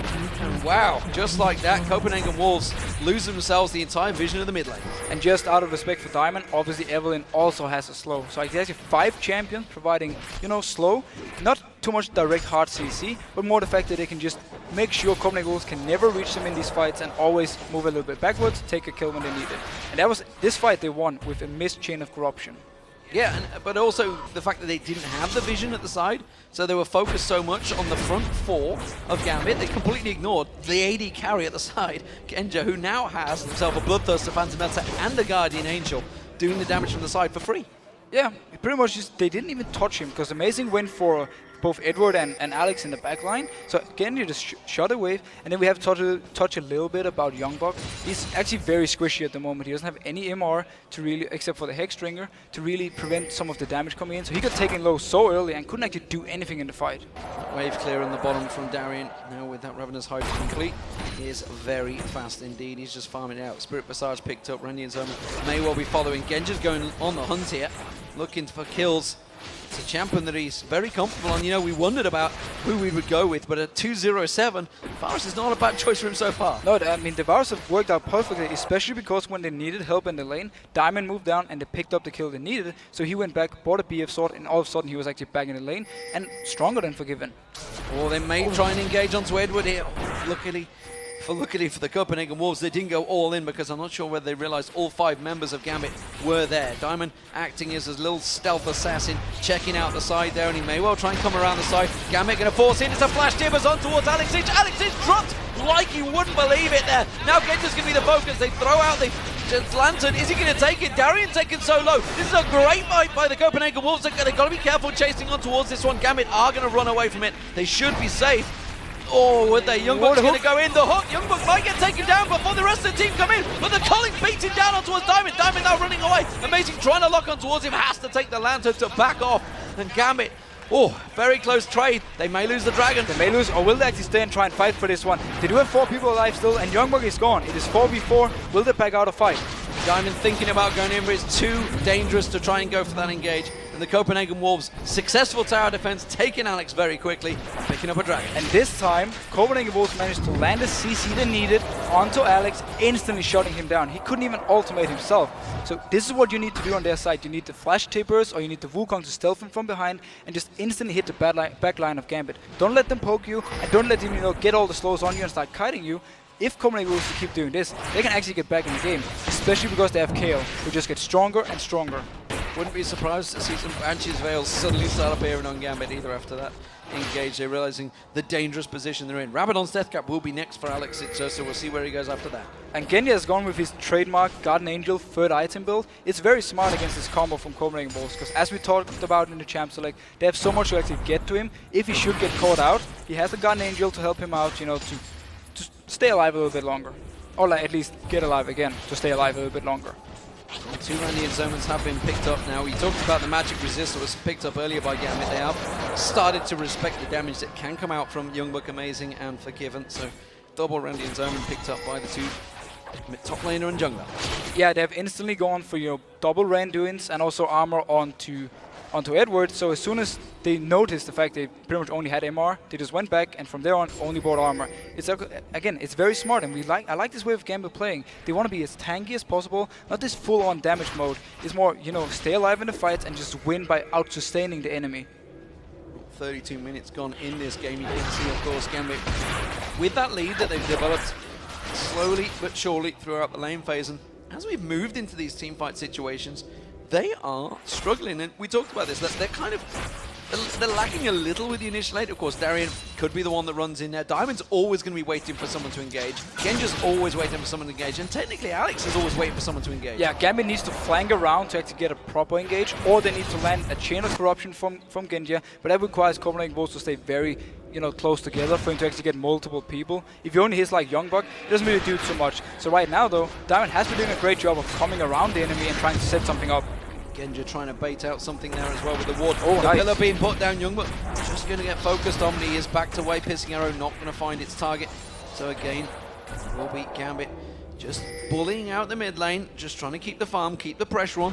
Always in the Copenhagen Wolves jungle, and keeping the Copenhagen Wolves guessing, but they're not separating, they're staying together. Yeah, Copenhagen Wolves don't want to take any chance of being caught by this Evelyn, and then whoever else is there from Gambit's side to kill them, and then give Gambit the chance to either push down a turret or go for a Baron. And the moment Diamond shows himself down the bottom, you can see the Wolves pushing up that mid lane. Pillar doing its job there from Darien. Youngbuck has managed to single out Genja, but really not doing a great deal to focus on towards him. Flash Tippers is not available either. You can see no flash on Unlimited just at the moment. The culling will be used, but Darien just absorbing the whole thing. It almost healed him, that culling. It did no damage onto Darien. We did see, however, the poke from Genja took 35% off Unlimited health instantly by 1 Q, so that's a very scary poke he got, and combine that with the Lulu poke, you're actually in for a very bad one if you get poked too much. With that culling down, getting a bit currently are going to start Baron, but they are There's on a ward. top of a ward. This is a dangerous situation for Gambit. They do have, of course, Kautar coming in, focusing on Alex Ich there. Is going to back away, but Alex is taken low already. This is danger time for Gambit. And Wukong ultimate around this Dragon Pit, he can, the Baron Pit, he can hit a lot of targets and, you know, build up the whole fight. Alex, he has no healing right now, so he kind of needs to back off and then come back into the Baron if they want to keep doing it. The Wolves trying to push the situation here. They could go for this mid lane turret. They know that Gambit completely out of position and that he's going to be forgiven. And Youngbuck pushing in towards it. Kautar with him. They should be able to take down this inner turret if Youngbuck chooses to tank it out. Instead, they're going to try and go for the kill instead. That's going to be the stun on Darien. That means Tibbers is going to go down, but no stun with it. And Unlimited already taken low. Darien tanking out the entire team. Youngbuck tries to do the same. You can see Wild Growth being popped out there. Darien will go down. Edward also taking low. They're going to focus in. Diamond will get down. Unlimited are on the side there as well. Youngbuck is going to get Darien down. Genja, though, he's going to pursue. Is he going to be able to land? That Chain of Corruption was missed already, and they are not going to back away. It's going to be another 1-for-1. They trade 1-for-1, but Gambit here, they try to close in from, again, flanking from the side and set something up. Copenhagen Wolves, they backed off and they collapsed onto Darien and Diamond. And, you know, got him so low, he couldn't stay in the fight. He actually ended up dying. And that meant Gambit could only take 1 kill and then had to back out. Well, that bottom lane is a giant wave beating on towards the tower. You can see that's actually all going to waste at the moment. Nobody from the Wolves daring go down there because they know that obviously we've already seen Gambit pushing towards that Baron. The fact that Darien is dead Means they probably won't go for it, but that's a lot of gold being wasted down there. It's a lot of gold wasted, and Copenhagen Wolves have the issue that if they shove over lane, Darien can go there to farm it, and he has his teleport and can always move around. So if he decides to start some split pushing now, Gambit maybe wait a little bit with pushing up, they can actually get some pressure on the map. Copenhagen Wolves though, they've just been staying together all the time, they don't want to get caught, they just want to farm up, because they know the late game with the Kayle, also Lucian is very strong late game, they have so much, you know, damage and utility to offer. And speaking of that, Forgiven has just been back to get himself that Trinity Force, so his damage will have stepped up somewhat on the Culling. We'll see whether it just massages the shoulders of Darien, because he didn't really do a lot in the last engagement. Unlimited clearing out that ward with the sweeper, which, as you can see, a number of members have picked up 3 on the Copenhagen Wolves sweeping lenses and 2 for Gambit. I'm a bit surprised that Youngbuck actually finished his play with the Rune King. It's mainly one you want to use for the 1v1 fights in the lanes. And that's not really going on right now. He needs to be full tank, and he could just have kept the Cutlass for now and just, you know, get some MR, because right now, he's actually getting chunked quite hard before every fight starts. It's definitely been the focus, certainly, of Gambit, when they have quite the burst damage just yet to take him down as quick as they'd like. Dragon is up, but nobody seems to be thinking of that. As I mentioned that, the Wolves head straight down there. Now, the only reason I can see him building, just going back to the Rouge King, is trying to stop some of all this kiting from Gambit's side. If he can, oh, we see fight going on in mid. Diamond getting focused by Kautard. The Dragon has been picked up. Darien was not anywhere near that. The moment he went up the top, Copenhagen Wolves quickly reacted, went straight for Dragon. It was a smart move. They pick up a lot of gold here in the late game with the Dragon. It gets more and more the longer in the game you get. So they actually get quite a good chunk. And again, it just works for him to constantly go towards the late game. And right now, Gambit don't really know what to do, because they can't flank Copenhagen Wolves when they're staying this far back. Ward coverage being cleared with the pink wards as well. Sweeping lens was available, and instead they pinked out the blue. So they will get themselves more vision around that Baron. This is what it's all about right now. If Gambit try and start this off again, which I'm not sure if they will, is it a dangerous time? Because, I mean, you've got the Flash Tibbers, the Cyclone. There's so much in there that Wolves could disrupt this fight. Yeah, Gambit doesn't have the lineup to actually start the Baron, because they want to make sure they're in the open where they can kite Copenhagen Wolves. They don't want to get engaged on in like a small area. Everyone gets CC'd and then they just get taken down, because the direct damage from Gambit is not very strong. They need these long fights, and that's why they can't really start this as long as Copenhagen Wolves is nearby. Well, Flash is available in a moment for Unlimited, which means Tibbers could well be on the scene very quickly. This could be it. Well, they're going to go engage in. Youngwood's going to find him just at the top of the screen, though. Cyclone, Tibbers, everything thrown down, which means Edward and Diamond. Diamond having to use that Zhonya's Hourglass. Will he be able to get away? Wild Growth is going to be used, but you can see the Culling doing its work. Diamond is going to be able to back away. And this is a back and forth fight. Now they're going to focus on Unlimited. Genja's got the damage, but hasn't got the focus instead. They're going to split apart. The Copenhagen Wolves backing away. Can they find the 2 in the bush? Genja surely should do. And they're going to actually head them off. Darien, is he going to come around? Yes, he is. That's going to be a pillar straight in the face of Amazing any moment now. There it is. Have they got a chase now? Can they catch on towards Kautard? They will manage to get the slowdown, but he's going to speed himself up instead. They could turn it around. 4 members of the Copenhagen Wolves come back in. Alex gets focused and dropped like a stone. Kautard now onto Darien. Has got the slow. Good volley of arrows from Genja will slow them down. But Diamond, he's Roy joined the fight. They can turn his back around here. He's going to goes in towards him. Goes on towards him Limited. He's going to be the focus target. Kautard with the intervention, trying to stop off. Genja doing the damage. Youngwood tries to come back around the side, but Darien's doing work. Taking down Amazing. Now Unlimited's running for it. Pierce and Arrow going to get charged up any second by Genja. Should be able to chase on this one. Volley not enough to take him down. And they back off. Well, what an extended fight. And both teams right now, they just keep overextending and get punished by the other team. First, it's Gambit who chases down. Very good flash by Kautard, actually dodging the slow from Lulu. And then, you know, staying alive more. We see Teleport coming in. They might want to start. They can actually take this Baron because Copenhagen Wolves is very far away. Forgiven is the only one nearby. And he's completely oom. He cannot team fight at the moment. Making full use of teleport. Darien tanking out that Baron. No problems. Gambit once again in control. But as the Wolves have proven, when in open ground, they actually can trade pretty well with Gambit, despite being almost 10,000 gold behind. Yeah, they actually got the perfect engage in the fight because Amazing managed to land his ultimate on 2 people and just instantly take them down. However, we do see some of the bad decision making from Copenhagen Wolves again. Where Gambit was chasing them down, they picked up a kill, they could just say that's fine enough. They decided to chase it, and Diamond came up and actually pretty much like watching the Fnatic game again, got punished for it, and then give the Baron to the enemy team completely uncontested. big danger signs now. The fact that Genja has completed and picked up the Infinity Edge, which will add a giant chunk to that damage. The Piercing Arrow is going to hurt, that's for sure, no matter who the tank is. Kautard, well, he is also building up pretty strongly, but again, he's only at 3, well, technically 4 items with the Home Guard boots on Sorcerer's boots as well, but he's still got Dawn's Ring in his bag, along with the Crystalline Flask. Along with the Flask, I would actually like to see him sell it, maybe pick up a few wards. It could help them a lot right here, when Gambit is kind of put on the siege. He's having a lot of damage though, but he's gonna need his Void Staff to really break through. There's a lot of MR on Gambit's side. Once he picks that one up, you're really gonna see the strong kill though.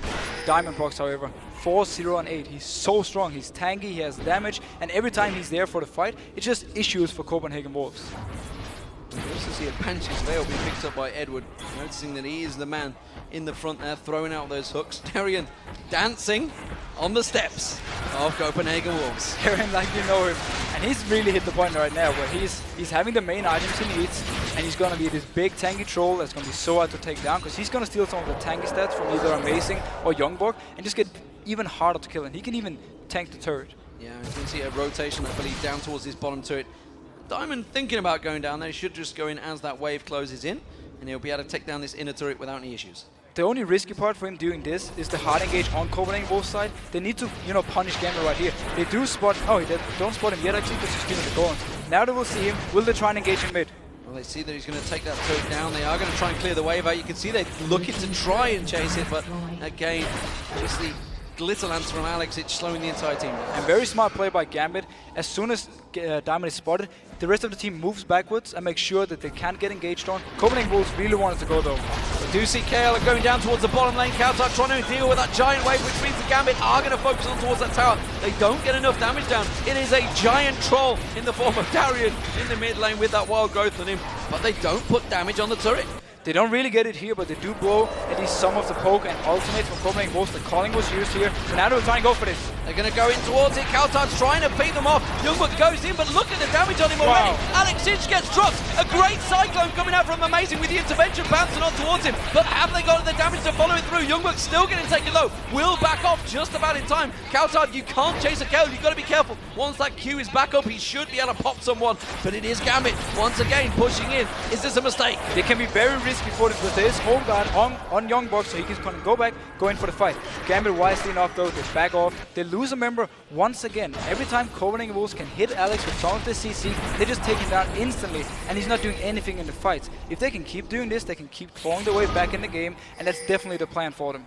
We've got to think a little bit more damage maybe on Copenhagen Wolves. That could have been a disastrous fight for Gambit, because bear in mind they had Baron on there. They did pop Alex in very quick, and it was a great cyclone catching all of Gambit. Yeah, as long as Copenhagen Wolves are hitting all these engages, they're actually winning the fights, and they've been doing this before in the game as well. It's not the first time we see Copenhagen Wolves win a fight. Is it too late though? They're still 10k behind, but the longer you extend the game, the less the goal actually means, because more and more people will complete the 6 items, and you're gonna hit the point where it doesn't even matter you're 20k goal behind, because everyone has what they need. Well, Guardian Angels was picked up as well by Darian. Banshee's Veil, of course, completed a while ago by Edward, who's now got the Talisman completed as well, so they have that speed to get away from perhaps Amazing Cyclone or Flash Tibbers. Now, Genya hasn't picked up a Last Whisper. He's gone for damage items. He's got an Angel, but no Last Whisper yet. He might go back and pick it up now, actually. But he's been lagging a bit of damage on the tanks at least, and they haven't really been able to at least take down before. We see a fight bottom lane. Darian getting focused. Alex is just going to turn around. Has to use the wild growth on himself to back away the tower. Still standing, doing damage on Youngborg. They're not too worried about it, but it's got to be careful, because coming down that river is a very scary Diamondprox. 4-0-8. He's got the damage. He's got the speed. Can he catch up towards him? No, they're going to all back off. And Copenhagen Wolves use the Talisman to back off. They try to get a pick on Darian, but he's very hard to kill. We've seen this before. Wisely enough, Talisman away. Don't even take a chance with Diamond coming from the side. So Forgiven wasn't in that fight. He made face-to-face with Diamondprox. That's a very scary face check on the push there. Yeah, you really don't want to face check Diamond at this point. And they are really lacking some ward coverage on Copenhagen Wolves' side. They can never really move out from the lane unless they move 5 together. That's also why they've been doing it so far. You do have to give credit to Gambit though. They've been good at shutting down the vision from Copenhagen Wolves' side and make sure that they know exactly where they are at all times. Piercing Arrow is being thrown out, and once again it's Gambit trying to siege the front door of Copenhagen Wolves, but this time without the Baron. It didn't work so well last time with the Baron buff, they're trying it again. Without the Baron, but with the last Whisper on Genji. Youngberg just survived the fight yet before. This time though, he won't be able to do the same because Genji is going to have a lot of damage on the tanks, and it's going to be very hard for Copenhagen Wolves actually to go in unless they can instantly pop someone. And Alex Itch this time around staying very far back in the fights. You can see him backing away the moment they came clear. Piercing arrows and glitter lances, trying to flash out there, trying to land the damage, trying to poke down Kaltard maybe, trying to get some sort of poke on towards him. But as it is, Copenhagen Wolves doing a very good job of sidestepping that damage. Diamond is backing off. He's going to clear out that bottom wave. You can see Genji, I think he's going to start stepping off towards that top wave. Maybe think Gambit going to step away from this, and they realize then they can't see to them. They can actually stay mid though, because the wave will push by itself top lane. They can ignore the bot lane for now if they choose to, or they can just back off as a whole team, go down and shove it out. But if they do stay mid now, they can later on rotate to the top lane because the wave is going to hit the turret, and it's an outer turret, so it's going to be very hard for Wolves to actually defend it. Pink ward found from Genji there. Look at Copenhagen Wolves, they're rushing out in this one, maybe trying to catch him out instead. Everybody from Gambit backing away. Notice how they're just giving the full wave to Kaltard pretty much every time. Everyone else backs away. Forgiven, he has pretty much his items right now. So they just want to make sure that Alex constantly gets farm and constantly gets stronger. He's picked up his Void Staff. He's going to really start to hurt, even on Darien at this point. Darien, who only really has the Spirit Visage and Guardian Angel for that magic resist, but of course he'll be able to chomp away those stats from that's probably Youngbuck as soon as he pops out, who himself just got that Negatron Cloak. We talked about how he was lacking in that department. Looks like a Banshee, Guardian Angel maybe coming out for himself. And now we see the Baron is back up. We see Gambit try and go for this again, set up the fight. It didn't work too well before for them, because every time they actually tried to start it, Copenhagen Wolves was there, set up the fight. We have to touch on a little thing. They've been using the ultimate from Kayle on Renekton the last few fights. If Gambit can keep doing this, you know, forcing the ultimate on him and then backing out a little bit, they can go back in and take it. Pretty much a free kill. Yeah, Invisible Baron being taken down, which from sideways see they full vision here. Copenhagen Wolves coming in for this one. Edward trying to run interference along with Darien. They are going to put the box down. They will take the Baron just before they get close. Cyclone comes in, but the damage is very spread out. Youngbuck's going to dive in. Have they got enough? No, Genji's just doing work from the side. That's going to be one down. But Amazing's in trouble. Look at the pop coming out from Genji. He's just destroying the opponents. Youngbuck's running for his life. They don't care. They're switching back on towards Kaltard. He gets taken down by Alex Itch. And now Forgiven is running away. Gambit get the Baron and 3 kills. To get the Baron, Copenhagen Wolves was very slow to react because Forgiven was far away. They didn't want to go in with 4 people. And we have to give credit to, Hook almost coming in. Forgiven having to use the flash. He would have been caught out by that hook as well. And now the Copenhagen Wolves have got to back away from this one. They're going to be able to tank that turret down. It's actually Genji, I believe, that's tanking out the turret as well. But look at the shields being thrown at him. Just covering him off, no problem. That's the inhibitor going down. And Genji, in the last fight, he was just tanking everything. I think Gambit, they may be able to finish this one off. They're going to keep on pushing through. The spawn time is, of course, still at 30 seconds. Youngbuck comes in. Darien's taking a lot of damage from that turret. Forgiven doing work on him. But again, just that regen coming out. That's a piercing arrow sniping out Youngbuck. Diamond doing work. The hook up Forgiven. He's in trouble. He's got to run away from this one. The pillar burned down. The Nexus turret's been burned. Forgiven trying to take down Darien, but he just chomps his way through it. Genji gets himself another kill. And Gambit game and take the game. Go 3 wins on the trot. And wow, Genji at this game, every single team fight, once we got to the late game point, he was so strong. The last fight, he just tanked everything that Copenhagen was thrown at him, but because it was only Amazing and Youngbuck, they couldn't take him down with his Guardian Angel, and he just did so much damage. And he brings up the Varus Split, and he just goes crazy mode on it. You've got to give it to the Copenhagen Wolves, though. Again, despite losing the lane phase pretty heavily, really, they did manage to hold on. They got this knack of just staying in the fight. Despite being 10,000 gold behind in those team fights, they were giving Gambit a good run for the money. They were definitely giving him a good run. I mean, they just stayed together as a group. They didn't want to risk anything, and every time Gambit tried to push, they were there to shove it back. They did try and stop the first Baron. The second one, though, they were too late for it. They didn't react in time. Gambit got to the Baron, and then the fight started. And that's the worst scenario you can get in, because you're actually going in for nothing more or less. They could maybe have backed out, try to defend for another 10 minutes. Yeah, and the damage, of course, coming out, take that Baron down so quickly. You've got to talk about some of the big players there. But Genji 7-0-8, 4-0-12 for Diamond as well at the end of that game. Some great plays, and again, another fantastic Evelynn coming out from Diamond. Fantastic Evelynn. He pretty much carried the whole early game from Gambit. Wherever he went, there was kills. He counter-ganked. He set up everything. When a lane needed help, he was there. And he got so both tanky and he had so much damage. So in every team fight, they couldn't even take him down. They tried to. He just backed out. And, you know, he came back in, did a lot more damage. And that helped Genji get the items he needed. Once he picked up the last Whisper, there was pretty much no chance for Copenhagen Wolves to win the fights. And how do we rate Lulu, because it's going to be played in solo queue non-stop now. Sorry, guys, that's going to happen. But Alex has played it. Wasn't awe-inspiring, but we did also see the stats when he plays Standard Champions. When he's not an assassin, sometimes it's just not great. Yeah, I mean, Lulu pick for me in this game was... I have a very hard time judging it because he killed Kauthard, but he also got killed by Kauthard. It was like very back and forth. Very balanced. Very balanced. I think it was a good pick. I think it worked, except for the times we actually got hard engage on and he just died instantly and Gambit actually always lost the fight. I feel like if the game had been a little bit more even and Copenhagen Wolves had those engages, they would actually been able to maybe not win the game, but at least get further ahead than we saw right now where Gambit instead won the game. Remember, of course, you guys at home, you can let us know what you think were the biggest plays of the day by tweeting us at LOL Esports and using the hashtag LCSBigPlays. What was your big play in that one? Genja in the very last team fight, tanking Cyclone from Wukong, tanking Youngbok, and just dealing out damage, killing everything. As soon as he killed the 2 tanks, he just goes straight for the next ones, and I think he free-shotted Unlimited in that last fight, so he definitely, that was my big play. Big plays all around, of course. Don't forget to tweet those. And, of course, with that, we'll be taking a brief break. When we return, we'll be speaking to Alex Ich from Gambit. Who else, of course? And then it is the Super Hot crew. They are still smouldering from their 2 wins last week. And we'll take on Millennium, who lost their match earlier today against Roccat. First, though, let's hear what Millennium's Creaton has to say about predicting Super Hot Crew's picks. We scrim a lot versus Super Hot Crew at the moment. They are a team that is playing scrims with other champions and they go to tournament with other champions, so it's really hard to predict what they're gonna play.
Welcome back, everybody, as we are joined here by Alex Ish Gambit to talk about that victory.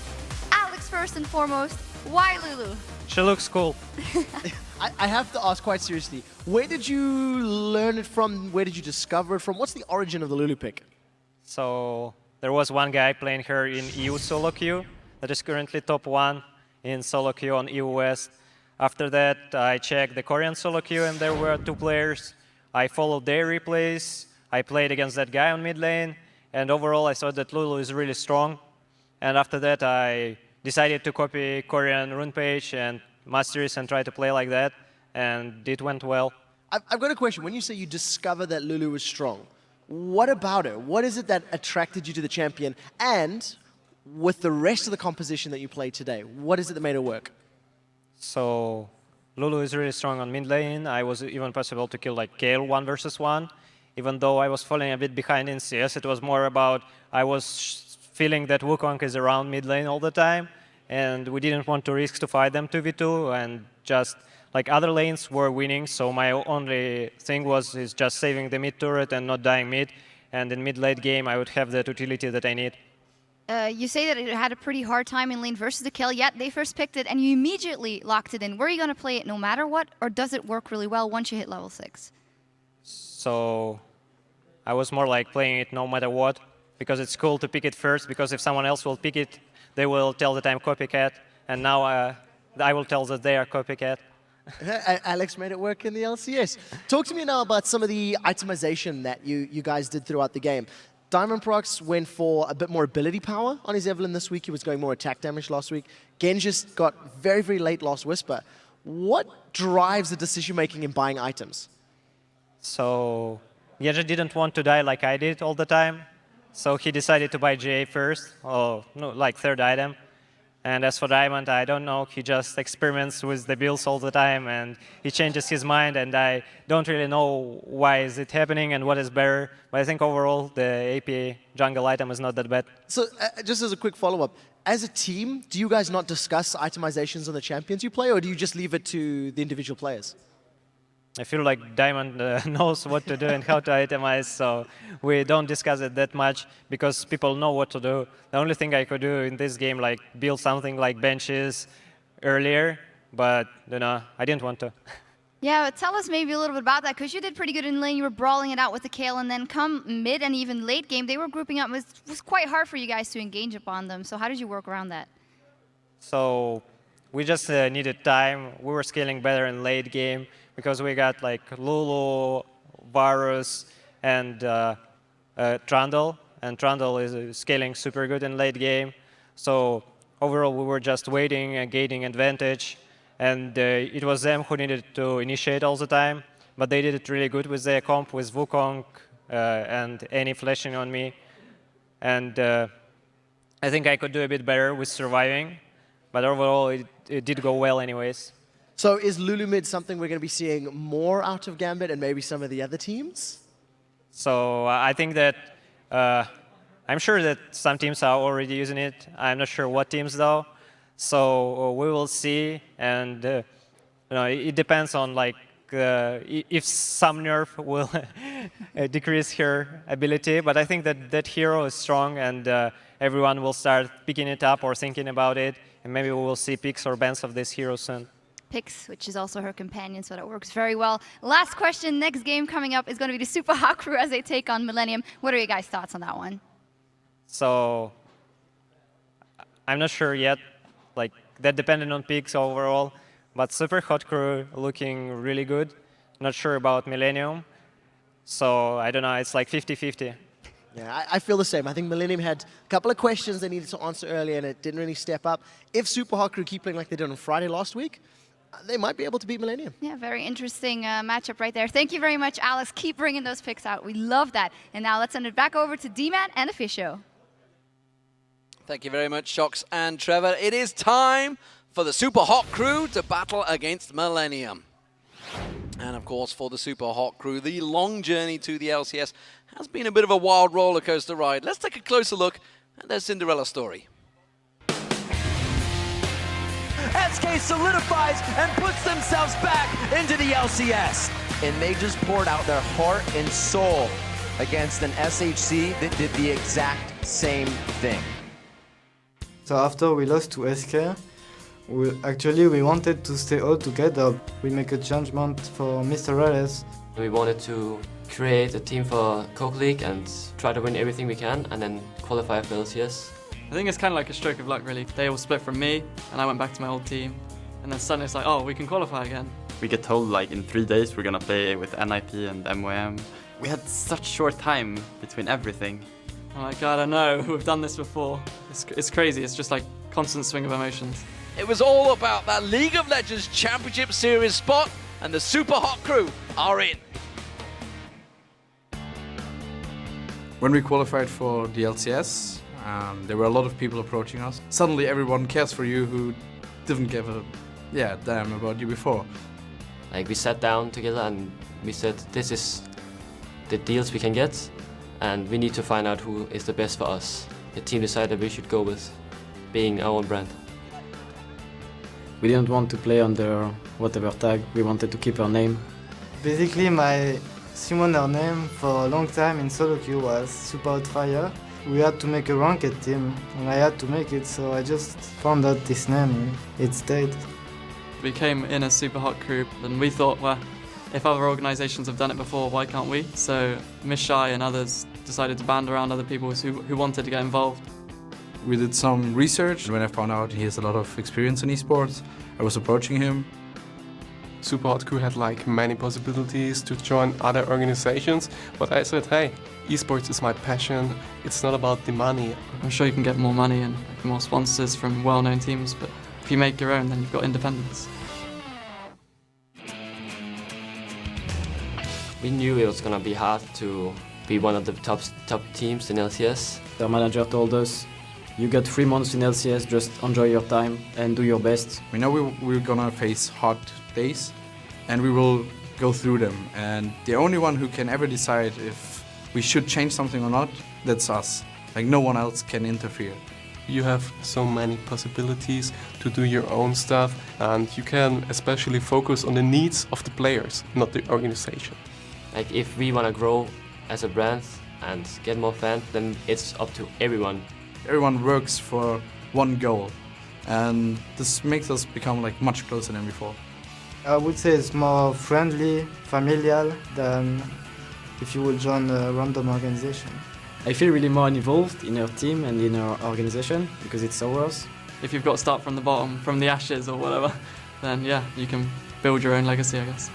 I personally trust our players and our team manager. When you are your own brand and when you got no pressure from the organization, I think you are a better team actually. They've done it! There's a teleport into the inhibitor. Mimers on the Nexus. Super Hot Crew beating the Wolves. You can look down at your shirt and look down at your sponsors and think we accomplished this. Very impressive stuff there. And honestly, I've seen it across the years in esports, the fact that these teams, they do join these big organizations, feel the pressure and often just fall apart. I mean, the thing is, when you join a new organization, you want to show to them they chose the right team. You want to show to them they can believe in you. So that's why you get this, like, even though they tell you, don't worry, we're not going to judge you on the results, you know they are, and you really want to prove to them that you're the right choice. Maybe we're seeing that with some teams in the league right now. Of course, the Super Hot Crew, though, are coming into week 4 after 2 great wins last week over SK Gaming and Copenhagen Wolves. Yeah, and the big surprise for me was the fact they played as a team. Like, everything worked for them. The solo laners, we called them out last week. They really stepped up. Especially Mimir impressed me so much. He had a KDA of 19. That is an amazing KDA to pull out, especially because he was hit so hard in the first few weeks. He really stepped it up. And both him, Mixa, and Mr. Rales were all on the Hot Player of the Week lineup. And that really shows how the whole team stepped up and how, you know, everyone just played so well. And of course, this was a team that had 4 members in the lowest KDA for their spots, so they really stepped it up. But where does it put Super Hot Crew now? Do we believe they can keep on winning the games? And you know, Mr. Rales himself tweeted, "Can I make it the dream 3 wins in a row?" I believe more in them as a team. I believe more in the solo laners right now. But the issue for me is still the fact that Impaler is so easy to ban out. He's only one on Pantheon and Vi, because he can do engages and he doesn't have to rely on his, you know, his his mechanics. So once he has these champions, he can make plays, but without them, we've only seen bad stuff coming out from both him and Super Hot Crew. So it's a bit too easy for me to actually make a game plan versus this team, and I think they really need to start improving it, or improving more the champion pools. For instance, I would like to see Wukong being picked up for Impaler. It kind of reminds me of both Vi and Pantheon in the way you can do the engages, you have good early game pressure, and you don't really rely on your skill shots. I mean, we just saw the 5-man Cyclone, so it's a possibility. It worked almost for the Copenhagen Wolves. But of course, in the game versus Roccat, the lanes phased, it went well, but they felt a little off in the late game. Yeah, we're talking about Millennium right here. The fact that it didn't work for them in the late game, teamfight-wise, is a big issue for Millennium, and it shows the issue we had with Millennium for such a long time.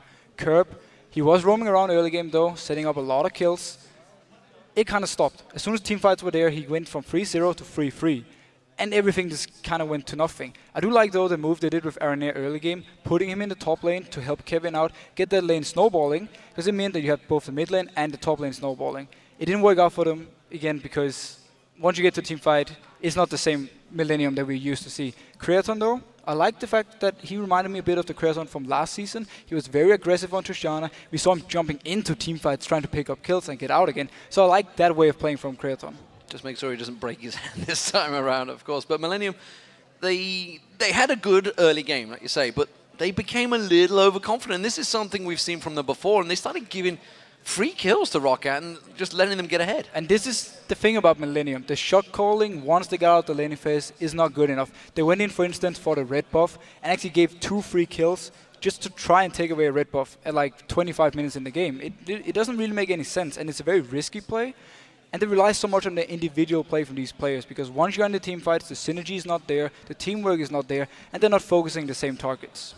Well, they are the two teams. That's what we think they are anyway. Let's see how it develops, because let's check out those starting lineups. On the blue side, it is going to be the Super Hot Crew. It is Mima in the top lane. Great series from him last week. Impaler in the jungle. Another great series from him last week. Moops and Mr. Rales alongside Mixer is the duo lane, and they've all played so well last week. They all played so well, and it's time now for Millennium on the red side to actually step up their game. We have Kevin in the top lane, we have Aranea out in the jungle, we have Curb in the mid lane, Creaton as the AD carry, and Jiri on support. Well, these are the only 2 remaining teams that have yet to face each other on the Rift. And so for this match, well, we thought we'd look in the jungle for our featured matchup, which is Impaler up against Aranea. And this is actually 2 junglers that, you know, for me they're very similar. They play the same kind of champions, they have the same kind of play style, and they also want to be the one who makes the calls and the plays early game.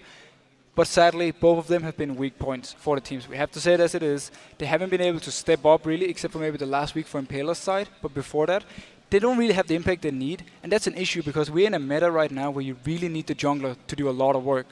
And of course, last week we saw Impaler playing Pantheon to great effect, and it's kind of Aranea's champion as well. Yeah, both of them, they really like this Pantheon, and it works for Impaler at least the same way as it's hard to say, as Vi, because you can do the early kills and also you can do the engage. Like, he wants to jump in with his Skyfall and then start the whole fight, make the call. And he doesn't even have to, you know, rely too much on his mechanics. He said himself in the interview how his mechanics, that's not what he's known for. The question for me, though, is will Pantheon now just be another must ban versus Super Hot Crew? Yes, your jungler, he's taking 2 bans, but then he's pretty much gone. Like, will we see Pantheon being banned away, or will they actually let it go through? What about Aranea, though, from Millennium? And of course, you know, we've talked about how he is kind of the shot caller. Both junglers are the shot callers for the teams, and he's been making maybe some wrong calls lately. Yeah, his calls has been a little bit off. Very aggressive calls. I mean, it's good if you can execute it, but if you kind of keep falling behind on it, it doesn't work. He's been very busy with his exams, and he's actually finally done with them now, so he can really start practicing. He has his gaming house, he's moving in there, and I expect to see Aranea really step it up now and become the leader that Millennium needs, and the one they had last season. The guy who always walked in front and made sure everyone was feeling all right and everyone was confident in themselves. Well, we are about to get into picks and bans, so what do we make of these 2 teams? Obviously, we've talked about the fact that Vi, Pantheon, these are big keys for the junglers, but what do we make of everyone else? We saw Kurt playing very well in the early game. up against Roccat. Yeah, as soon as Kerb gets something he can roam on, like a Gragas or LeBlanc, he's always an issue for other teams to deal with in the early game. So either he's going to be the target, or they're just going to go straight for the junglers and make sure that, you know, Aranea can get maybe an Elise, and then Super Hot Crew is kind of left with nothing. Well, Yasuo banned out. I'll tell you why I'm giggling, because earlier on when a couple of teams were turning up, I heard a lot of noise coming from Millennium Room, so I had to go in and talk to them. And basically it was Kevin. He just landed a 5-man ult from Yasuo. He's just like, oh, just got everything. So obviously that's been banned out. Also, Annie and Kassadin being taken away. Ziggs, Morgana, and Gragas. So lots of mid laners and supports being focused on this time around. And not a single jungler being ganked away. Yeah. Vi is open, Pantheon is open, Elise is open. It's going to be actually very fun to see what Super Crew goes with. Will they take the Elise like most teams? Or do they more want, you know, the heavy engaged one for Impaler's side? The Gragas ban, Moops has kind of been a Gragas only player for a long time, and teams know this, so the ban is actually very smart. Well, I mean, all of the bans from Millennium is Moops. Every single one. You think of the champions he's played over the last time, he was famous for Morgana, famous for Gragas, pulled out Ziggs and he started learning that. Now what's he going to be left with? Well, he has Orianna. Kind of reminds of the same kind of champions. You can farm a lot, and he also has Kayle. He played it last week, and actually it went pretty well. It's the same kind of champion. You farm a lot early game, you get strong for the team fights. If they don't lock it in here, I haven't actually seen Kerb play Kayle before, so I'm not sure if he's going to pick it up. However, though, Morgana here, they love to play Morgana Caitlyn bot lane, like Morgana support, and just shove the wave constantly. That's what's weak, like Tristana, she's very weak against these heavy shove combos. So this actually opens up for Millennium going Tristana once again, if they were happy about it for first game. Caitlyn was locked in. And talk about, obviously, that he did play Tristana. To varying effects. We're still not sold on that one yet. It looks like it will be Thresh as the opener, of course. Does leave a couple of options open, but the Annie being banned out, of course, means that Mixer, who himself went for Morgana as support before, maybe was thinking about that, but of course that was banned out. Maybe, I mean, is that a respect ban? I mean, it did do very well for Super Hot Crew up against Roccat last week. It's a ban saying, we know you don't really play Annie. We're now picking away Thresh, which is the counter to Leona. So what is he going to go with? Is he going to fall back on a Nami? He's played it before. Or did he actually start practicing Annie? He didn't play it before. He never played it before in LCS. So I like the way Millennium is actually doing this, trying to shut down Mixer and also make it harder for Mr. Rales to do anything in the lane then. He did early pick the Caitlyn, so he's going to be fairly safe and will be able to farm. Lucian coming in on the other side, basically saying Lucian, Caitlyn, they kind of go even in the lane. Yeah, I mean, it's basically saying we didn't believe in Tristana either earlier on. I'm actually very happy that they didn't go in for the Tristana here. She's a very weak pick against Caitlyn. Oh yeah, the Sonar. He played it as well before. Yeah. Oh yeah. And it works. I actually always liked Sonar versus Thresh because you have so much poke on him. As long as you can dodge the hooks, he can't really do anything to you, and you can just constantly poke him down. And if he does engage on you after level 6, you can counter engage with your ultimate right in the face of him and a team. There is Pantheon being locked in, so it's Impaler going for that one. It worked very well for him last week. 2 wins on it. Means that Aranea won't have it available. Did also see a LeBlanc being hovered over by Kerb just at the end there. I think so. He actually instant locked it in. Kerb on these assassins where he can make plays. He really wants to punish moves. However, Orianna is actually very good versus LeBlanc, so they kind of open up for moves to go that route. Maybe trying to scam a little bit away from the Kayle. Pantheon pick. I think Super Hot Crew is one of the only teams who's actually not taking Elise when it's up, because they want to play to what they know they're good at, and they want to play with, and he doesn't even pick Elise. Anyhow, they want to play to where they know Impaler is good. They want him on the champions he can do engages on, and where he can do the early, like, very aggressive plays. Well, Elise was used by Aranea in the previous game against Roccat, but he's gone back to Lee Sin. It's a champion he played very well throughout the summer, and this time around, going to try and work it against the Super Hot Crew. Now the question is, will Aranea stay around the mid lane like we've seen him in the past weeks, constantly getting Kerb going, or will he shift the focus again more towards the top lane and try and get Kevin rolling and, you know, want Kerb to kind of win his lane alone? That's actually very interesting to see. I expect the bot lane to be kind of left alone though, because they will do fine with this fresh Lucian setup. Well, maybe the question's going to get answered here. Does Moops play Kayle? Maybe he will be. It's an interesting pick. I was going to say that's a dangerous pick because Kayle can be very squishy early on, especially against LeBlanc. It will be an Orianna falling back on that one, and it's going to be a Mundo in the top for Maimer. Yeah, Maimer just constantly picks this Dr. Mundo. Yes, he loses the early game a little bit, but once you get to team fights, he's very strong. Orianna pick versus LeBlanc, very smart, can get a few skills in your shield early game, and you can just prevent all the damage from the Blank and just poke him out constantly. Warwick. Kevin actually went for Warwick. He did go for Warwick. And I quite like that versus Dr. Mundo because you get very tanky late game, you have a lot of impact, both is running teleport so they can follow each other, and this is pretty much a free farm lane for Warwick because Mundo won't be able to poke him down. It seems that the Millennium players are happy with it. Big smiles on their faces. They got a cheer from the crowd, of course, and they was locked in. So what do we make of these two teams? I mean, this is something we've seen before from Super Hot Crew. A couple of champions that actually, I think, will synergize very well. Yeah, they will synergize very well together if they can get the right engage, you know. Grand Skyfall coming in and then followed up by Sonar ultimate from Mixa. We saw him flash ultimate last time. It was so good. I have to kind of touch on something I said myself just before with the bot lane. Caitlyn, Sonar actually, if they get an early push going, they will pretty much force Lucian and Fresh to lose a lot of CS at the turret and therefore force Aranea to come down and help. So I expect them to actually draw a lot of attention early. Well, you've heard what Deficio and myself have to say about this one, but let's check what you guys at home think. According to the numbers, it is 52% of you have voted for the Super Hot Crew. I'd love to check. I think that may be the first vote that Super Hot Crew have won. Yeah, it was one of the first very close votes we actually have.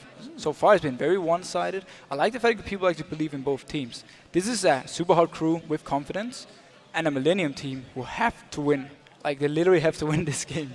Well, you heard Alex's opinion. He thought the Super Hot Crew may well take this one as well because they've certainly been playing very well. So as we move into this game, what are you expecting to see from this one? We've seen Millennium winning out well in the lane phases, but also Super Hot Crew do very well in the lane phase as well. Yeah, both these teams are actually very good in the early game. I expect them to rely a lot on the junglers, and I expect them to be very aggressive early, try and set up kills. The top lane, that's more or less the farm phase lane, so they have to focus elsewhere. The bot lane could be a potential one with the Lantern from Jerry until a no mobility Sonar and try and shut her down early if Mr. Rallis and Mixa go for the early push and trying to pressure the turret early. The final game of the night underway. Super Hot Crew as the blue team and Millennium as the red. And Millennium, well, they were famed for doing this. They did it a number of times over in Brazil, and Mr. Rallis may well get caught out straight away. Is anybody going to flash engage? No, Jerry was far too far away from that one. It was actually very smart by Mr. Rallis to run out in the river, because normally you stay in the bush and wait, and then Fresh can try like a blind hook. If he managed to hit you, you're pretty much dead or at least forced to use a flash. This time he just went straight out. He knew he would be there before Millennium, and he spotted him coming in. And looking at the two teams, who do we see? A level 1 fight, if they were to go 5v5, because think back to Brazil, think back to Sao Paulo, think how Millennium got caught out pretty heavily by the team reading them, knowing exactly what they were going to do, and all face checking that bush. Yeah, the only CC on Millennium side would be the hook from Jerry, but then he doesn't really provide any damage from there. I can see Kevin facing Impaler. Oh, and it's going to catch on towards Kevin. Kevin's going to take a lot of damage before he gets that turret. He won't go down, I don't feel, from this one, but you can see lots of damage done to him. He's going to back to tower. Yeah, well, again, back to the level 1 part. None of the teams really have a great invade setup. However, I like the fact that Super Hot Crew has a bit more damage level 1, especially Sonar actually provides quite a lot of damage if she has stacked up a power cord while waiting in the bush. Cleaver being thrown out, not quite landing. Gerber, he's picked himself up a Crystalline Flask instead of a Doran's Ring in that mid lane. It does look like Impaler, who was standing around that red buff, will be starting off on the blue with the help from Mima, and no lane changes coming around from either side. Now we will have to see if Millennium can actually punish moves now that they banned away 3 of his champions, or at least 2 of them, and the Morgana. Because Kurt really has to win this lane. Even though he's against Orianna, which is generally the very safe pick, he also picked up a Barrier on move, so he really don't want to risk dying.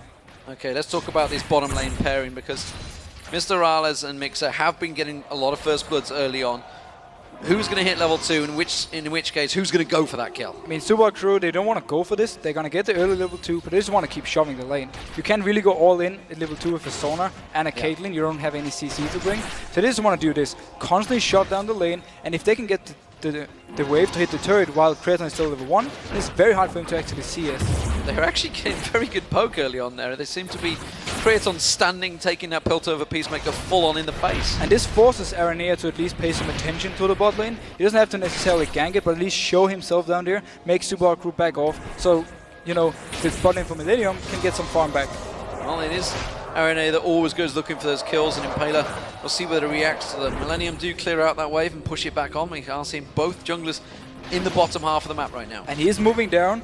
There's no Lantern on Jerry yet, so he has to rely on the fact that he can safeguard to one of them and then start it from there. Impaler's actually moving away from the bot lane, so he won't be able to help if a gank should happen. So Millennium, will they manage to go for this one? You can see they're starting to push the lane out, and I think, honestly, Super Hot Crew might read this one a little bit early because suddenly Millennium being aggressive here, RNA already backing away. Yeah, they expected it. Also the fact that Jerry started moving a little bit forward, he didn't try and stay back. So they kind of figured he's nearby, they didn't push the wave. They might actually just start doing it again now and force RNA to come down again and constantly be annoying. Keep him pressured maybe in that jungle. Mimir in this top lane, you can see he's shoving Kevin in towards the turret, but Kevin's not really going to have too many problems on Warwick. He can farm up the tower pretty easily. Yeah, and he's going to actually get a lot of CS right here because Mundo can't pressure him enough to stop him from CSing on the tower. That's why you need like a Renekton to constantly be around him. This is just a farm lane. A farm lane, it's a farm lane. Kevin slightly edging out. This middle lane, though, Moops up against Kerp. Orianna versus LeBlanc. It's a lane we've actually started seeing more of in 2014 season. Yeah, because LeBlanc became this popular pick. A lot of the assassin-type players like Bjergsen and Hein NA, they love to play it, and they've really shown how much you can do with it. And it also means it opens up for the Orianna, the safe version against this LeBlanc. We do actually see Kerp being very aggressive and having a small CS lead here in the start. Impaler is closing in from the side, though. LeBlanc is a very tricky champion to close down, but again, that ward giving vision straight away and thinking of maybe putting a burst on Impaler himself there, which is why he backed off. And Aranir, he's lurking around his top lane, but he doesn't have a red buff, so they won't be able to do anything to Mimir. And as you said yourself, spotted out by a ward from Impaler's side, nothing really happening. Both are just going to go back to farming. If Impaler can hit an early level 6, he can do a very nice surprise gank though. Okay, so we've seen the Mundo and Warwick before in this top lane.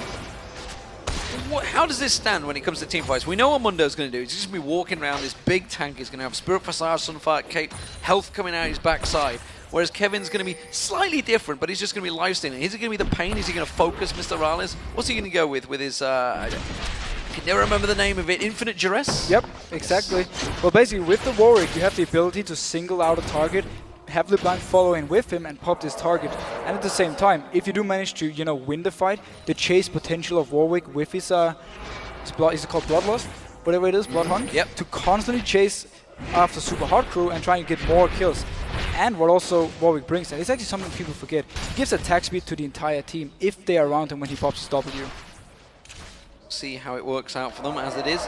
Not a great deal of aggression coming out. Looks like J-Ree may well try and come down and force something on towards Super Hot Crew. Here comes RNA, the lantern's thrown out. They are going to go for Mixer. Does flash away very nicely, but he's going to get closed in. It should be First Blood. Who will take it? It will be Creaton that finally gets it out. And just as we talked about, Super Hot Crew was pushing up the lane, constantly being a pain for Millennium. They had to call Aranea to come down. This time there was a Lantern on Jerry, so it's a very easy gank to set up. And there's so low mobility on Sona, you can't really do anything once Fresh walks in your face. Moops getting bursted once again by Kerp in this mid lane, keeping the pressure on him. So, Millennium get First Blood. Will they follow it through? This is something they've done quite often. It works out very well. They have very good early game, but they tend to get a little overconfident, and it is RNA that tends to go for it. And Impaler's going to go face to face with Kevin, sees him out there, doesn't fancy it. That was so good. He actually spotted out Kevin because he was level 6 moving for the gank. Aranea was on the other side of the Wraith. They're going to collapse the 3 people onto Moops, and they were trying to, you know, get Kirby even more rolling. He's actually already winning the lane by himself CS-wise. That's very impressive. Or maybe also a little bit Moops not playing too well so far. RNA is spending a lot of time in this mid lane trying to get this gank on towards Moops. Maybe it's Kurt making the calls, maybe suggesting it, but we see this bottom lane. Now that Millennium have got that First Blood down here, they're starting to be a bit more aggressive. Yeah, and Super Hot Crew has to be very careful because there's no flash on Mixer, so if RNA should be there again, or even if Mixer should be caught by Hook himself, he doesn't really have any chance of escaping if it goes wrong. LeBlanc making a move down to bottom, but instead it's just warding out that red buff. Moops will be picking up the blue. It's going to be gifted across towards him, which means he will be able to keep Kerp at bay for a little bit longer, who himself hasn't actually got the blue buff yet. No, he hasn't picked it up yet. Arnea started his red buff and then he moved all the way down, so he could be in the bot lane as fast as possible early game. Impaler will hit level 6 though when he picks up his own red buff, and then we can actually really start seeing the ganks, and we can see how well Arnea actually reads him. If he's nearby when the Grand Skyfall comes in, he can maybe turn it around, especially in this mid lane, where Kerb is looking very strong so far. That single award that was placed by Millennium And of course, the one by Aranea, just giving all that vision. They know that he's on red buff, they know the rotation, they know that Moops is sticking around in the middle. So all the information given across. Kevin taking a look towards the blue buff. It is already gone, buddy. You're too slow on that one. It is still a very nice ward versus Pantheon because, you know, you don't really want to ward just in the river because he's going to jump across it. So with this ward right here, you might be able to spot Impaler doing a long Grand Skyfall into his lane, and it's actually making him a bit more safe. I will help the crowd. You pointed towards the blue buff ward. Yeah. Pointing towards something on the screen doesn't help the hundreds of thousands that are watching. But it's good that you do that. As it stands, Grand Skyfall is available now on Impaler, but he has no help down here, which means he's just going to clear out, make sure the wave doesn't get taken by the tower. And first item by Curb, full-on aggression, needlessly large rod. He's just going to go straight in the face of whoever is coming close to him. If he gets the early DFG, he can really start setting up kills, and we actually see him moving towards the top lane. Yeah, and there's no ward coverage here. Maima may well get caught out by this one. Has got his ultimate available, but you see the Infected Cleaver landing. That's going to be the infinite address. The burst down. He's just a stagnant target, and Maima will drop from this one. Or will he? He's going to try and get away. The blood hunt from Kevin. He should get the burst down. He's onto the tower. Is it going to be no Grand Skyfall's coming out from Impaler? But he's already gone down. It's just simple defensive duties now for Impaler. And a nice roam coming from Curb. He does it every single game. If he wins his lane, he will make plays everywhere else. And the nice thing about this one, the stun from Warwick came in where Mundo was actually on the right side of the creeps. So he could hit the chain from LeBlanc without having to dodge around these creeps everywhere.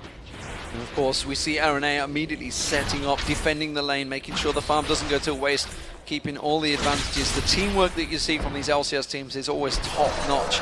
And at the moment in the lane phase, it's going Millennium's way. Yeah, and this is what Millennium does every single game. Oh, hook coming in on Rallis. Hook onto Mr. Rallis. Oh, Crescendo completely missed. Actually, I think he caught Kraton as he managed to dodge out the way. Mr. Rallis trying to turn around. Great pilt over Peacemaker there and turning the pressure back onto Millennium. Yeah, the ultimate from Mixa just caught Kraton and actually prevented anything from happening. Instead, Super Hot Crew actually won this trade. They don't have the ultimate now though. If there should be a potential dragon fight or a fight in the bot lane, Solana is going to be rather weak. Millennium looking to try and make plays, safeguard on towards a ward there, but Aranea is going to get caught out. He kicks his Mixer. Mixer in trouble, no flash available. As he has, can he get out of it? Instead, it's going to be Aranea focus. No! They've let him go because they've come to Kevin. Kevin teleporting in, Impaler's in trouble. Shockwave getting pulled by Moops, but it's not going to be enough to save him down. Impaler drops down. Kevin going to get focused on Mr. Rallis, trying to kite him around the tower. Has he got the damage on Kevin? No! He just gets baited into it, and J-Ree picks up a kill. Now Moops is in trouble. Maima joins way too late in this fight. Way too late with the teleport from Maima. Had he come down earlier, he could have prevented some of these kills from happening. Instead, Millennium just pick up so many kills, and now Maima might even be caught out. Maima in trouble. Oh, the death sentence's not going to land, but J-Ree is sticking around, finally backing off on that bottom lane, creating a lot of plays. 3-0-1 Kraton. And now, talking back to the communication part, there was no ultimate on Sonar, so they called Aranea to come down to start the fight, and Mixa went the completely wrong way around, got caught out, just died pretty much for free, and then everything started because a great teleport from Kevin came down, and they could just chase it up. I'm not sure why Maima didn't follow him with teleport. Paler's been late to the fight. Last time around he played Pantheon, he was countering so nicely, but this time around he was just too late. That Grand Skyfall is available, but not a great deal that he can do with that anymore. Spectral Cloud picked up by Maima in that top lane, who was really redundant in that fight, finally chugs his way up there, and again, ward being placed by Aranea on that blue buff, ready for it when it spawns. They want to fight for it, especially because Curb is so strong in the mid lane. He's more or less able to pop anyone at this point. So if they can set up a 3v3 scenario here, where Warwick picks a target with his ultimate, and then Curb goes straight on it, they can take the blue buff and, you know, keep the dominance going. Millennium, they're so good in the early game, and if it wasn't them, I would like to say, you know, they can snowball this game, but we have seen them throw these leads before. I like your confidence in Millennium. I don't have it yet. We don't have it yet. Oh, Death Sentence being missed up from J-Ree, and a good poke back and forward. We do see Impaler, but look at that. That ward that was placed deep, like you said earlier on. We saw Kevin doing exactly the same. They have full vision of him, so they know Grand Skyfall is available, which is why you see them playing so cautious in the lane. Yeah, Millennium really shows they know how to play with Pantheon and against Pantheon. They're constantly making sure he can't do anything. He's actually going in now. Grand Skyfall, Crescendo onto Kraton. The stamp's going to land on him, but he manages to take the blind ladder away straight away. Blind ladder, I don't know where that come from. Lantern is the word I was after. A blind ladder, maybe. But we see, counter it, the moment he was away, Aranea comes in, steals the blue. Yeah, and Curb wasn't even there, so he just went in for it himself. Curb instead roamed to the bot lane. He might catch out Impaler. Impaler's going to get caught, burst down towards him. Oh, look how much damage Curb just does. And Impaler gets popped. Now Mr. Rallis in trouble. This is all going Pete Tong for Super Hot Crew. It is going to be Kraton picking on towards Mixer. There's another kill. Kraton gets it. And this seriously couldn't go any worse for Super Hot Crew. No matter what they're doing, Millennium is there to punish them. You have a 13 minutes DFG LeBlanc instantly one-shotting your tank. Millennium, if they keep up this pressure and keep taking these kills, the buffs from Super Hot Crew, there's no way they can actually get back in the game. Big objectives being picked up by Millennium here. Great start from them. 8-1 up in kills. Dragon going down. Tower being pressured on the bottom. Kraton's just keeping their waves, pushing in towards it. Doesn't want to take the tower down yet because they're doing so damn well in that lane. 4-0-3 now, Kraton. Yeah, there's no reason for Millennium to break the laning phase. If they can keep all the turrets up and just stay like this and just roam around, they can just keep picking up the kills. If they do take down the bot turret, they have to, rotate somewhere else. And that's not what they want, especially with this combo. Zero impact from Impaler here. Walks past the ward in middle. Aranea says, thank you very much. I'm going to take your red away now. So he's taking the blue and the red from Super Hot Crew's jungle. And I love this way of playing from Aranea. This is what we need to see. He's really stepping up. He's constantly making sure that Impaler is getting nothing, no buffs. And he's been doing the ganks as well. He did do the early game gank that gave them the kill they needed. And then 4-0-3 on Kraton. He just said, thank you very much. I'm just going to take it from here. Now we're on to the blue buff, which is going to be given across the curb. Pretty sure on that one. Super Hot Crew, well, they have to make some plays now, don't they? Because they've fallen so far behind. 4,000 gold, 14 minutes in. It doesn't sound a big number, but it's a giant number at this margin of the game. It is huge. They need the next Grand Skyfall from Impaler to give them a kill or a tower. They need some sort of reward. Or Millennium can just keep doing this over and over again. They're stronger in every lane every single lane so far. And if there should be a fight, Super Crew pretty much have to outplay them at this point. Yeah, and just look how cautious they're being in that bottom lane now. The moment they saw the duo pairing of Jerry and Kraton, they completely stepped away. In fact, they're completely leaving the lane. They're heading off towards the middle. Yeah, they're going to go here and maybe try and pressure somewhere else. But against Curb, he's going to try and pop Mr. Rallis instantly as you see him. He's level 8. Well, Moop's too far away from that one. Curb easily reading that. He's got his flash, and LeBlanc is so mobile anyway. They're going to maybe see if they can look at that. They're going to use this is desperation plays. They're trying to take him low and push to the lane, but it's so easy to spot. Yeah, and Jerry already moved, makes a recall, so it's only 3 people mid, and they don't really do anything with this other than saying we can't actually stay bot lane at this point. If we stay bot lane, we will die 2v2 or to a gank, so we have to do something else. And right now, they're just doing nothing. They're getting no CS on the Cade lane and no levels either. Oh, that death sentence dangerously close to Moops' foot there, nearly pulled him back in. No, that's trying to give Mr. Rallis everything. He's having to jungle now. Yeah, jungle Caitlyn actually. No, he's going to rotate to the top lane. They just try the next lane now. Didn't work in mid lane. Let's go top, see if we can pressure down this Warwick. Millennium should be able to take somewhere else, especially in the bot lane. And we should explain this, because you can see down the bottom lane, if we take a quick... Oh, I tell you what, Impaler's going to find Kerp, but he's already had a problem with that one before, realizing the damage burst that could come out of Kerp. He's not too worried at the moment, looking towards that blue buff. Instead, he's going to come across. But what I was about to focus on is that bottom lane. The problem with this bottom lane is that they were freezing it, and Super Hot Crew could do nothing about it. Mixer's dead. Yeah, he's pretty much dead. Popped. Moves. He might actually try and close in on this one, but Curb should still be able to almost 1v2, and Jerry is there as well with the Lantern. But as you talk about the bot lane, when they were freezing it, it's simply saying, if you get just close to any CS right here, we're going to try and land a hook with Jerry and just instantly kill you, because our AD carry is so strong compared to yours. And they're just leaving Kraton. He's now having his wicked way with the bottom lane. He's got that Bloodthirst, he's got the Sheen, he's building up all the damage he wants, taking towers for free. Yeah, and we see the Grand Skyfall coming in. Is it going to land on towards Curb? Curb just walks away, does manage to get stunned up. Oh, and look at the speed he's got, takes the Lantern. Thank you very much, Jerry. They might, no, not even a minion wave in mid lane. They can't pressure this. Aranea's top lane now. If Kevin goes on to Mr. Rallis, he's going to have a very hard time surviving. Well, we do see Impaler heading up there, but of course, Grand Skyfall was just used out. Ward placement coming out from Kevin. No worries there. Kevin has just been untouched in his top lane. Infinite duress on towards Mr. Rales. That's going to kick in towards him. The kick actually taking him to the tower. Great crescendo coming out, but Kevin goes through him. He's like roadkill on the tower there, and now Mixer putting pressure on him. Kevin just walks away, no problem. There's really nothing Mixer can do. He did land his ultimate. Impaler wasn't nearby. It's been the story of Impaler this game. He's always been on the back foot. He didn't have his ultimate because he tried to use it in mid lane. So instead, Millennium picks up another kill. And right now for Super Hot Crew, things are just looking so hard, and they can't even stay in the lanes. They're trying to create something, anything, but it's just not working for them. Blue buff is going to get picked up, not even going to be able to smite that one away. Impaler, they didn't have available, so there's no chance of that. And Kurt hanging around thinking, oh, I've burst him before, I'd love to take another support, get myself a free kill. Look at Curb's items. He's almost having a death cap completed. We're at 18 minutes. He's almost having a death cap and a DFG. That is one shot to everything. Impaler. You're oh dead. dear, Impaler.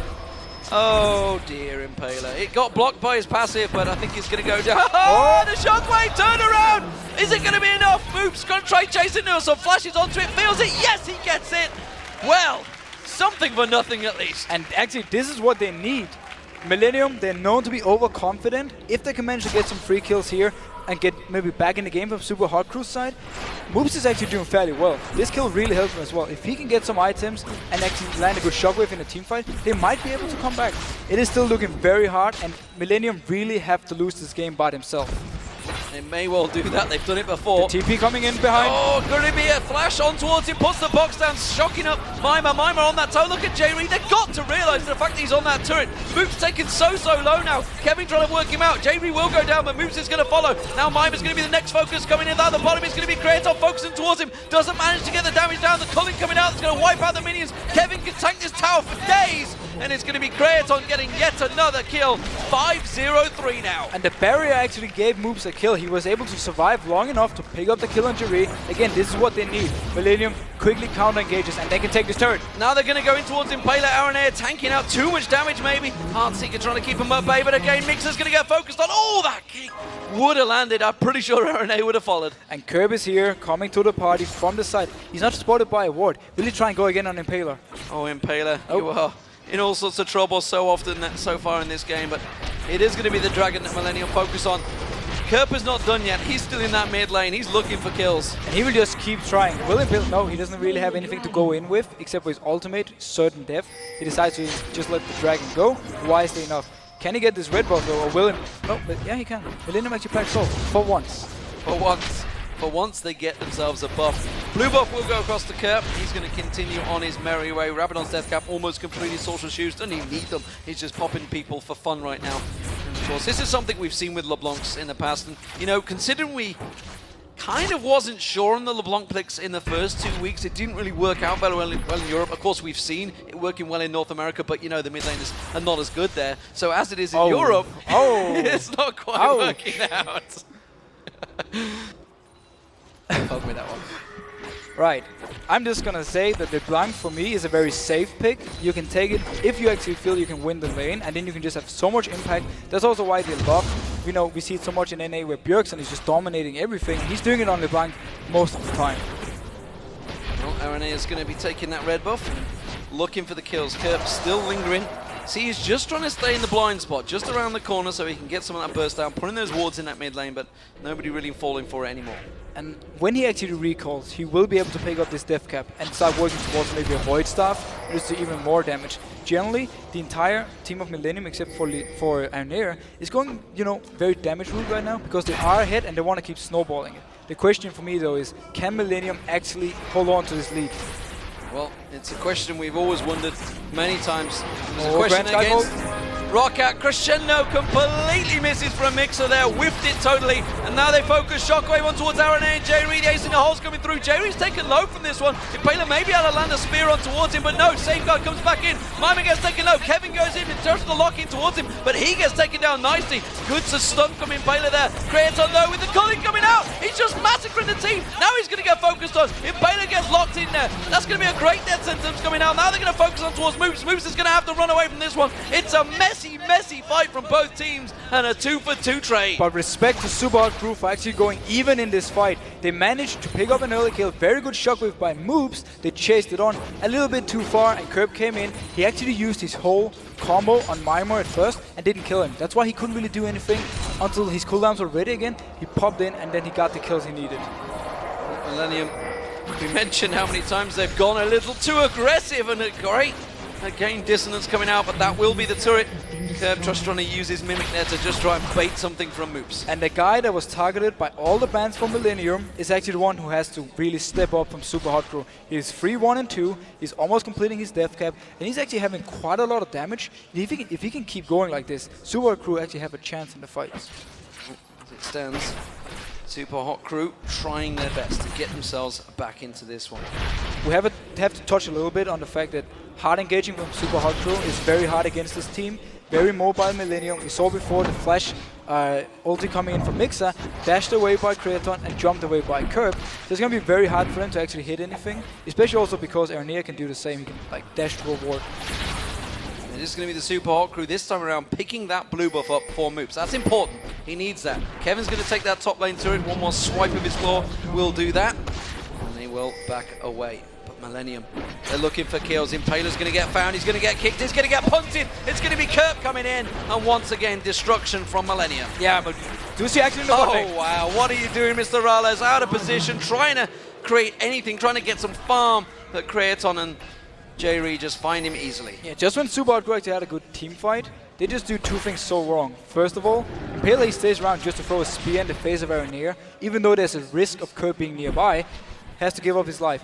Mr. Rales, he had to shove up the bot lane to try and get some farm, and he just got caught out of position. Kick on Mixer, Lee Sin, he had so many wards placed out there. Pretty making sure they get that full vision. It's put down a minute ago. Kraton now down in this bottom lane. It's J-Ree that's tanking out that turret. They're going to take this inner turret down, no problem, I doubt that.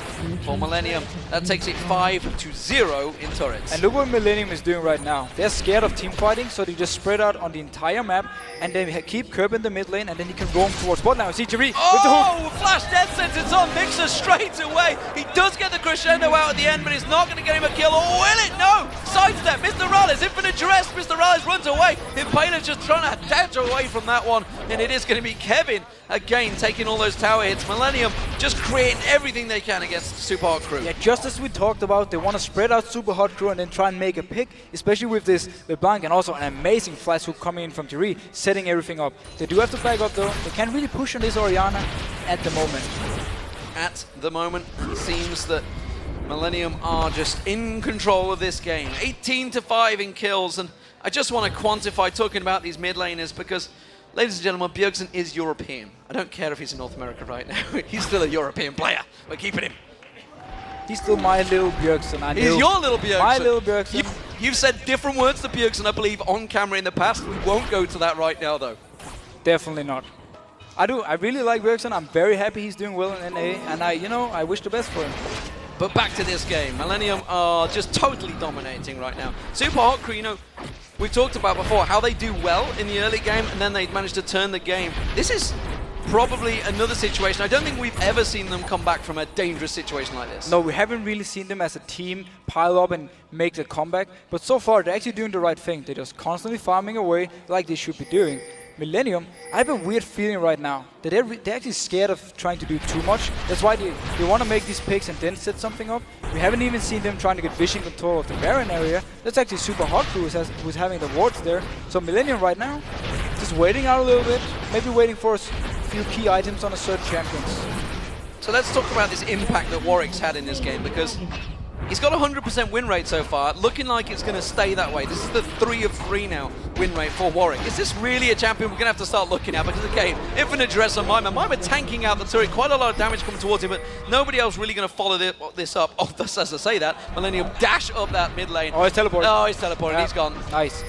Warwick I like him very much versus Dr. Mundo because it's this farm lane and you have to teleport. They are starting the Baron though, and there's a ward on it. Will Super Hot Crew react to this? Oh, Kraton trying to tank it out. Arena's going to come in. They realize the rest of Super Hot Crew are going to have to come in for it. Are they going to be able to do anything about it? Crescendo's available. Flash is available. Can they get closed in the right time? Curb's taken pretty low on damage here. The rest of Super Hot Crew don't come in. Millennium, oh, Lee Syndrome kicks in for Arena. He goes deep on this one. Kicks Mixer in towards that. Mixer not able to do anything. Crescendo was not even used. Arena goes down. It's a 1-for-1 so far. Curb comes back around. Mr. Rales trying to kite him out. Uh-oh, that's trouble for Mr. Rales. He gets popped by Curb.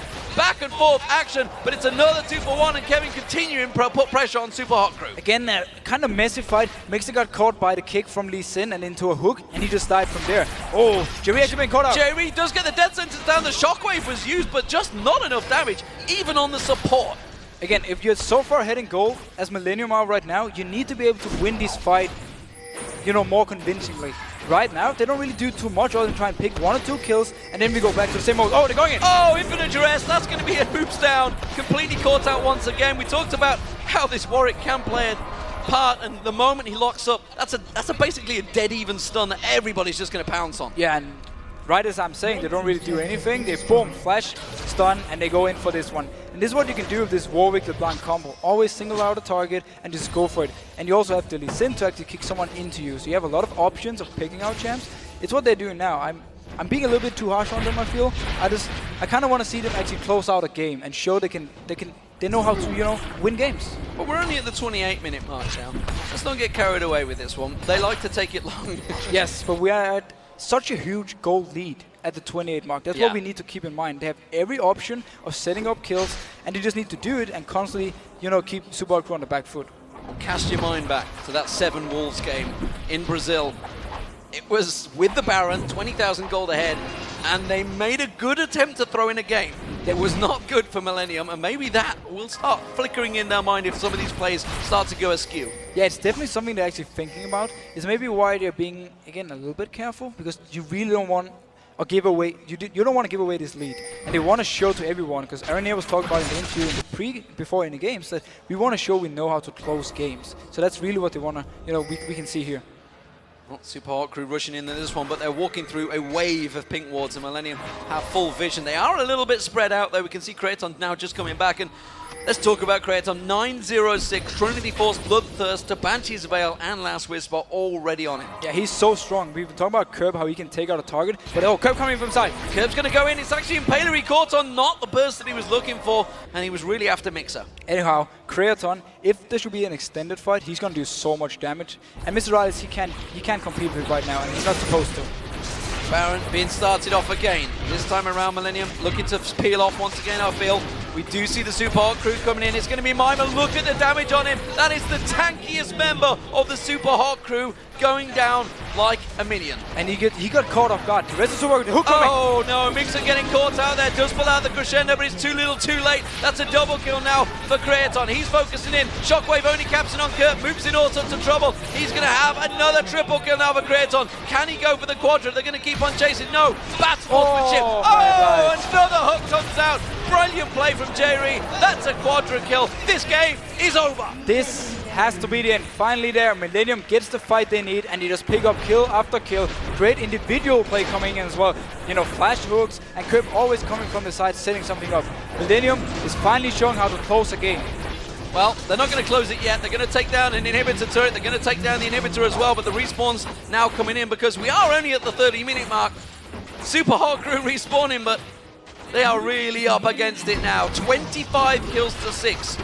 16,000 gold behind. They have got 3 turrets. That's something, but they're just in trouble. And it's going to be Millennium taking the inner on the top lane. And the Baron didn't even go down, so they can go back to this one, try and bait Super Hot Crew out again. You see Mima, he might want to close in on this. Well, they're going to try and chase. It's a 4v5 situation if the rest of Super Hot Crew were with them, but they're not. And Curb is just going to move back in. Oh, I tell you what. Moops has to be careful here because Curb is dangerous. And Curb just wants someone to show down in the bot lane or nearby. Mr. Rales not going to land his combo. Not quite going to get it in there. They're going to try and chase on towards him. Ace in the hole will take him low. Have they got enough? They're going to get Grand Skyfall. Curb could go down here. They're going to get the stun. No, they're not. Because Curb just says, see ya. Mixer's coming in though from the side. He has a lot of move speed right now. Doesn't decide to go for it. Nope. Kerp Kerp gets just walks away. 6-1-7 Kerp, and honestly is just stomping anywhere he goes, but 13-0-6 on Creaton. Alright, here's two options for Super Hot Crew. Either we want to go out and try and fight for this Baron and try and stop it and, you know, pick the fight we want, or give them the Baron, wait in the base, just constantly wave clear, and then try and punish a mistake from Millennium. If they do manage to pick up this Baron though, which they will fairly uncontested, they just have every option to win this game now. Well, Baron being starting off by One Millennium once again, but again, not really focusing on it, and they've no reason to go for Baron, honestly. They don't need it right now. They've been shoving through, but Baron buff, it's always a bonus. Yeah, and when it's this easy to pick it up, the only thing that can go wrong is actually Pantheon trying to jump in and steal it, but he has no vision, so he has to guess. And if he actually manages to steal this, it's going to be steal of the year. Well, blind man drop is a possibility. Jerry doesn't manage to land that death sentence. It will be the Baron picked up without contestation from Super Hot Crew. Right. Now we have to give credit to Millennium. They are actually snowballing this game and they are doing everything right. So, like, now, they're actually doing what they should be doing.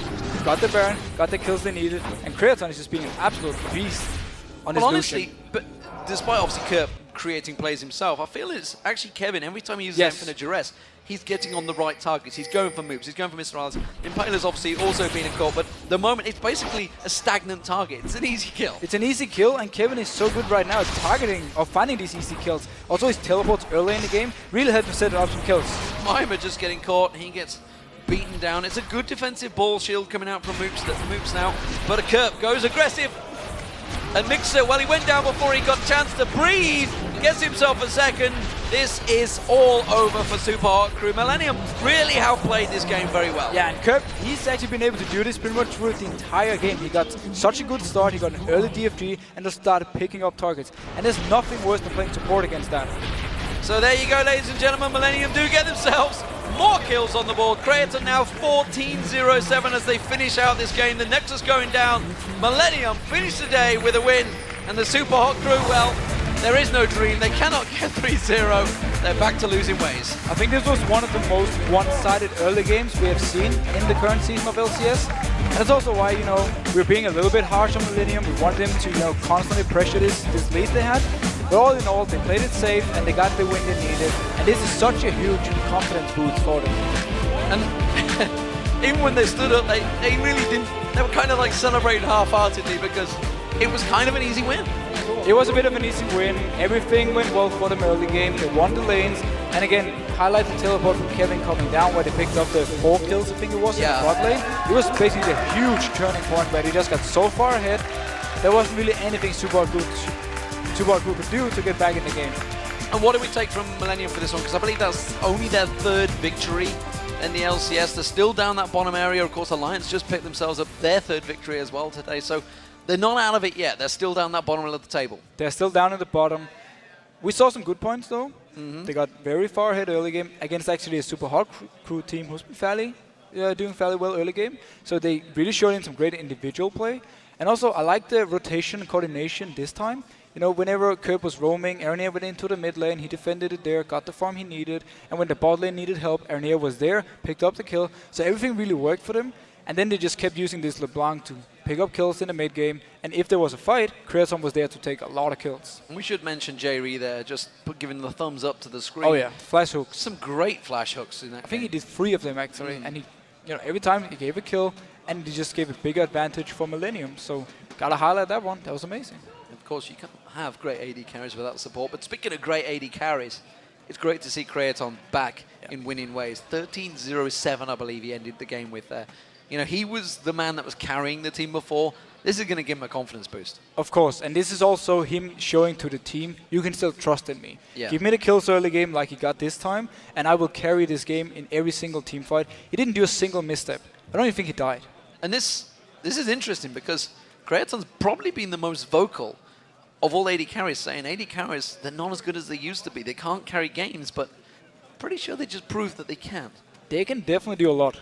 Once we get to these team fights, if you can't really kill them, and they can do so much. Now, AD carries for me, at least in Europe, have really stepped up. There was the old argument before that NA had the AD carries, Europe had the mid laners. Right now, I really feel we have so many good AD carries in Europe. Like pretty much all the bot lanes are actually doing well. Yeah, well, we'll see how that works out for them. Super Hot Crew, where do they take it from here? They're now taking a loss. I don't think they'll be too shocked by it. You know, they talked in the opening feature that how they're, you know, building themselves up. Everything they do is all about themselves, all backing themselves. Any sponsors they pick up, it's all the hard work they've done. There's a lot of hard work for them in the future. There is, but this is one of those games you just kind of want to forget. You look at the early game, what I didn't follow with his TP, and all, you know, the lane matchups, how do we like them? And then from there on you kind of say, we lost the early game so hard, we couldn't do anything. And then you kind of forget the game and you move on to the next one. So I expect them to go home, really prepare for tomorrow, and then come in and show like a new super hot crew. So let's look back over the day. Let's see what we make of it. Alliance taking down Fnatic. Yes. Fantastic result for them. Now Millennium picking up a win. The bottom of the table is all winning. With Super Hot Crew losing, I believe they're all going to be pretty close down this bottom of the table. Again, we're looking at a tied situation. You were obviously in that last year yourself, in that crazy tied situation throughout the season. Is it a case of everyone in Europe can beat everyone? Or is it just a simple case of Fnatic and Gambit are slightly ahead of everyone else? I feel overall Fnatic Gambit, yeah, they're just a small step above the rest. But everyone is, you know, the teams are very coordinated. They practice a lot. That's the thing in Europe. It's normal to scrim about 8-9 hours a day. And then you watch replays and prepare from there. So all these teams are taking it super serious. And that's why we have these close games that if one team makes a mistake, the other one will punish it. We saw the same thing for Fnatic. Even though we were like, oh, Fnatic, so good. They can make mistakes, and Alliance could punish it, even though they were the bottom team, and take the win. And this is just Europe all over again from last season. Well, we'll see where they have one of those crazy tie situations, but that's a long way off. We're only in week 4, ladies and gentlemen. For now, though, let's head over to Shox and Quickshot, who are standing by with Millennium's Creaton, the man that got 1307. Thank you very much, guys. We are indeed joined by the AD carry for Team Millennium, Creaton. Great win here, but I want to go back and recap the day for you guys, because it started out not so well versus Roccat. And for you on that Tristana, that didn't really work out, so talk us through that. To be honest, I couldn't do anything in this game because we threw the game pretty hard, as we usually do. And at this point, they were too tanky to do anything, so basically I was useless. But yeah, that's it. So how do you reset from that, and what was the plan going into this one, specifically versus the Super Hot Crew? We were like, we went 2-6, so we were like, we don't care. Let's play whatever, and let's see. And it worked out. And we were talking about Warwick a lot because every time Jerry plays Warwick at solo queue, he wins. So he was like, play goddamn Warwick, and it worked. So it's interesting you highlight the Warwick because it kind of felt like you and Kerp had phenomenal games. I think you went 14-0-7 at the end there. Kerp didn't get, gave up very few deaths. What helped the two of you really picking up all those kills and destroying Super Crew in this match? To be honest, I think we just played correctly or they played bad. I'm not really sure. I have to watch replay, but I felt like getting kills on bot lane was really easy this game. Can you make maybe the comparison? What went right here that went wrong just 2 matches before? I already explained. We played good early game against Roccat, but then we threw the game like morons, and that's it. So that's a very strong word. And, Millennium have had some struggles closing games out. So how do you and the rest of the team actually step back and approach that? How do you tackle that big problem? I feel like we are all 5 great players, but no one of us can really shot call really good. And we have troubles, like we struggle a lot during the game. We don't talk that much inside the game. We don't have like fresh ideas what to do, like when to push, when to split push, and things like this. And we try to figure it out. And I hope for the next week, because we play Fnatic and Gambit, it's going to work. So explain to me how the shot calling works in Millennium. If you said you don't have a clear shot caller, you've got the loudest player in the LCS, Aranea, on that stage. Is he not the in-game caller? Or, how does that structure work? I wouldn't say he's a caller right now. Maybe he's the loudest person, but it doesn't mean that he's going to make a great calls or something like this. And basically, we just throw ideas and we try to follow up. Someone doesn't follow up, we get called, blah, blah, blah, and we lose. Is that something you think you can work on, or do you think you will just find a style to work around that and say, well, if we just go chaotic, apparently it works, but maybe it doesn't? I guess so. I feel like Team Roccat plays like this. They just go in, YOLO, and they win, so we may try this one. Now, do you think the same sort of solo queue approach to the game would work against stronger opponents? If you went in with that YOLO mindset, could you take down Gambit or Fnatic right now? I think we could. If we can get some kills on Lucian Thresh, then we can snowball easily, as you could see in this game. Same with LeBlanc, and I think it can work. Yeah, you touched on that Lucian Thresh, and you have been quoted in the past to say, I think it's really hard right now for AD carries. Do you feel like you can only do it on Lucian right now, or how's that work? I could do the same on Tristana, Ezreal, Jinx, it doesn't matter. What matters is to create a situation when we can make a successful gank and snowball from this moment. Let's talk about that quote, because it's something we as shoutcasters like to talk about a lot. About 2 or 3 weeks ago, you were saying that you don't feel like AD carries are in a good position. Not too much has changed in the game since then. Has your viewpoint changed? No. And why not? Explain to us. Because I deal no damage in late game. I don't know. Maybe it's because we play so bad, as a team, and I deal no damage. Or maybe I'm playing bad. I just don't know. Well, you definitely haven't played bad in this game, but you seem to be quite, I don't know how to put it, like, oh, we don't care about this matchup, we'll see, whatever. Is it not maybe someone needed to pick you guys up and say, come on, guys, let's go for this, because if we play like this, we can do it? Of course we wanted to win and play our best, but we were just mentally destroyed after the first game because it was 5th or 6th game we threw in the LCS. So we were just yeah, whatever. Just pick Warwick, go. I've got a question about your mentality. Winning IEM Sao Paulo, was that a very positive experience for your team? And did it make you more confident coming into this week's games? Or, how did that affect your mindset? Actually, I'm not more confident after winning Sao Paulo because Brazilian players are much worse than European.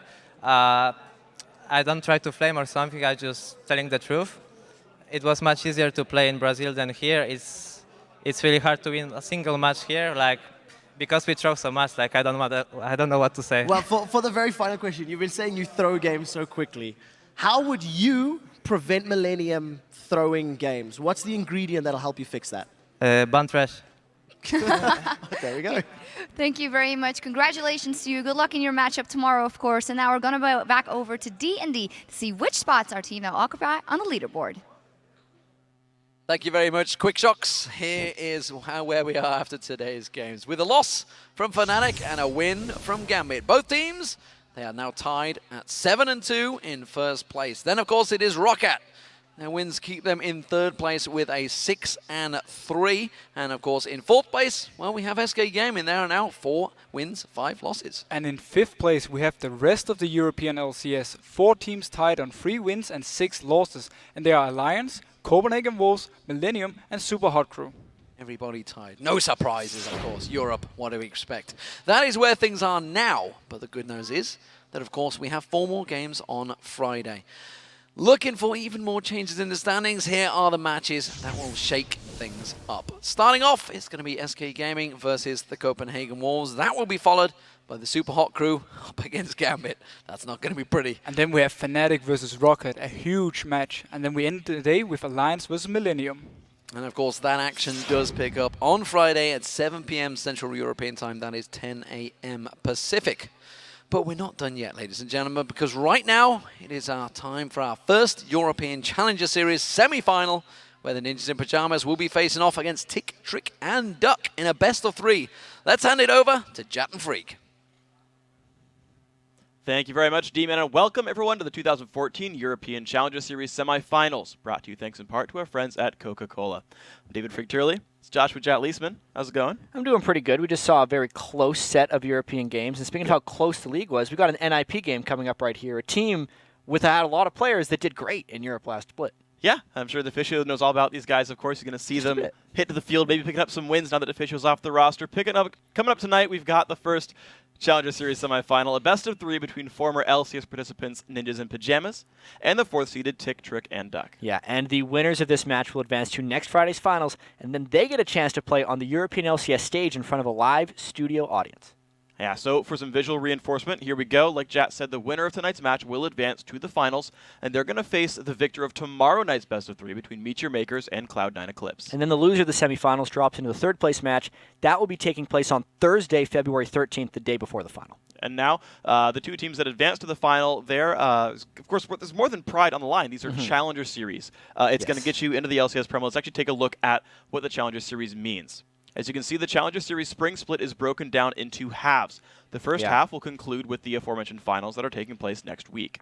Yeah, and the top teams that finish in the top 3 will automatically advance to the second Spring Series, and they earn a load of Challenger points in the process. The 6 teams that accumulate the most Challenger Series points over the 2 halves combined will advance to the Challenger Series playoffs, with the top 3 then earning a spot in the LCS Summer Promotion Tournament. So that means tonight's semifinal could be the difference between a shot at an LCS spot and another split doing the whole Challenger, ranked 5s, qualify in craziness that these guys have went through. Bit of pressure. Gotta make it happen. I think so. Most of the Challenger has been a lot about kind of proving yourselves for these guys, True. but now they're down to this section. It's kind of time to get down to business. It kind of gets hyped up over the course of time. Yeah. Now, guys, that was a lot of information, so if you have any questions, just head over to lolesports.com and you'll keep everything up to date. Yeah, pull down the menu under Leagues and Tournaments, select the European Challenger Series, and then you might have your questions answered. Might just happen. And if you don't, just tweet at Freak, and he'll answer all of them for you. At Riot Freak. Yeah. I'm sure someone else has that Freak. Yeah, I probably. would love They'd to be have really it. confused. If you have it, let me Yeah. know. I'll take it off your hands. No big deal. Now, guys, now that you know what's at stake, let's get to it. Our first European Challenger Series semifinal. NIP versus Tick, Trick, and Duck. Now, these teams' quarterfinal results were actually pretty similar. Their route here, though, was pretty different. Yeah, so Tick, Trick, and Duck. I'm going to mess up that name. It's a tongue twister throughout the entire game. They had to fight their way into the top 24 of the ranked 5s. Then they win 2 play-in games to advance to the round of 8, and then they went from there. NIP, on the other hand, was part of the EU LCS summer split. They got relegated after the season. Then they lost in the promotion tournament. Then they found themselves in the Challenger Series, but at least they didn't have to kind of qualify for it like the other guys did. Yeah, so they're here now. 1 best of 3 under the belt so far. NIP played their first Challenger Series 2 weeks ago in that quarterfinal round. They faced off against SK Gaming Prime. Yeah, and SK Gaming Prime took the first game in the series. Yeah. Pretty well, and it looked like NIP's slide was just going to continue. We're wondering what's going to happen with these guys. Is NIP done for? No. NIP came back really strong. They crushed SK Gaming Prime 2 games in a row, and they're advanced to the semifinals here. Yeah, and crush is like an understatement, too. Yeah. They got 37 kills, 3 total deaths, and if you factor in the assists, that's a 35 KDA in those 2 last games. Yeah, and the stats being that huge, individually they kind of stack up pretty well. Nuke Duck on the Blanc, 10-1-7. Amin, their new jungler, was just crazy on Vine Lee Sin. Freeze was 10-0-16 in their 2 wins. That's pretty impressive stuff. Yeah, he played incredibly well. The entire team's been kind of shaping up. And, of course, we can look back over to what TTD did overall coming in here as well. Just like NIP, it did take Tick, Trick, and Duck 3 games to advance out of the quarterfinals and into tonight's match. But unlike their opponents, it was actually really close the entire time between them and Storm Games Clan. Yeah, you and I were actually casting that game, so I remember it a bit better. The first 2 games were very tight, with Tick, Trick, and Duck winning Game 1, and then SGC won Game 2. But then in Game 3, Tick, Trick, and Duck, they flipped the switch, they pulled out their Tick, their Trick, and their Duck, and they dominated 33 minutes. They got 14 of the 39 kills in that game from the series, and they only died 3 times. Yeah, and of course, in that third game, their ADC, Sunny, he stepped up, he carried, he did an amazing job. Tick, Trick, and Duck's jungler, Nightmare, also did a really crazy job. Yeah, best game of the series for him, 2-0-7 on Vi. One teammate who actually made the most of those ganks was Sunny. He got most of the kills from those ganks. Then he was just fantastic. And these 2 really have to step up, yeah. Blah, blah, blah. Tick, Trick, and Duck step up in these games if they want to take out NIP. They're up against Freeze, who's one of the best AD carries in Europe. Yeah, he's pretty scary. And honestly, the mid lane as well, it's interesting because with NIP, I feel like Nuke Duck, if you watch the games, you go back and watch the games against SK Prime, he mechanically played phenomenally. He outplayed Exila's Zed like every single time, like very rarely went down, but he had so little participation in the game, actually. Yeah, exactly. He had like the lowest like kills and assists of anyone, lowest kill participation. So he played really well, but just like didn't do much with it. Which is strange because he was on the Blanc. Yeah. I feel like Nuke Duck's been on a bit of a never-ending slide, and he's going to have to pick it up right here since they are in the top 4. Yeah. He was so dominant in the summer split of LCS. Dexter said he made Nuke Duck look good. Look good. Yeah. Well, there's no Dexter. You had to add that last part because it makes it a little more appropriate. But yeah. Anyway, Nuke Duck, now that he's with Amin, we'll see if they get a little bit more synergy. And Nuke Duck, it's his time to shine. Well, the Kayle banned away. The LeBlanc already dropped from NIP. Of course, when you pick it 3 times in a row. I know. You're probably going to get it's it banned a little away. disappointing, too, because we were talking before the game how Zoro Zero and Nuke Duck have both been playing a lot of LeBlanc. Yeah. And we wanted to see what kind of team comps they were going to have because Fnatic played top lane LeBlanc today. Didn't work at all. Not so much. So I wanted to see it if NIP, but obviously Tick, Trick, and Duck is ahead of the game. They got it under control. Kassadin also banned from Nuke Duck, and of course, why wouldn't you? This seems pretty standard for these guys at this point. It's weird. There's a couple of LCS teams that'll still ban Cassidy on blue side. I know. Suba Haku did it. Yeah. So apparently, like, Moops can't play Some it. people just don't like playing Kassadin. Yeah. I can kind of respect that in a sense because since it's so universally banned, they're just like, well, fine. We're never going to do it anyway. Yeah. I'm going to learn champions that I actually get to play. Sure, you might as well have it there if you're going to ban it in the first place. Yeah. Annie dropped away by NIP. Takes Trick and Duck now for the last choice with this one. And there's so much. Yeah, and it's a lot crazy. of like Trick and Duck's normal champions are still available. Yeah. Like Nightmare's lost one Jinx, jungler. Leona for Yeah. the bottom lane. That's Exactly. what they've destroyed with in most of their games. I really like the way the bans are kind of evolving throughout the 2014 season because when it started out, at least in the promotion tournaments, you're just kind of like, all right, fine. Siobhan and Mundo aren't banned. That means they're going to be the first two picks. So Elise isn't banned as the first pick. That's still true. Yeah, sure. But the rest of them are still really creative. We were never seeing Pantheon bans. No. Kale was dominating who hadn't been banned yet. LeBlanc was a little bit unheard of. Yasuo hadn't been released. You know, like there's this evolution of thing where there's kind of so many strong champions that we're no longer seeing like the every single game. Yeah. 6 bans are decided. Yeah, because people sort of learned over the course of time, oh wait, what are the things I can go and explore? Like, I've seen so many games with like 6 mid lane bans, and you're like, oh, but that's still a common pick that you pulled out there. Oh, it's Gragas, who got through 6 bans, 1 pick, 2 picks, and it's like, oh yeah, it's like there's such a big pool in a lot of different locations. And I think Nuke Duck would be more experienced than that with anyone. I remember looking at, like, for some reason in League of Legends, especially in Europe, mid laners play more champions than anyone else. Yeah. Like Alex and Nuke Duck and even like ManCloud over in NA played like 15 or 16 different mid laners in 28 games. Yeah. So it's like, yeah, you'll see 6 mid lane bans. That doesn't mean these guys aren't going to know exactly what to play in that situation. Exactly. And, well, speaking of what to play in the situation, looks like Snow already getting his Ziggs, one of like 3 champions he's played so far across 5 games. Yeah. 2 Ziggs games. They've gone pretty well for him. The Jinx, you talked about that, blocked it for Sunny as well. Yeah. Big time pick for Sunny. I like the Ziggs pick. I mean, it seems like for TTD, they're kind of just getting exactly what they are good at. Yeah, what in they a played sense. before. They're going to be able to pick Leona whenever they want. I imagine they're going to pick it within these 2 so that they're able to use their last pick for a bit of a counter to like a general team comp, knowing that Zoro Zero is going to be on Renekton. So these last 2 picks, these 2 picks here, maybe like Leona, and then their jungler Vi is absolutely available. Yeah. I'm actually surprised a little bit to Or see Nocturne, Zoro Zero. because he's El Nightmare. He actually has been playing it. It's on his solo queue record. Like, even recently in the past couple of games, he's been showing that. The reason I'm kind of questioning the Zoro Zero Renekton is that, like, when NIP played SK Prime, like, Zoro won his lane of Renekton and then stopped doing things. That And they happened in lost the that promotion game. tournament too. Yeah. Against the team formerly known as something that turned into Rocket. Yeah. KMT. Yeah. We're going to get there. Not Anyway. going to pronounce the Polish name. No. Ooh. KMT? Yeah. Oh, yeah, it's like Kietis Mala's team or something. Yeah. Yeah. But it's Rocat. We're good. Yeah, Moving so he on. did that on Renekton too, and he needs to be able to make a big impact in the lane. He's against Mundo, obviously. Yeah. They're saving the jungle for the last pick because why not? Renekton had already been picked. Tons of tankiness at that point, and now NIP needs to make sure they have enough damage dealers to cut through. Well, Zed locked in Lucian here as well, so I feel like it's a lineup you see a lot. It's a good generalist lineup, I feel. It's really generalist right now for NIP. There's a lot of, I would say, like, beefiness. They're a very tanky team overall. Hold on, what's going on here with Trick and Duck? Are they tricking us? Is that a Jungle Mundo? They need a top laner, potentially. I know. I mean, Phantom Joe has teleport right now for his summoners. Yeah. Like, maybe he changes it. Yeah, that feels like Mundo summoners. They're just mind gaming us because they feel like it. Well, Nightmare's definitely jungling. He's got Smite.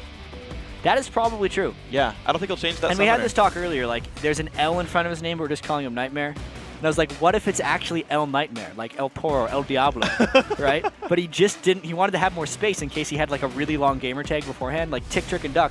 What if they wanted to put like 7 letters in front of there? He'd be trying to save space. Tick, Trick, jumping clowns. Yeah, Tick, Toasters, Trick. and Or Duck. if it was just like Trick, TD, El Nightmare. Oh, yeah. That's probably too big. Yeah, TT Duck. Yeah. TT Duck El Nightmare. All right, Drop they- it. they did Vi. There we go. That's So, not too Vi, jungling. It is top lane Mundo. Mundo Renekton, a matchup we've seen before. Elise and Vi, no strangers as well. So, yeah, these guys are running pretty much just like champions they've liked to run before the bans, not really removing a lot of comfort. The bans were not very targeted in a sense, Yeah. especially if you look at NIP like Pantheon, Kale, Annie. Those are probably the most generic bans you would see, and the fact that Cass and Yasuo are banned on the other side, super Yeah. generic. The Zed Lucian, even though they were the last 2 picks for NIP, I would say are way more towards comfort than they are about actual functionality. I think Okay. there's a little bit of a risk that NIP doesn't have enough damage to take down Phantom Joe if he gets farmed on Mundo. yeah. I think Lucian in particular is one of the weaker AD carries against Mundo, because sure, he can kite really well, but especially something like the culling, he's just going to hit Mundo in the face and he's going to keep coming at him. Not going to care too much. Yeah. The last game we saw the LCS, or no, it was 2 ago, it was Gambit. Lulu shielded, it might have been a Renekton. Yeah. And the culling broke the shield and like hit 3 more And it pellets. looked like it would heal her, I think Yeah. was the saying that. Yeah, was it 'cause Deficio that said that? I want to say that was probably. Quickshot? No, it would have been Deficio and D-Man, D-Man. Joe? D-Man. It was those two. That was D-Man, though. Probably D-Man. D-Man said it. He didn't heal him. It did deal damage. Deficio's going to be mad at you if it was Deficio. No, he doesn't get credit. I already made fun of him once today. He's already mad at me. You did? That was super rude. Yeah. I don't know where it came It's from. completely uncalled for. I don't know why I went for it. Yeah. I don't even talk to him that much. Like I assume, know, you like hardly assume we're know him. friends. Just like, yeah, because you're both League of Legends casters. You're Yeah. like, of course we get along. Now there's camaraderie. Yeah. It's fine. Some of these easy things to do. I love you, Deficio. Mm-hmm. I'm sure he likes you too. You want to duo queue and carry me to Challenger? He definitely does not. Well, here we go, guys. On to the Rift. Mithy, defense spec, got that shield. Every time he dies, 50 points of shield. I remember that mastery coming under some fire Yeah, early on, I and know. people were like, that's a terrible mastery. Almost no one would get that mastery because it's literally only when you die. Like, it's not Yeah. even when you go back to base. It's such a terrible gold value when you really think about like the overall game. But then the question becomes, how much can you get out of it in lane? Like, Mithy wants to fight someone at level 1. And he's going to use that 50 health shield, theoretically, to gain an advantage in the lane so they can hit level 2 first. And then by that being getting control of the lane, it's therefore worth it. Yeah. So if he walks into the jungle and takes a Ziggs bomb, it's a total waste of time. Or if he dies a lot, Yeah. he'll keep getting that shield In which back. case, he can get like 500 health in a game. Oh my gosh. I know, think about 10 it. deaths makes it worth it. It's like Yeah. taking Revive. You just feel bad if you don't use it. A little bit, yeah. It's faster than recalling sometimes. I mean, look at that. He's got a lot of health to begin with the Dorn shield. Very tanky man. Yeah. I don't want to all in that Thresh if I'm Tick, Trick, and Duck in the bottom lane. Hold on. Okay. All right, never mind. You can get No, the no, you no. can get the Biscuit Master with 9 points in utility. Yeah. So he's 21 defense. Yeah. I just go 20. I go 0, 20, 10. I just want the shield mastery. Who needs tenacity? I don't. I Really. think a lot of people like Minions tenacity. have I know. I was kidding. Yeah, especially against Leona. Yeah. Has some They try to CC. stun chain on you, so the tenacity is really beneficial. Oh, is he going to take damage? No. Still got that shield. Shield watch for Mithy. Did you know? This is actually a really bad one. All right. Jinx Leona has 2 stuns and 2 roots. And a slow kind of, but you can't get the slow and the stun on the same target. Hold on. 2 stuns and 2 roots. But Leona Yeah. has technically 3 crowd controls. Her, Because the Q is a stun, and if you hit the center of the ult, it's 2 stuns. Yeah. And then there's also like a root on the E. Yep. And then Jinx has a root and a slow. Oh, and a slow. Yeah. Yeah. Technically, they could have 2 stuns, 2 roots, 2 slows, depending on the effectiveness of Leona. ult. True. So there you go. Yeah. Lots going on in this game. They call it CC the heavy lane. Triple 2 lane. No. And see, look The at that triple- shield. They're afraid to trade with. Bam! Tanks the rocket. Still almost full health. But look at how much damage they did to Sunny because Mithy was able to walk up there. Hits him again with the chain. And now they have control of the lane. Yeah, and Mithy learned Flay at level 1. He's just getting the auto attacks in. Mhm. And yeah, look at this. TT force back. 6 minions to 0 right now. And 2 of the melee minions are already dead. So it's 2 denied CS so far. Yeah. Worth it. I'd Worth say it. so. Success granted so far. Mastery point.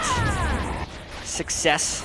Yep. You can see the junglers clearing pretty normally. Elise is just ridiculous in speed. Sometimes I see Elises even start with wards because they take such a small amount of damage in the jungle that they can afford putting an early ward out. But he's not afraid of El Nightmare's counter jungling. The Nightmare. I'm just going to call them both names. I'm going to mix it up depending on how I feel. Okay. He gives me that versatility by putting the L in front of It is a I have that lowercase L, by the way. It looks like a capital I. It's not. And he even like re-tagged on live, like because they all put Tick, Trick, and Duck tags on their accounts, and he kept the L. kept the L. It wasn't like Nightmare got taken and he wanted to put characters in there. Yeah. Because like Bonaparte and Sunny renamed themselves. He might have been afraid that someone would take the name TTDL Nightmare if he was TTD Nightmare and steal his identity. That's messed up. Yeah. Shouldn't do that. It's on the big screen now. Got to make sure his identity stays safe. Freeze and Myth, he's still chilling in his bottom lane. Got to point out again, Freeze had the highest KDA of anyone on his team. 1 death across the BO3. Like a 29 KDA or something ludicrous. And Lucian was one of the champions he played. I believe Lucian was the game they lost and only died once. So he's been good at being safe. Yeah, and at least early on, they're doing a great job in that lane. They've kept Jinx and Leona completely pushed back to their turret. And especially for Leona, I feel like she's kind of weak-ish in the first 2 levels unless your AD carry is much stronger than the other one.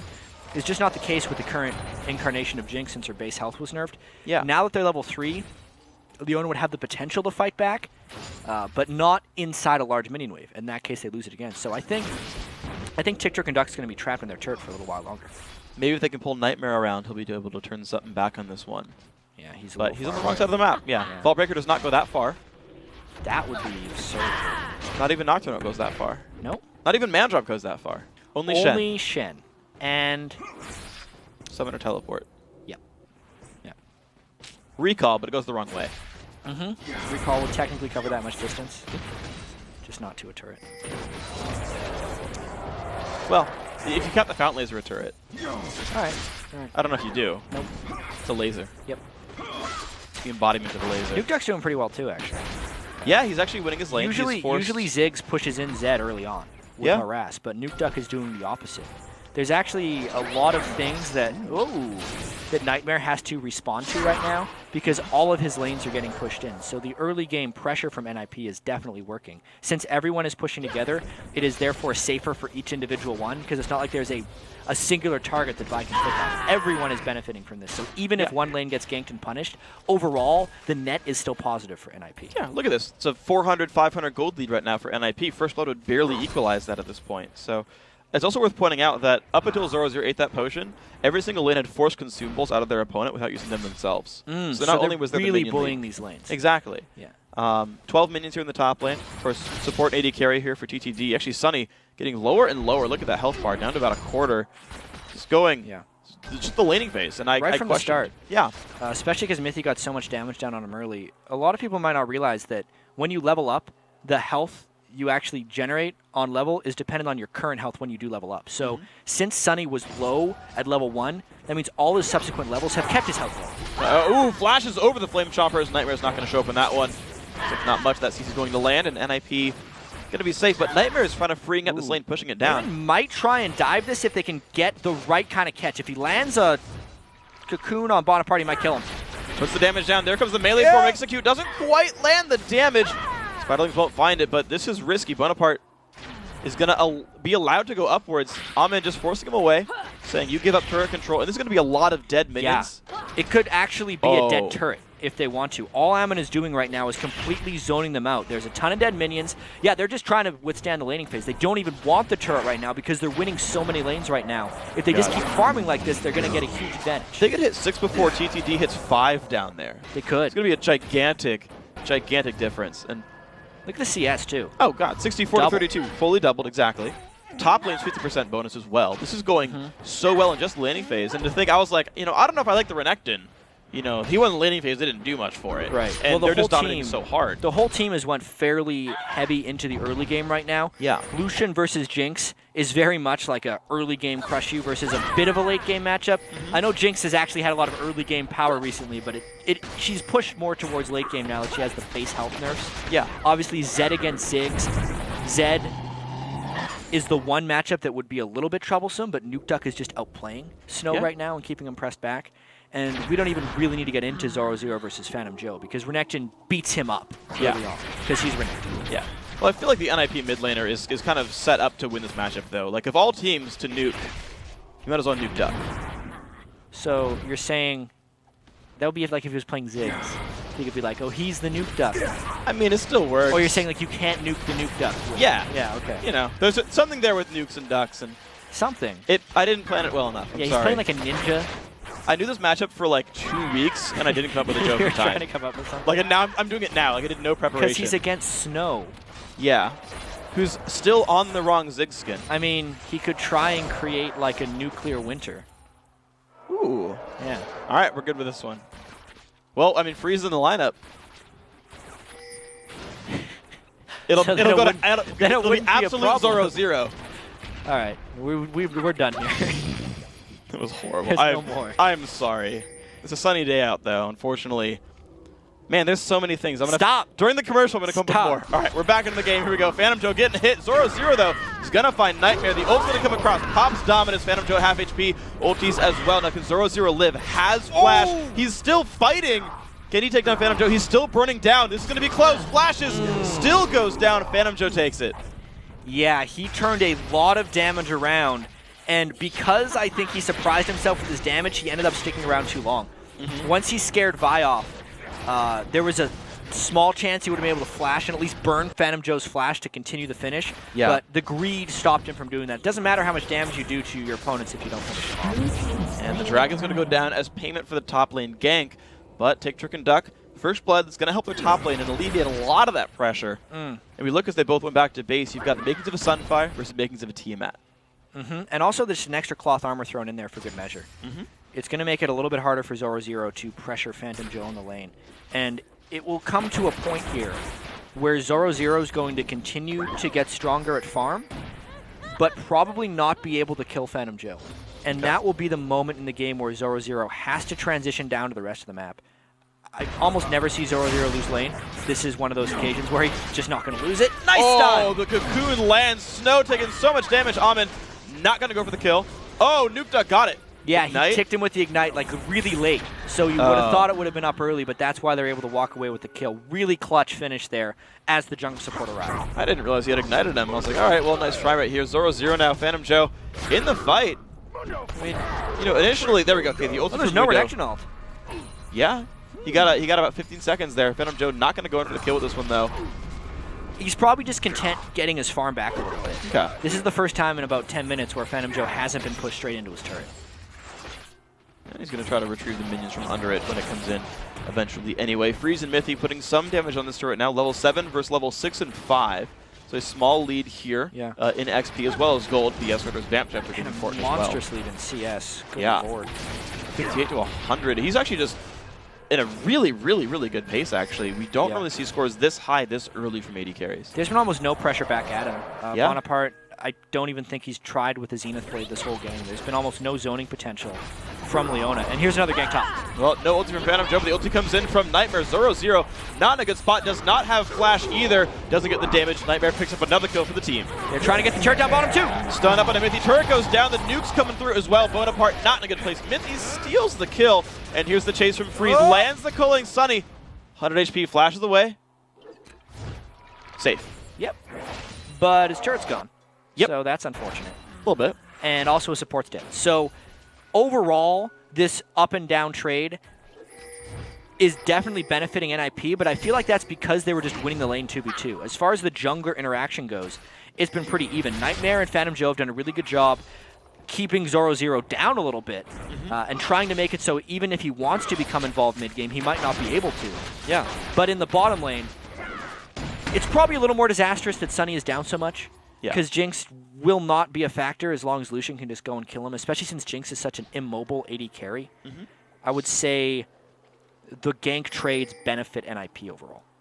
I think so. And the question for me, though, is, so what happens when Renekton fully falls off and Mundo becomes really hard to kill? Because you said in pregame, Nuke Duck and Freeze not that well equipped to kill a Mundo, and that's exactly who's getting farmed on TTD. It's true, and he doesn't necessarily have to build that much mana creeps. Because Amin...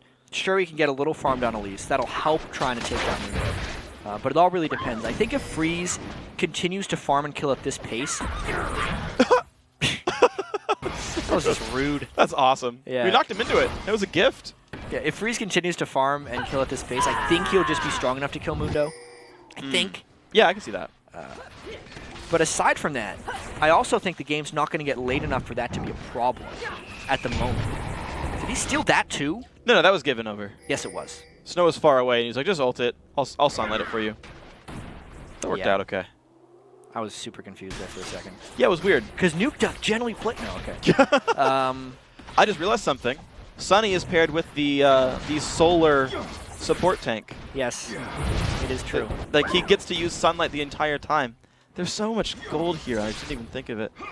Nuke Duck still you have in a his lane. strange definition of what gold is. I'll call this something much comedic different. gold. No.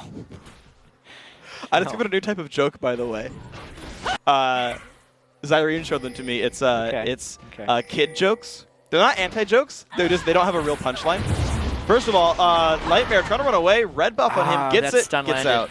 Yeah. Stun landed because I believe there was a tick of cooldown left on Nightmare's flash. Just getting up right now, they would have killed him. Bottom lane freeze continues to finish. I'm actually okay that we got distracted because I don't really want to know what these jokes are. Because it sounds like you're just talking. And you're just like, that was a joke. There's no punchline. Really jokes. Yeah. Well, Nightmare's still getting invaded on. Amin really wants to make this happen. Flash Cocoon goes off. Zed follows the flash. Nightmare pop. Down he goes. Nuke Duck getting the red buff for his troubles. Nuke Duck's getting really strong too, and he's going to be able to roam around. One thing that Snow hasn't done, despite farming very well on Ziggs, he has applied almost no map pressure. Ziggs, when you pick him, is all about just pushing lanes, and the absolute opposite is happening for Tick, Trick, and Duck. Oftentimes you'll see Ziggs use his ultimate on side lanes even, just to keep the waves moving. He's doing none of that. He's using his ultimate to secure blue buff. He's being very selfish with his farm, and it's allowing Nuke Duck to get going a little bit too much. Yeah, we just saw Nightmare get invaded twice in a row at his red and on his race. Second one resulted in a kill. Meanwhile, as you talked about, Snow he's being selfish with his farm. He took the wolf camp down. He's likely to go for a race when they respawn. We'll see what else he can do for his team here. Stopped up, got the early Seeker's Arm Guard to survive the lane. But, you know, as you said, no pressure here. Zoro, despite the 2 deaths, he's maintaining a minion lead, 140 to 111. He's staying completely up with Phantom Joe. I think that's part of the reason he took the deaths is because he's continuing to play so aggressive. Yeah. I really wonder how that duel is going to continue now that Phantom Joe's going back to get more, because I want to say that Mundo is pretty much the sole hope left for Tick, Trick, and Duck. And he's going to have to get involved fairly soon. This could be the dragon fight, you know? He's got to teleport up. There's also Zoro running to the top lane. So if Tick, Trick, and Duck wanted to, they could force some type of 5v4 in that dragon pit. But they're definitely peeling back because there's just so much accumulated pressure that NIP has put on the mid and the bottom lane. It looks like they want to continue that towards the mid lane specifically here. There's a few minions alive. Those are dying to mines right here, though. And they say, you know what? Never mind. There's no red buff up. Ooh, Nuke Duck's roaming towards top. That's where they're going. Yeah, and they're going for the sole strong person on Tick, Trick, and Duck right now. Blade of the Ruin King is completed, but it's a lot of armor on Phantom Joe. I wonder if that would even kill him if they tried to dive him under the turret. They're just trying to secure the objective. And they get it. No one rotated in time for TTD, so that's 2 turrets to 0 so far, 3 kills to 2. Dragon previously warded out by NIP. They know that's not getting countered. There's the Ziggs ulti coming. Yeah! It does remove the minions. Stops the push, but also hurts them for the upcoming dragon fight. Which they're going for. Yeah, that's exactly what NIP kind of wanted. They're like, all right, you're not going to defend it. We'll take the turret. If you defend it, we're going to go take this. And they're killing it so fast with their ward control. Wow. Sure, Tick, Trick, and Duck could probably come around with 5 people and get a fight, but they would have had to like preempt it or something. Yeah. Because NIP has too much map control. And they just weren't there. But you're right, like, Zed and Redkin were both top. Like, it was a potential 5v3 if they just decided to go for it instead. Yeah, if they would have done it like right away. But if you remember, Nightmare had been moving up there to try and like support the push. Yeah. And I would say that was just a mistake by Tick, Trick, and Duck to not try and take objectives. Overall here, they're losing their lanes slowly. And sure, NIP is an early game team, but the pace at which they're falling behind isn't equal to the pace at which their champions will get stronger. Yeah. So they're losing this game at the moment, and they need to start securing their objectives or at least stopping the bleeding a little bit better. We'll see if TTD can do that, can find something else to turn this game back to their favor. Zoro a level down behind Phantom Joe and just goes in, clears the minions, and doesn't even flinch at all. Very, very close to 12 there on Renekton. Not an important level, but for what it's worth, he's about to be there. Yeah. He's roaming down towards the river, but he's just staying in lane anyway. He's not actually doing anything to make moves off this. You know, I would say 12 isn't an important level, but there's plenty of 12-year-olds that probably say it's an important number. Okay. There's 12 months in a year. Thanks. 12 is also a dozen. There's many uses for that Not number. a baker's dozen. No, that's 13, which is also an important number. It's an unlucky number. Yeah. You know, It's important 13 is for that unlucky. So should the letter B. Because B is like a scrunched together 13. Hold on. This is true. If your name is Bob, you're screwed. Then your name's actually 13013. Yep. Okay. Well, no, it's 130 something, because you don't capitalize the other letters. Oh, I was thinking Bob. Just really loud. If someone yells your name, that's really unlucky. That's really unlucky. Bobby's got it even worse. Yeah. Man. Stop. We had a good You end point. started it. We had a good end point. That was the time to move on. Well, 0-0 actually not in the best spot. Forced to pop Dominus. Phantom Joe. They're trading blows, but I feel like this is still pretty decent for Mundo. We'll see where it pans out. No, the Ignite makes it happen. Flash away from Mundo. Still getting chased out. 0-0, he's a Q away. Flash gets him. Oh my gosh, 0-0 still winning the fights. So what happened there was there's so much armor stacked on a Phantom Joe and a completely underestimated amount of magic damage that comes out from Renekton. His ultimate Dominus does so much magic damage. The Ignite stopped the ultimate from Phantom Joe, and he surprised him. Additionally, the majority of Mundo's damage is magic, and the Spectre's Cow on 0-0 stopped him from taking that back. Just completely removed the threat there. Awesome play right there. 0-0 still winning the matchup despite all the jungle attention. Every successful gank that Nightmares had was a kill onto 0-0. Doesn't even matter for the NIP top laner. Shoves another wave, recalls back after taking double golems, 195 minions on him, keeping pace with his AD carry, who won his lane even harder than that. And I gotta say, he's silenced my doubts on his Renekton play. He's really working it here. That was a really impressive move, being able to come back from all of the adversity he's taken. Additionally, I like the Black Cleaver on Nuke Duck that just got completed. Since we were talking about how NIP is mainly a physical damage team, being able to get that Black Cleaver for himself is almost like giving a Last Whisper's worth of armor penetration to the rest of the team if they're focusing on the right targets. Which means that Freeze can focus on finishing a Trinity Force without feeling guilty that he can't kill Mundo. Since if Nuke Duck is to hit Phantom Joe a little bit in, say, an isolated scenario, they will shred his armor enough that Freeze and 0-0 will be able to finish it. That's going to be impressive. We'll see how this pans out in the team fights. 0-0 happy to stack, or not 0-0, sorry. Nuke Duck happy to stack the armor shred for everybody else. And it looks like the pressure now is to the mid lane. Phantom Joe and 0-0 still going to trade blows up top, but it is getting better and better for Renekton, even still in this game. Yeah. Bottom lane stopped. I feel like Renekton peaks around 25 or 30 minutes. That's when he's just the super, super scary man, especially with his Ravenous Hydra right now.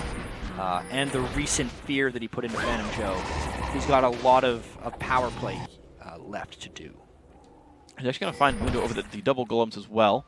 And he's going to jump the wall and help his team out near the mid lane. He's going to get there before Mundo will. He's going to run into a lot of people. I don't think he cares. I think he's Renekton. He's got his ultimate up. Here we go. Puts the stun onto Nightmare. Ziggs Bomb shows up. 0-0's kind of around everybody else.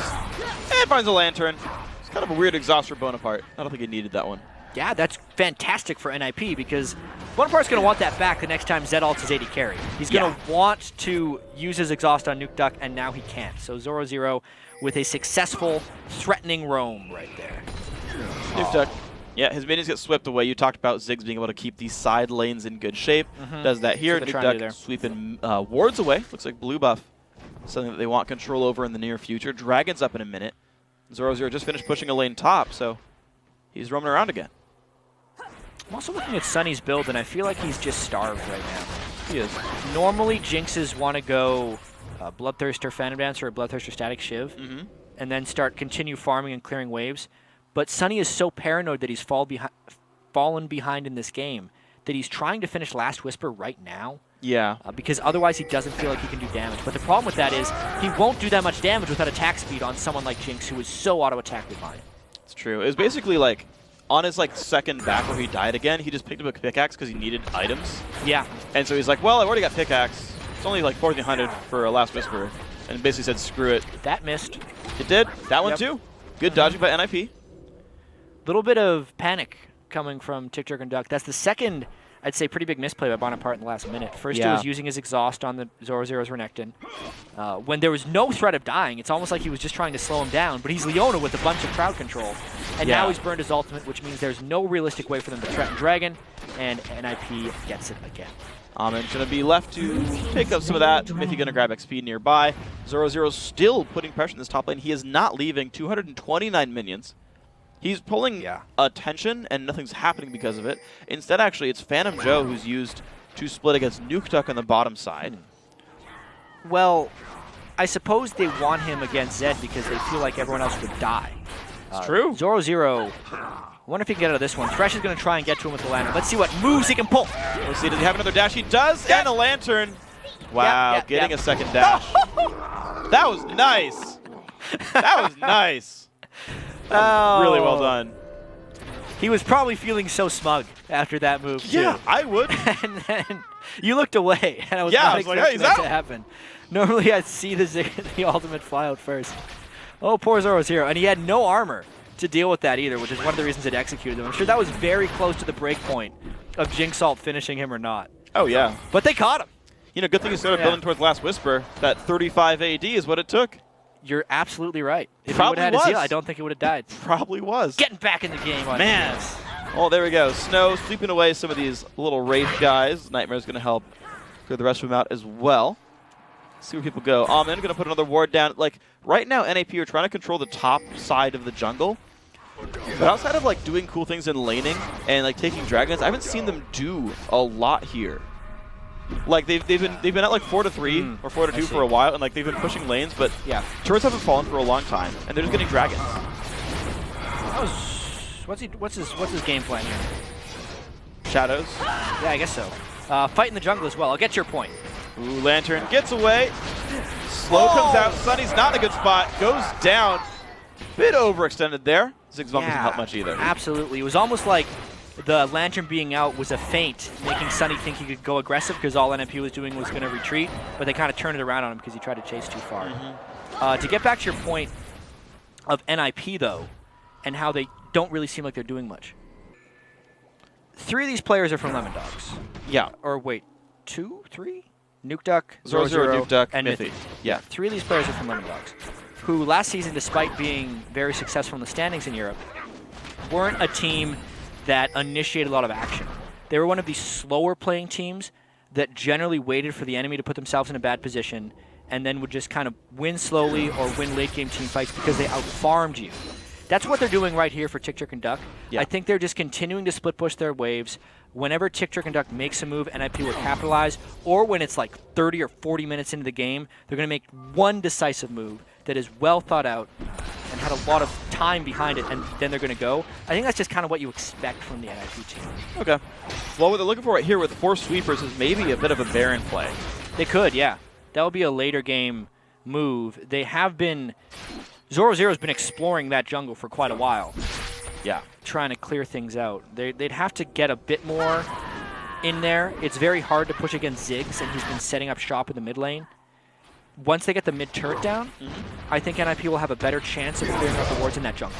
Well, another attempt here by Nuke Duck that does take down Phantom Joe. So that push has finally started to work, and that was with a Randuin's done, I think. Then we got the jump on the top side as well. Sunny not in the best spot. Ulti comes across, doing some damage to Zoro. No. 1 shot to go, takes him out. Bonaparte getting the kill credit, and Sunny barely lived. Wow, right there, Zoro's got to feel so unlucky in that case. He was trying to solo Sunny, just missed. I think Bonaparte made a very nice move there, keeping him alive. And that will delay NIP's inevitable pushing a little bit longer because once Mithy ran up there, they lost pressure in the mid lane. It means their mid lane pushes longer, which means mid lane doesn't die. And Snow can maintain control of that mid turret for longer. Good play so far by these guys. They're barely sticking in it, Yeah. I'd have to say. Yeah. They lost their lane so badly, especially the bottom lane. Ooh, mid lane's getting close to dying, though. It's taking damage slowly over time. If Snow's ever not right there to sweep the waves away, they're not going to get themselves in. It seems like they're not finding ways around this at the very least. I know you said they normally play slowly, but they're certainly, like, with this kind of a lead, I feel like they'd be able to take turrets. They finally get another one. They brute force it down.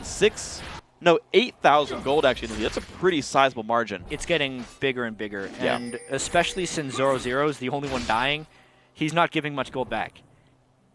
Obviously, the bounty system has been changed a little bit, so when you die, gaining minions will slowly increase your bounty. Yeah. But it's not to an absurd margin. He's worth less than 300 gold when they kill him, and he's not giving that much back to Tick, Trick, and Duck. I guess it's about, what, 10 minion waves for a death, roughly. Yeah, it's every 100... Every 1,000 gold is a death. From minions specifically. You're right. Waves are Exactly. about 100 gold apiece. Ooh, waves are a bit more than 100 gold, I think. At this point in the game. At this point, yeah. Yeah. Especially with cannons. Zoro locked up here. A lot of CC burned on him. Can he get away? Does not have flash. Pops the ulti. Still taking damage. He is up soon and gets knocked around. Nice play. The Ziggs knock right there, stopping getting to the Lantern. That happened again. Cleaver Last Whisper, well. I believe it. Yeah. The first kill, by the way, was right after he picked up his Last Whisper. And since that point, Phantom Joe hasn't been able to deal.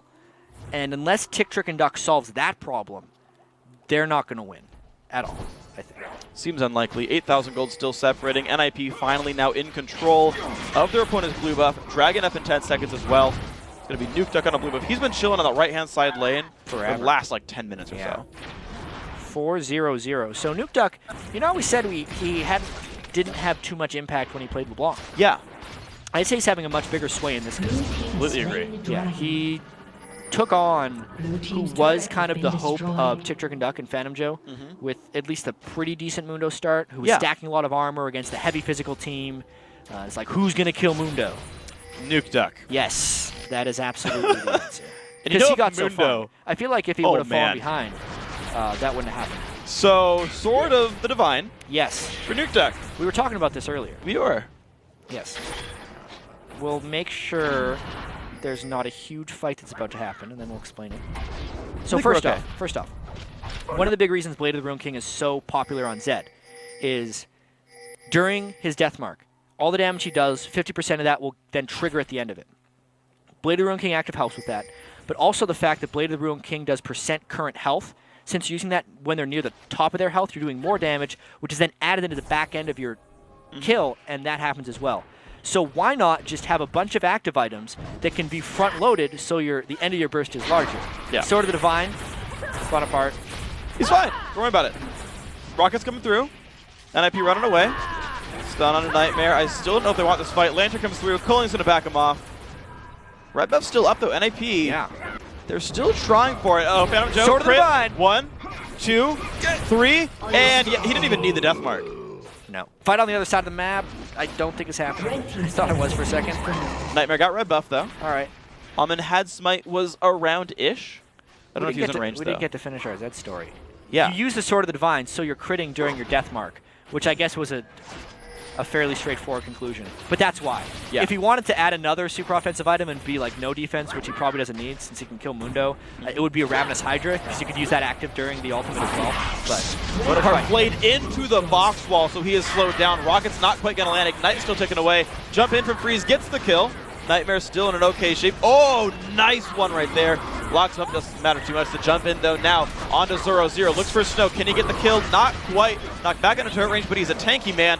Filet now going to land onto Sunny. More damage from Freeze. Cocooned as well. 1, 2, gets him. Knocked around. Doesn't get a lantern. They don't care, though. Nuke Duck looking for the damage. Finds the kill. Another man goes down. NIP really turning it on. yeah, the game just got ripped wide open. I think once Nuke Duck just realized that he could kill Mundo whenever he wanted, the third time he did that, he then started collapsing down. Tick, Trick, and Duck started to panic a little bit. They started to try and look for fights, and NIP is just so much stronger at this point. Mithy was landing all of his death sentences. It continued the chase for NIP, and that was kind of their move that we talked about, where they farm for a little while, then later in the game, around 30 or 40 minutes, don't die to this. He got it. Wow. He just stayed and was like, I'll lifesteal tank it, dog. Yeah, that was close. Yeah. I think the only thing he could have done there is continue auto attack. Like, if he runs away, there's a chance he still gets hit by the bomb and dies because he hasn't life stolen, and he'd lose the blue. But if he stays and hits, he'll life steal enough that the ultimate from Ziggs won't kill him. Yeah, I'm pretty sure. But the center of the Ziggs ult does do more damage. He didn't kite backwards, did he? No, he landed right in the middle of it. I think the ring is 80%. The outside Yeah. ring is 80%. You're So right, it's outside not ring is 80%. that much of a loss. Whatever. It worked out. Nuke Duck planned it. 5-0-1. And he built a Sightstone. What? All right. Yeah. He wants to split push some more. It's a little bit of health. Yeah. As well. That is. 180. I think that's more of an item to show off, but it will have its own functional uses. Since all he is doing is split pushing, it will give the team additional warding. Yeah, the thing is he's ahead. And he also wants to be able to sweep as well, so. I don't think damage helps him anymore. No, he's killing him. He already kills regardless. Mundo. Yeah. I would have kind of expected a Guardian Angel to be the last time on Zed. That's the typical thing. But I think he is so not afraid of dying to anything right now that the little bit of health is enough defense, and the wards in themselves will be defense since he will avoid getting ganged up upon. Yeah, I see it. I think it'll work out. Yeah. Well, I see it too. Staring me right in the face. Nightmare does have a Renwood's Omen here, so the tankiness via the armor is still coming in through. Snow did get a fairly early Zhonya's, only died once so far in this game. That was one mid lane gank a while ago. So these guys backing off again. The jungle trying to be controlled here by NIP. They've got I don't believe they've actually bought any trinket upgrades, just the baseline tier 2 sweeping trinkets so far. You know what's cute? What?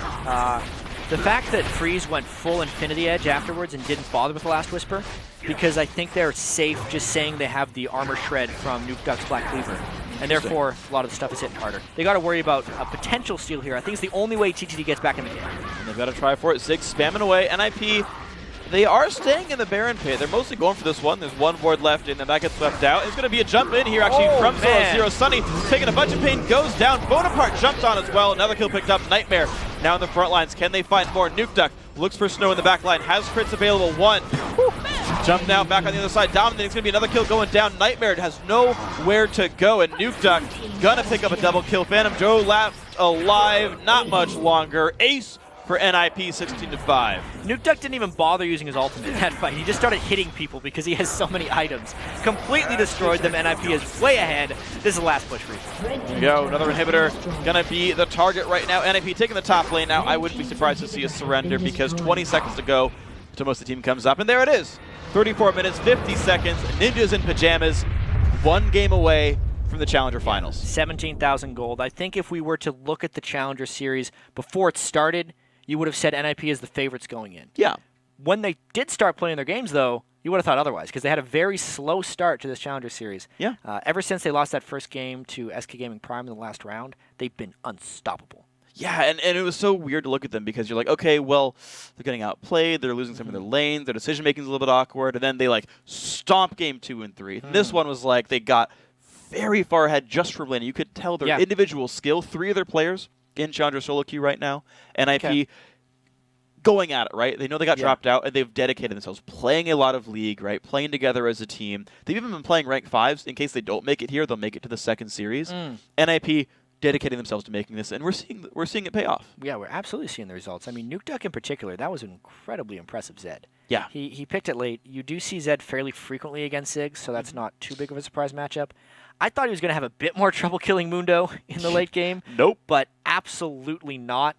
Even though the rest of his team played very well, you know, Zoro did die a lot, but he pulled a lot of map pressure up there as well. You know, just the bottom lane, being able to crush so well, like pretty much everyone on that team had a large impact. Yeah, you talk about all the lanes pushing, so one of them's going to go down, but the rest are okay, and you saw that. They all kind of helped each other. Exactly. Zero pulled all the ganks, still worked out for his team. Guys, we got to take a quick break, but when you return, it's time for Game 2 between Tick, Trick, and Duck and Ninjas in Pajamas. Don't go anywhere. The 2014 European Challenger Series semifinal will be right back.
Welcome back to the 2014 European Challenger Series and tonight's semifinals. Now it's time for Game 2 in the best of 3 between Tick, Trick, and Duck and the Ninjas in Pajamas. Now with one more win, NIP find themselves back on the LCS stage for the first time since the promotion series. Yeah, and they're going to want to make it back there. I know Nuke Duck is kind of ready for it. He was 7-0-1 as Zed. He didn't really need to teamfight that much because he could just kill whoever he wanted. By the last teamfight, he was just auto-attacking people without even death marking. Freeze as well from the very start of the game to the very end. Dominating the lane with himself and Mithy. 5-0-4 on Lucian. Yeah. It was not much more to talk about on NIP because they dominated the majority of that game. They won the laning phase just by themselves. Like, it was funny because the top lane, the Renekton Mundo lane, was like a little bit better than you expect, but roughly business as usual. Yeah. Mid lane went equal. You expect it to be a little bit worse for Nuke Duck, but he held. Yeah. And then it was like, my God, did Mithy and Freeze just bottom like lane, double the farm. dumpster them hard. And then Almond showed up and was like, great, now you've got a level behind. We've doubled your CS and we got your turret. Yeah, Almond helped out that lane at the very start when they did the lane push to just like continue the CS. Remember when he pushed 3 of them back off the turret? Yeah. Other than that, I'd say Almond probably had the least impact in the game. Probably. Because, I mean, if you're a jungler, that's the best type of game to be in. All your lanes I are won winning. for free. Yeah, all your lanes are winning, and sure, your top laner is getting ganked a whole bunch, but he's full-time distraction for those guys up there, and not even falling behind because of it. Yeah. You know, so Almond pretty happy with that jungle role so far, being picked up on that team. 16-year-old new jungler, you said, so good life for him right now. Yeah, and he's a sought-after player, actually. When Super Hot Crew didn't make the initial promo tournament, they picked him up to play the Challenger Series. Right. And then when they made LCS, they were like, well, I'm sorry, we can't play with you anymore. You're not LCS eligible, you're 16. So he's like, I'll find another Challenger team. Picks up with the NIP, which is a great organization, and they're crushing, so he's going to be happy. So is he the Reckless of the jungle right now? Or the Bjergsen? Yeah, this is true. He's even got some, some of that NIP carryover thing going on. So why not? Yeah. We'll see. See where it goes, but we are into champs. Like, guys, LeBlanc still dropped away from Ninjas in Pajamas. He's not going to Nuke Duck or Zoro0. Pantheon, I feel like we'll see some similar bans coming through, at least from NIP. Yeah. I think they'll probably throw in a Caston ban as well. Yeah. Other than that, they also banned Annie. That wouldn't be too surprising. Sunny only likes the very hot supports. Yeah. So Annie with Fire, Leona with Sun. Yeah, unless he plays Frostfire Annie, then it's just weird. Then it's completely contradictory to his name. Yeah, it's just messed up. TTD actually forced to ban Kassadin here, so that's interesting. Snow's not going to be playing it here. Elise actually, NIP can't first pick it, so they remove it. Tick, Trick, and Duck dropping one of their own bans. I believe it was actually 3 mid lane bans before, so they dropped one of them to put the Zed in there, and Nuke Duck gets something freed up. Yeah, that's deserved. Yeah. Whenever someone is that successful with a champion, just get rid of it. It's going to leave something else that they didn't want NIP on in the first place, but they have said Zed is far too strong in the hands of Nuke Duck, and it has to be stopped. Well, it was funny. I remember Nuke Duck throughout the summer split was like mostly assassins, almost entirely assassins, and started picking up Talon because he kept getting like Fizz and everything else. I feel like they just clicked something for the Heimerdinger there. Yeah, they were out of bans. They didn't like, want to ban anything else. We don't care about anything else? P-E-H. Nope. Nope. Doesn't spell anything. Nope. There was one, actually. It was CLG NA versus CLG EU at IPL. The last IPL. It was like TSM. TSM SUX yeah. was the 3 bans. I actually thought that was hilarious. But yeah, the picks coming on through. Renekton stolen away by Tick, Trick, and Duck. It's going to be Thresh here for Mithy again, and Amon now on Lee Sin with a Lee ban. That'll be exciting. He's a good Lee Sin. He's incredibly good. Lee Sin plus Thresh is also the jungle gym combo. He can just go absolutely everywhere. I'm very excited to see, even though it's Tick, Trick, and Duck's turn to pick, what Zoro0 will lane against Renekton. Whether he decides to play something that can stick with Renekton, which almost nothing exists unless you play like really well. Yeah. Or if he's just going to fall back on something like Mundo and just try to play better in that matchup. Well, see if they can do it. I mean, his Mundo's been good, honestly. Zoro0, with how good of a laner he is, I feel like he might even just win the matchup regardless. Could be. Which is a tall order, but like he's been so dominant, I feel like I could see it. The Vi being hovered over here for Nightmare. Snow. We see some Euro mid laners like Kautar's mid lane, these Zyra. We've seen it on support as well. A couple people still play it here. Really? It looks like it's going to come through. Swap to Jinx at the last moment. Just because Sunny still feels really confident on it despite getting destroyed in lane. And they're going to be very careful not to just pick into the same lane matchup. obviously, there's going to be the same lane matchup on the other side because it went so well for NIP. Yeah. They have reversed the top lane matchups, so it absolutely is 0-0 just saying anything you can do, I can do better. Yep. Or equal. I think both of those would work for NIP. Equal would be a win in this case. Yeah, because actually, Phantom Joe did pretty well against 0-0 last game. Yeah. Got a couple of kills. Jungler helped. The music stopped. It's fine. It just means it's more intense. It is. Sunny Something's gonna happen. and Bonaparte must make their last two choices. Bonaparte. No. That's not how you say it. There's no accent on the E. No, there's not. There's not. He is French, though. Snow could also be a support. Snow could be a support? Yeah. The Zyra could be a support. Yes. Yeah. Okay. Yeah, I feel like that's actually the They're more gonna want a likely mid one. laner. The really tricky thing is they have to pick a mid laner blinded to Nuke Duck now. A little risky. Oh, the music's back. So what you got to do is you pick Lulu and Zyra, Yeah. and you're like, which way are they going? And then you're like, you have to kind of pick both matchups. Yeah, they And do. what if none of those champions exist? And how do you pick against a Xerath, really? Is it Possibly. gonna be a Xerath? He did play it He in their has game played 3. Xerath, yeah, exactly. He is when a they good beat SGC. Xerath player. Zyra support against Thresh, Lucian.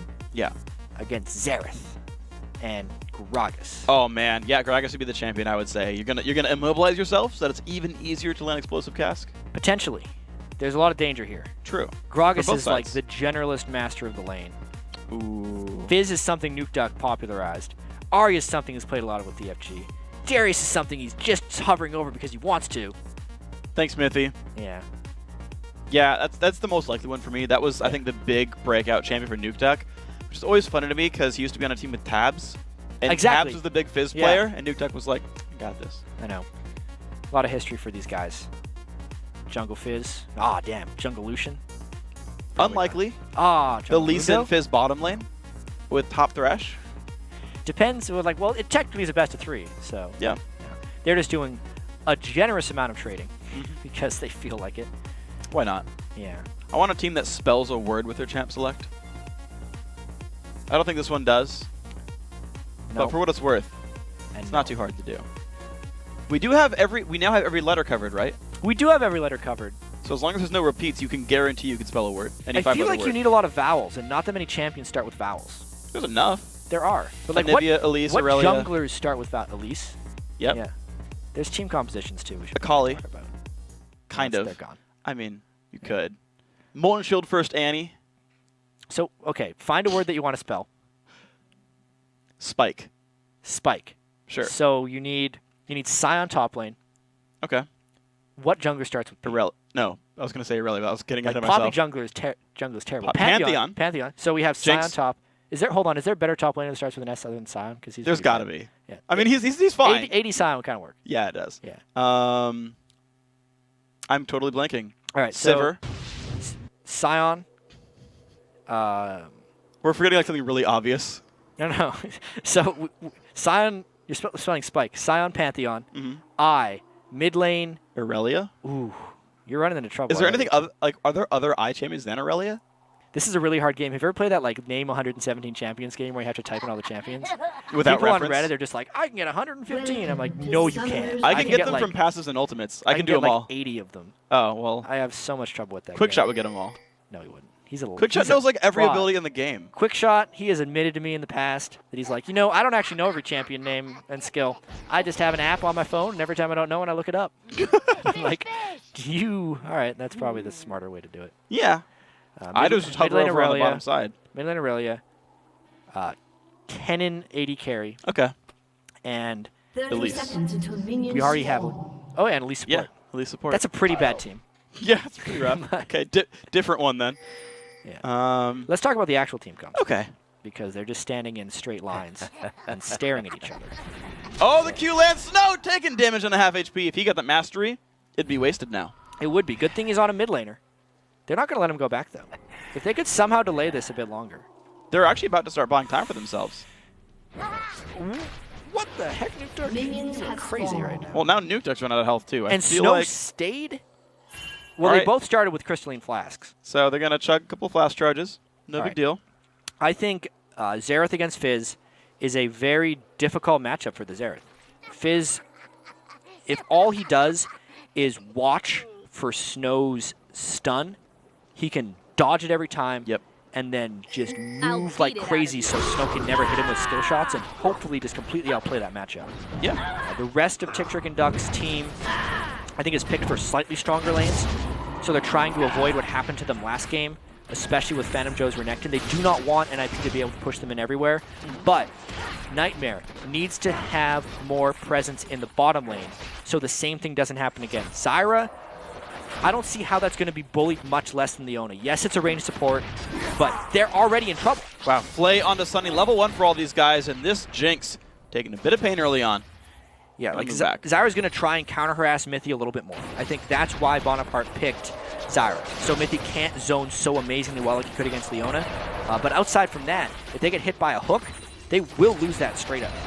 They got to be careful then. Looks like level 2 going to hit here first for NIP. The hook comes. Nice dodge. Whoa. Bonaparte hugs the wall. Whoa. Yeah. That would have been really bad if it landed. Yeah. Fantastic dodge. I thought for sure that hook was landing. Mithy left very little space between the wall and that hook because he was cheating, thinking that Bonaparte was going to cheat back to the lane. It's very unintuitive to be running up against a wall, and most times people will try to hook you towards structures so you can't juke in that way and it like traps you in. I thought he was trapped, but he had a little space. Well done here by Bonaparte. Gonna get okay with this one. The root comes through. Good harass, actually, Mithy. Nice. Doran's shield are helping him keep alive. Took actually less damage than I expected for 2 like CC skill shots landing. Doran's shield is a little ridiculous right now, which I think is why so many supports build it. In the next League of Legends patch, I believe it's being reduced to 5 HP 5 instead of 10 HP 5. But as of now, it does have the capability to negate a lot of harass and straight up damage. That's why it's so good in the bottom lane, since it reduces ranged auto attacks, especially against someone like Zyra, or just auto attacks. Yeah. They're hitting him so much, it's reducing an absurd amount of damage. It's doing good stuff for these guys. So, Phantom Joe 0-0, taking a bit of trade. Phantom Joe happy to take a turret shot just to put damage onto Mundo. But he's not out farming him. No. That's the big thing. As long as 0-0 keeps up in farm, he's winning that way. There we go, more harass coming through for TTD. Freeze a little overextended. Can he get the lantern in time? Just flashes, didn't want to go for it instead. Flay coming through. Woo. Well, he got knocked over the lantern. Yeah. And he didn't really want to walk back towards it because that could have meant he was dying. That's the early lane gank pressure that Tick Trick and Duck needed to put on the bottom lane. You could see the CS already starting to get away from them. NIP was up about 10. The fact that Sunny's gotten a gank and Freeze has had to go back to lane might give them the breathing room they need to get Jinx going. And he's had to go back early. He's waiting to regen his health. I want to see what he actually buys. He does get enough for the Vamp Scepter, but just barely. I feel like he had to wait a little while. He was very close to that 800 gold, and he went back before he really wanted to. And he waited for the exact moment and then went and shopped. Sunny could do the same thing right now, but they're trying to get a little bit of pushing in before Freeze returns. I feel like they're not going to get much for coming in here. Yeah, they back up a little bit later than they needed to, but equal CS for the AD carries. They should have backed right after they shoved. Yeah. Yeah. About 6 seconds going to be saved there. Phantom Joe's going to flash away. Q's going to land into a minion. Amin doesn't find anything here. Okay, flash burn for not much time wasted. Nothing to see here. Obviously, Phantom Joe, theoretically more gankable. And it's actually funny how we're seeing a very similar thing happen in this game, where the Renekton in the top lane is getting ganked by the opponent jungler. Yeah. And therefore, the bottom lane jungler is ganking, or sorry, the other team's jungler is ganking the bottom lane. Yeah. Exact same setup here. You don't want to gank. This is probably why you do not want to get into a 2v2 with Renekton on one side. You will lose it. Oh, yeah. So That's as just far rough. as, yeah, exactly. He was won a 2v1 last time. So I'm a little surprised, actually, that Nightmare isn't ganking for Phantom Joe. Even a little bit. Yeah. Just because the 2v2s would be so heavily in their favor. That's true. I want to see what happens here. Amin still level 5. Hasn't even gone back to buy yet. He's in pretty good sustain on that champion. Of course, similar stuff for Nightmare here, level 4. Using the shield to help keep himself up, but is running out of mana soon-ish. Let's see what these guys can do. Of course, we've seen a couple of ganks by these guys. No kills just yet. 300 minions again. Or sorry, 300, 400 gold worth of minions again for Ninjas in Pajamas. They're starting at the laning phase with a victory. Or an edge, I should say. Yeah, it's a much smaller edge than I think in the first game. The fact that Nightmare was able to burn Freeze's flash was huge. And the Zyra pick in itself is definitely keeping Mithy much farther back. Until he gets hooked. Oh dear. Yeah, he even stays back though. Didn't want to engage on the plants. Good flame choppers too. Yeah. Never really thought about it. The fact that they have the Jinx is kind of stopping them just a little bit from engaging on Zyra when they land a hook. Good stuff here. Pink Ward, Snow. Let's see how long that one lasts. 6:45 it goes down. The one near Dragon. We'll see when that one goes away. Hook. Close one again. Mithy looking for Bonaparte constantly. So those hooks are actually pretty hard to pull off. What you can see there, it's a, haven't mentioned this in a while, but Thresh Hook is, I believe, the only spell in the game that doesn't turn your character to the direction with which it casts. You could see when Snow used that last Xerath spell, his whole model turned before the cast time and then he shot it. Yeah. But Thresh, when he winds up, can be pointed completely sideways and then have the hook come out straight, if that makes sense. And when Mithy started winding up that spell, his character was facing Jinx, but then he threw the hook at Zyra. Yeah. So it's pretty hard to do because you have to first position your character to look in one direction and then hook in another. It takes a lot of mastery, but once you get good at it, it makes your hooks much harder to react to, which is needed because Thresh Hook is a half-second cast time compared to Blitz, which is like a quarter-second cast time, and therefore should be harder to land, but he has that advantage if he can pull it off. Another champion with a half-second cast time. Did you know? Cho'Gath. His All his actives have half-second cast times, actually. whole kit. Yep, except for his E. That one's like passive-ish. That is not a cast time at all. Not really.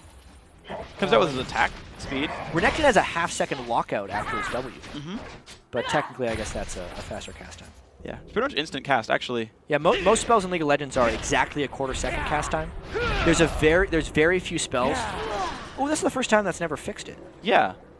Strange. Gets it. All right. If anyone's curious, it's just this random spectator thing that sometimes happens. For whatever reason, it's this super low reproduction rate bug.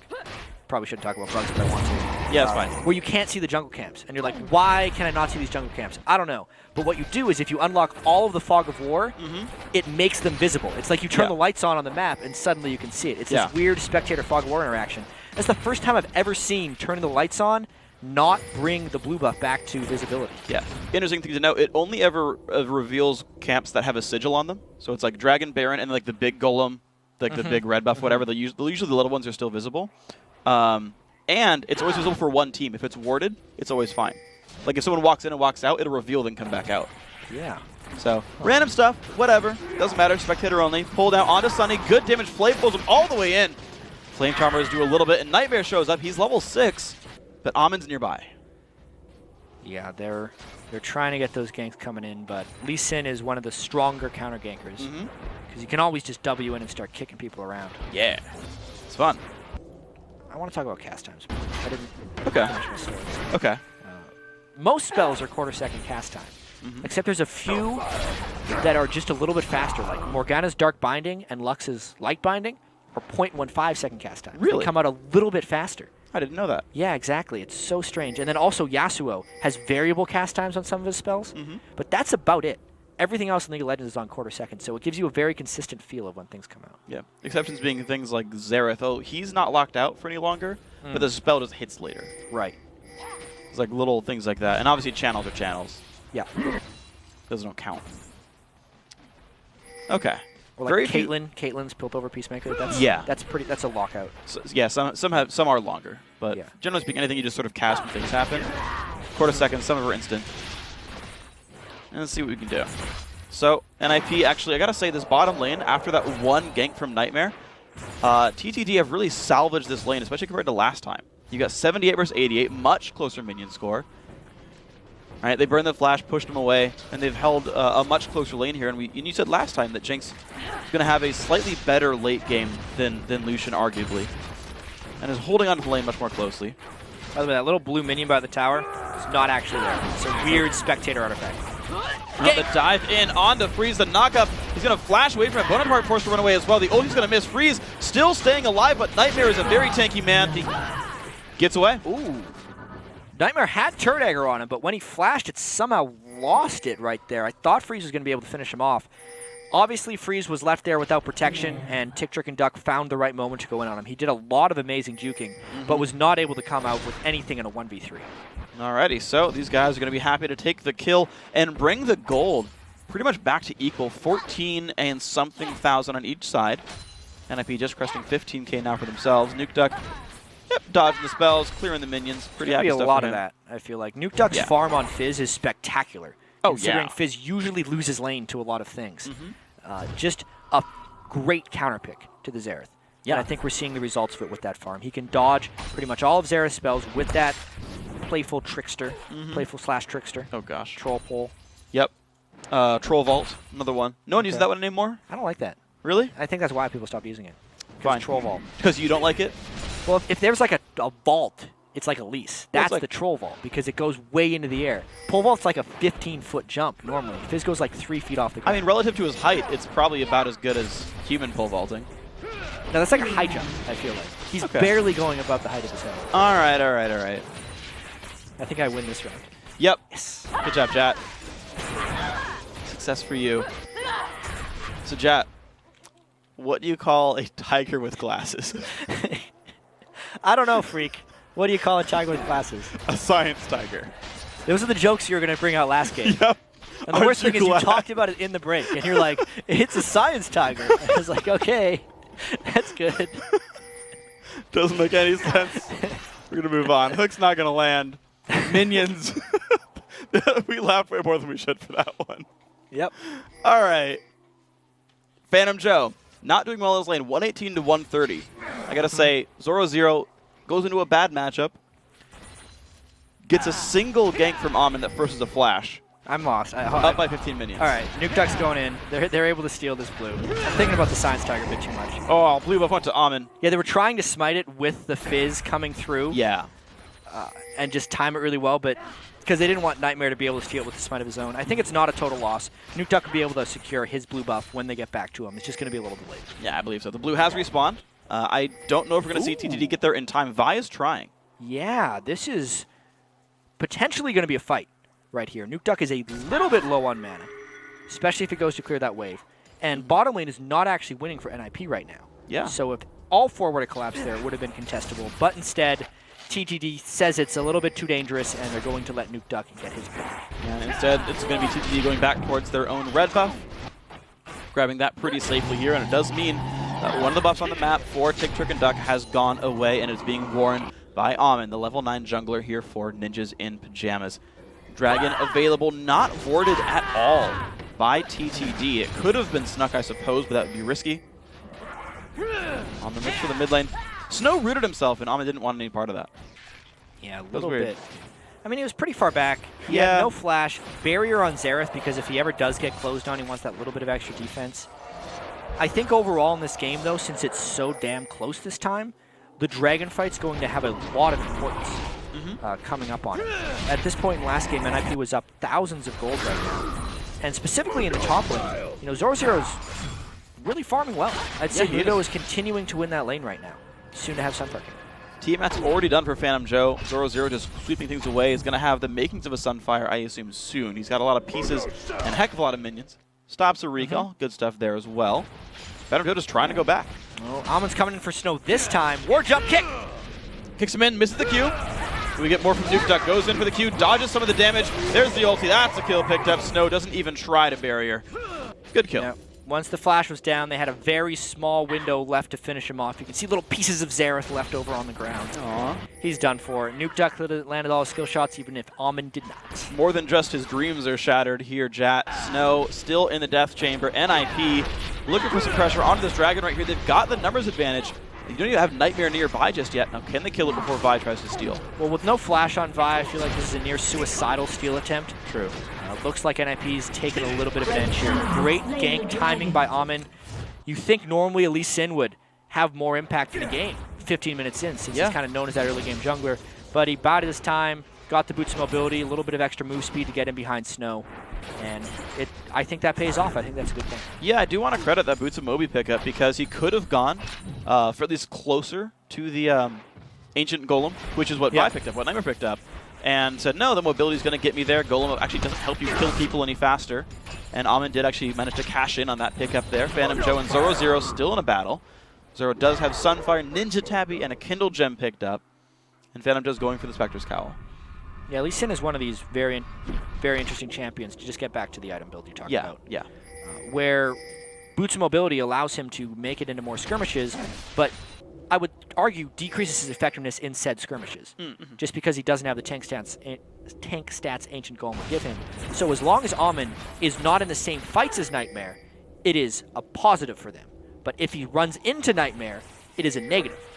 He might be running into Nightmare right now. Might get punched in the face by Vi, so he chooses to back up right here. Nukeduck steals away a little Wraith, 4 gold. All right, good steals are going to take away more of this camp. Recalibrate his Lee Sin right here. It's a couple Qs in a row he's thrown wide. Yeah, yeah. Adjust the blindfold maybe a bit there. I don't know, maybe these opponents don't smell as bad as he's used to. Something would have to be wrong with his ears because he's been blind for such a long time. Yeah. If he needs to recalibrate it. That'd be hard. He's got to like recalibrate he's got Q-tips. He's got to clean them out. Maybe hearing aid? Yeah. Well, Okay, top lane. This Can is he land okay. the Q? Is he even gonna try? Jumps in, kicks him with the fish. Got him. Not looking good for Phantom Joe. Dashes twice. Goes down. Nukeduck picks it up. That was actually closer than I thought it would be. Yeah, if Amon would have landed that Q, I don't think it would have killed him. Mythic go bottom. Well, the root's going to land, though, on. Look at the damage output there. It's going to be a kill picked up. And now on to Freeze. Nightmare has Turret Dagger. 300 health on Freeze. That's going to be a kill picked up. Get excited. I don't know if he needed to flash there. Nightmare had like 1,000 health. Yeah, that was a lot of good stuff for Tick, Trick, and Duck, though, because the 3-man gank up on Renekton, they don't care. Renekton's going to be effective. We saw that last game from Zoro Zero. Yeah. But the fact that they've gotten Sunny going, the polar opposite of Game 1, means they are now a threat. It pulls the gold actually in the favor of Tick, Trick, and Duck, and that was an amazing gank finish by Nightmare. Wow, absolutely great play by these guys. The cash in on early game champions is working right now. Mid lane turret does go down, though. Nukeduck stayed in the lane after Snow roamed, and Zoro Zero actually cashes in on the top lane gank, so suddenly back over it goes towards Ninjas in Pajamas. 2 outer turrets fall on this side. Yeah, the turret return was good. I don't think Snow needed to come up to finish that turret. I think that would have saved one of them. But still, all things considered, Tick, Trick, and Duck is right back in this game. The Jinx is just going to be so potentially powerful. Well, here we go. Some burst coming across. Nightmare is around, does not have ulti. The chase on towards Amon. He's going to have Moby Boots soon, though. He'll be okay.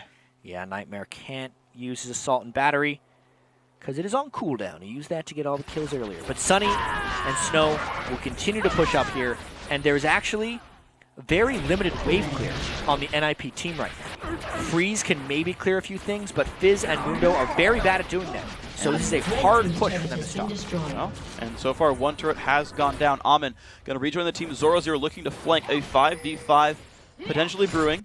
TTD pings away the blue buff. They know it's respawn. The ward comes down. They might get a buff steal of their own now, since Amon just stole away TTD's blue just a minute ago. Yeah, this is actually really interesting here. Yeah. Obviously, Tick, Trick, and Duck hadn't been exploiting the limited wave clear of NIP at almost any point in this game, but now they can because they've withstood this laning phase. If they continue to group up with most of their team in one lane and just kind of let Phantom Joe deal with Mundo on the sides, they have a tremendous amount of siege and poke potential. If they want to push up 2 waves in the mid lane to go for the outer turret, or if they wanted to group everyone in the top lane and go for that like super outer turret out there, I think they could find a lot of success. See if they can get it.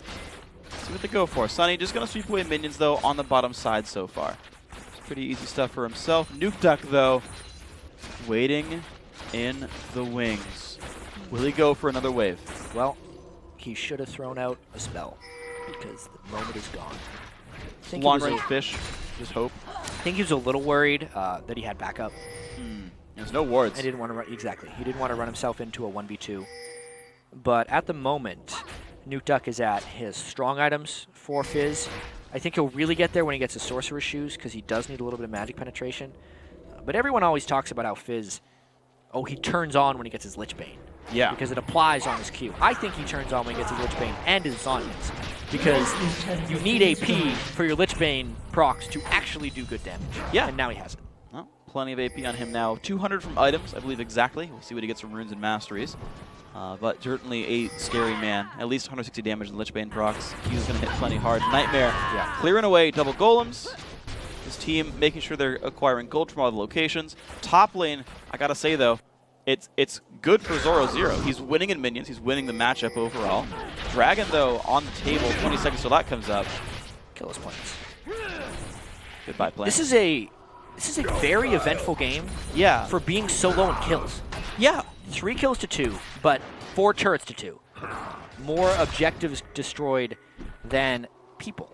So I'd say a very tactical game so far from these guys. I do worry for Tick, Trick, and Duck whether Snow can be effective in the late game because there is so much mobility from NIP right now. Yeah. Freeze, Nuke Duck, they can all just get out of there. He'd basically have to assassinate Mithy, if anyone, with his Xerath Burst. And I don't know how effective that actually is, especially when you consider that Nuke Duck, the opposite mid laner, is on Fizz, who I consider to be a late game hyper.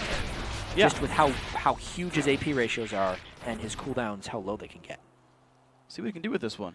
0-0 going to stay in the top lane mission now against Phantom Joe. The Dragon's alive, and I want to know if 0-0 can actually make it across there. Ignite is up for Phantom Joe, and he could do a lot of damage or just stun the teleport. One thing to note about Dragon fights, though, is Xerath can control them from over the wall. If anyone wants to kill the Dragon, Xerath will be in range of all his ultimate stuff from over the wall, unless NIP is that far back, in which case he can't reach. Oh, 0-0 goes to the TP, but he's in vision range. He just loses the teleport. Yeah, he should have went all the way into the brush. And now it's on Tick, Trick, and Duck. Well, Amon taking a bit of damage. Going to take the Lantern out. Ooh. Safe. So another just amount of tactical play right there. NIP is much more willing to go for a Dragon now that the Desire ult is down. That ult has so much range that it is lethal in Dragon fights. Cloud9 in particular, used it all the time. But they go in regardless. Looking for Mithy, forced up flash, ulti coming across, a lot of pain. You said it would be Mithy, and it was. He's the one who goes down to the Xerath Burst.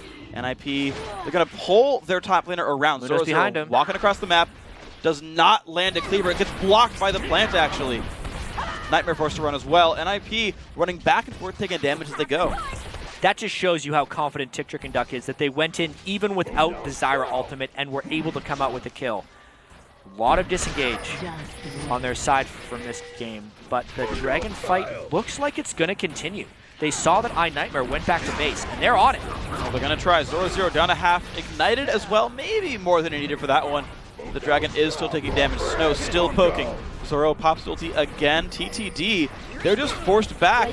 Picked up right there. Amon smites it away. That's going to be his. Bonaparte now forced to run. Flame Tremors go down. Phantom Joe in the front lines. 0-0 full health, though. Doesn't even get stunned either. He's going to walk out pretty safely. NIP made the right call by staying for Dragon.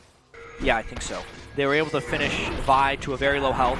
And they're just continuing to stay engaged because no one is dealing damage to Zoro. Well, he's still in the front, taking a little bit from Xerath, but not enough to really matter. The team able to now siege towards the mid lane. Nuke Duck still pushing bottom and no one stopping him. Yeah, so NIP just trying to accumulate this pressure they most recently acquired. TTD used so much to kill Mithy, and then we're so low and low on cooldowns from that last fight that NIP is just kind of spread out, and now they're trying to push down a little bit. Ooh, and a nice steer right there. Amon gets the blue buff, takes it away, takes a Lantern out. So it is 3 blues in a row that get stolen away by NIP. Yeah. One did get taken by Tick, Trick, and Duck, to be fair, but buff control really go in the way of the red team. Yeah, it's slowing down Snow as well. Yeah. Although Snow was behind Nuke Duck in the laning phase because of the counterpick of Fizz, the blue buff staying away from him punished him additionally.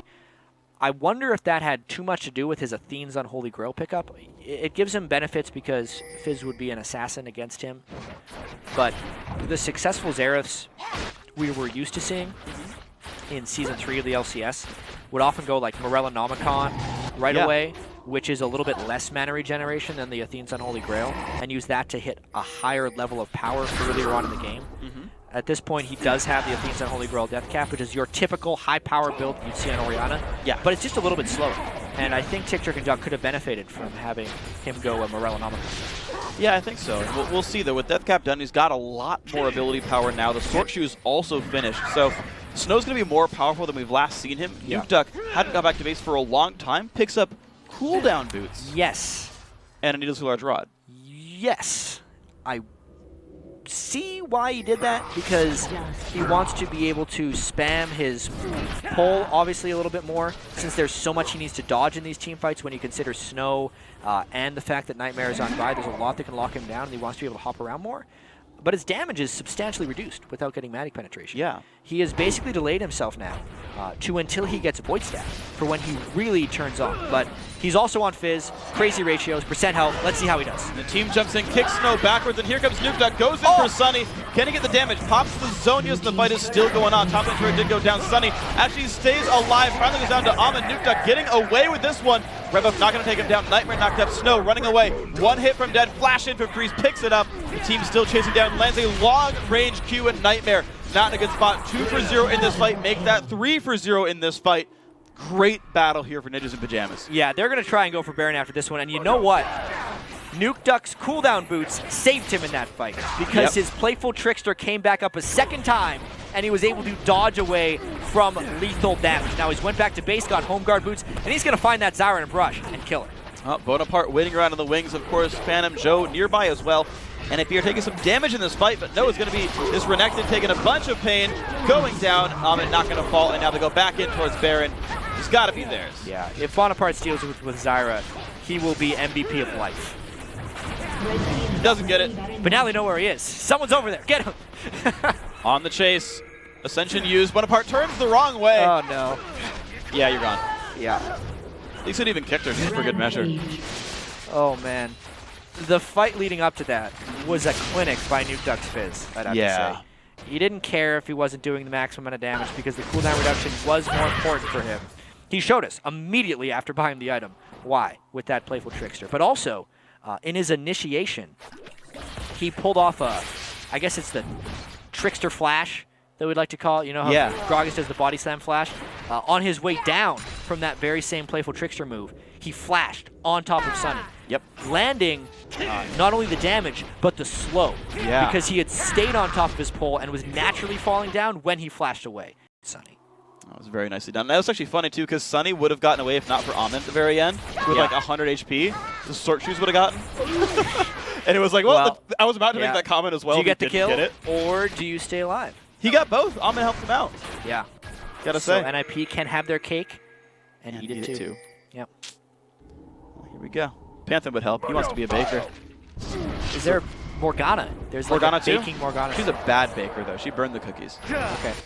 Pantheon, I think, would be good at it. Is there a Baker Pantheon skin? No. It's been suggested, though. Why? I don't understand. I mean, it's in his joke.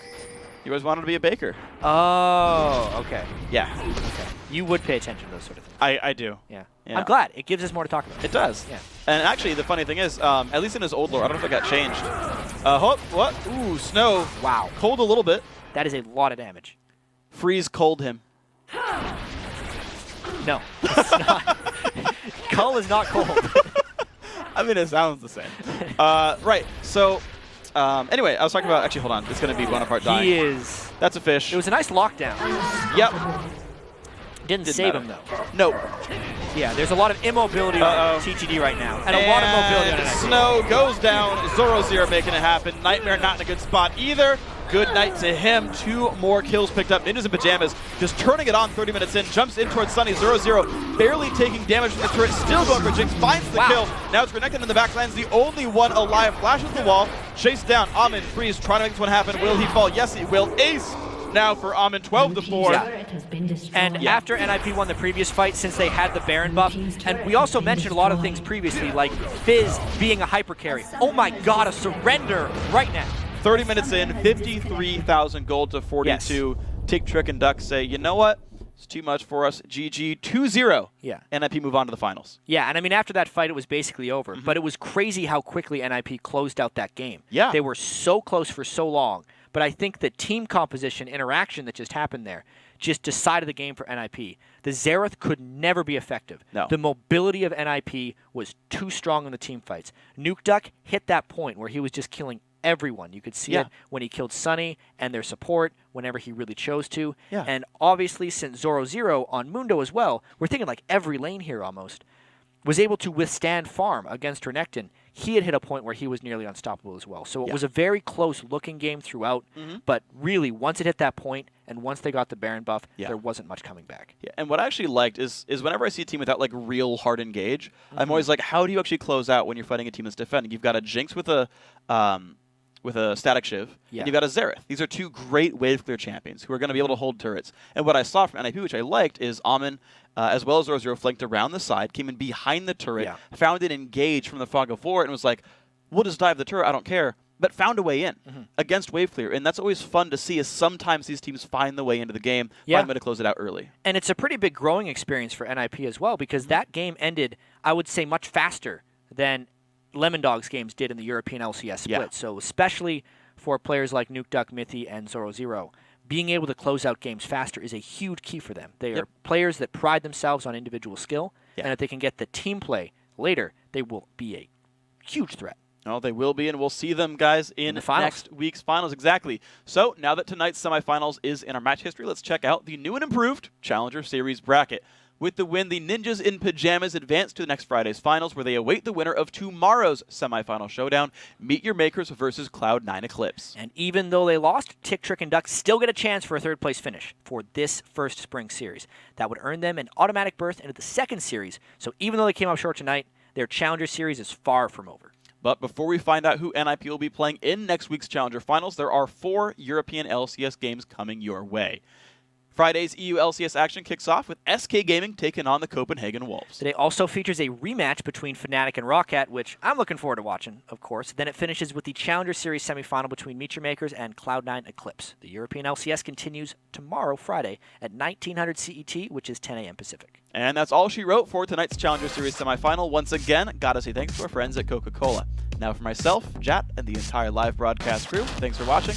Good night, and GG.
Yo, man, look at me, man.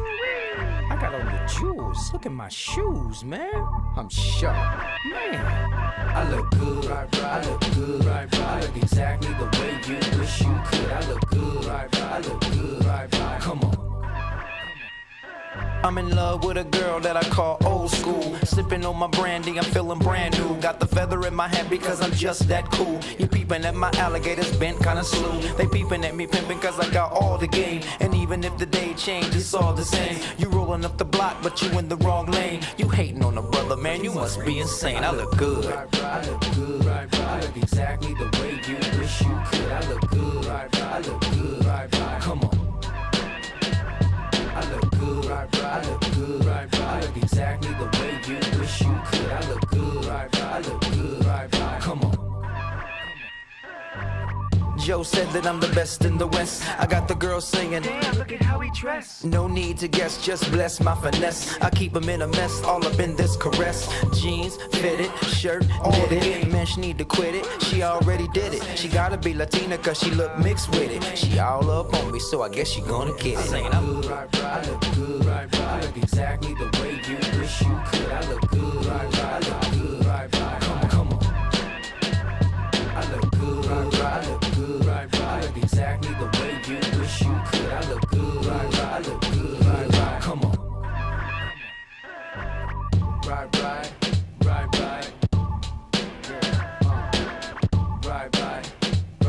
Come on. I keep them in a mess, all up in this caress. Right. Come on. Man, she need to quit it. She already did it. Right. Come on. She all up on me, so I get guess you gon' get it. Right, right. I look exactly the way you wish you could. I look good, right, right. I look good, right, right. Come on. I look good, right, right. I look good, right, right. I look exactly the way you wish you could. I look good, right, right. I look good, right, right. Come on. Right, right, right, right. Right, right, right, right. Come on. Right, right.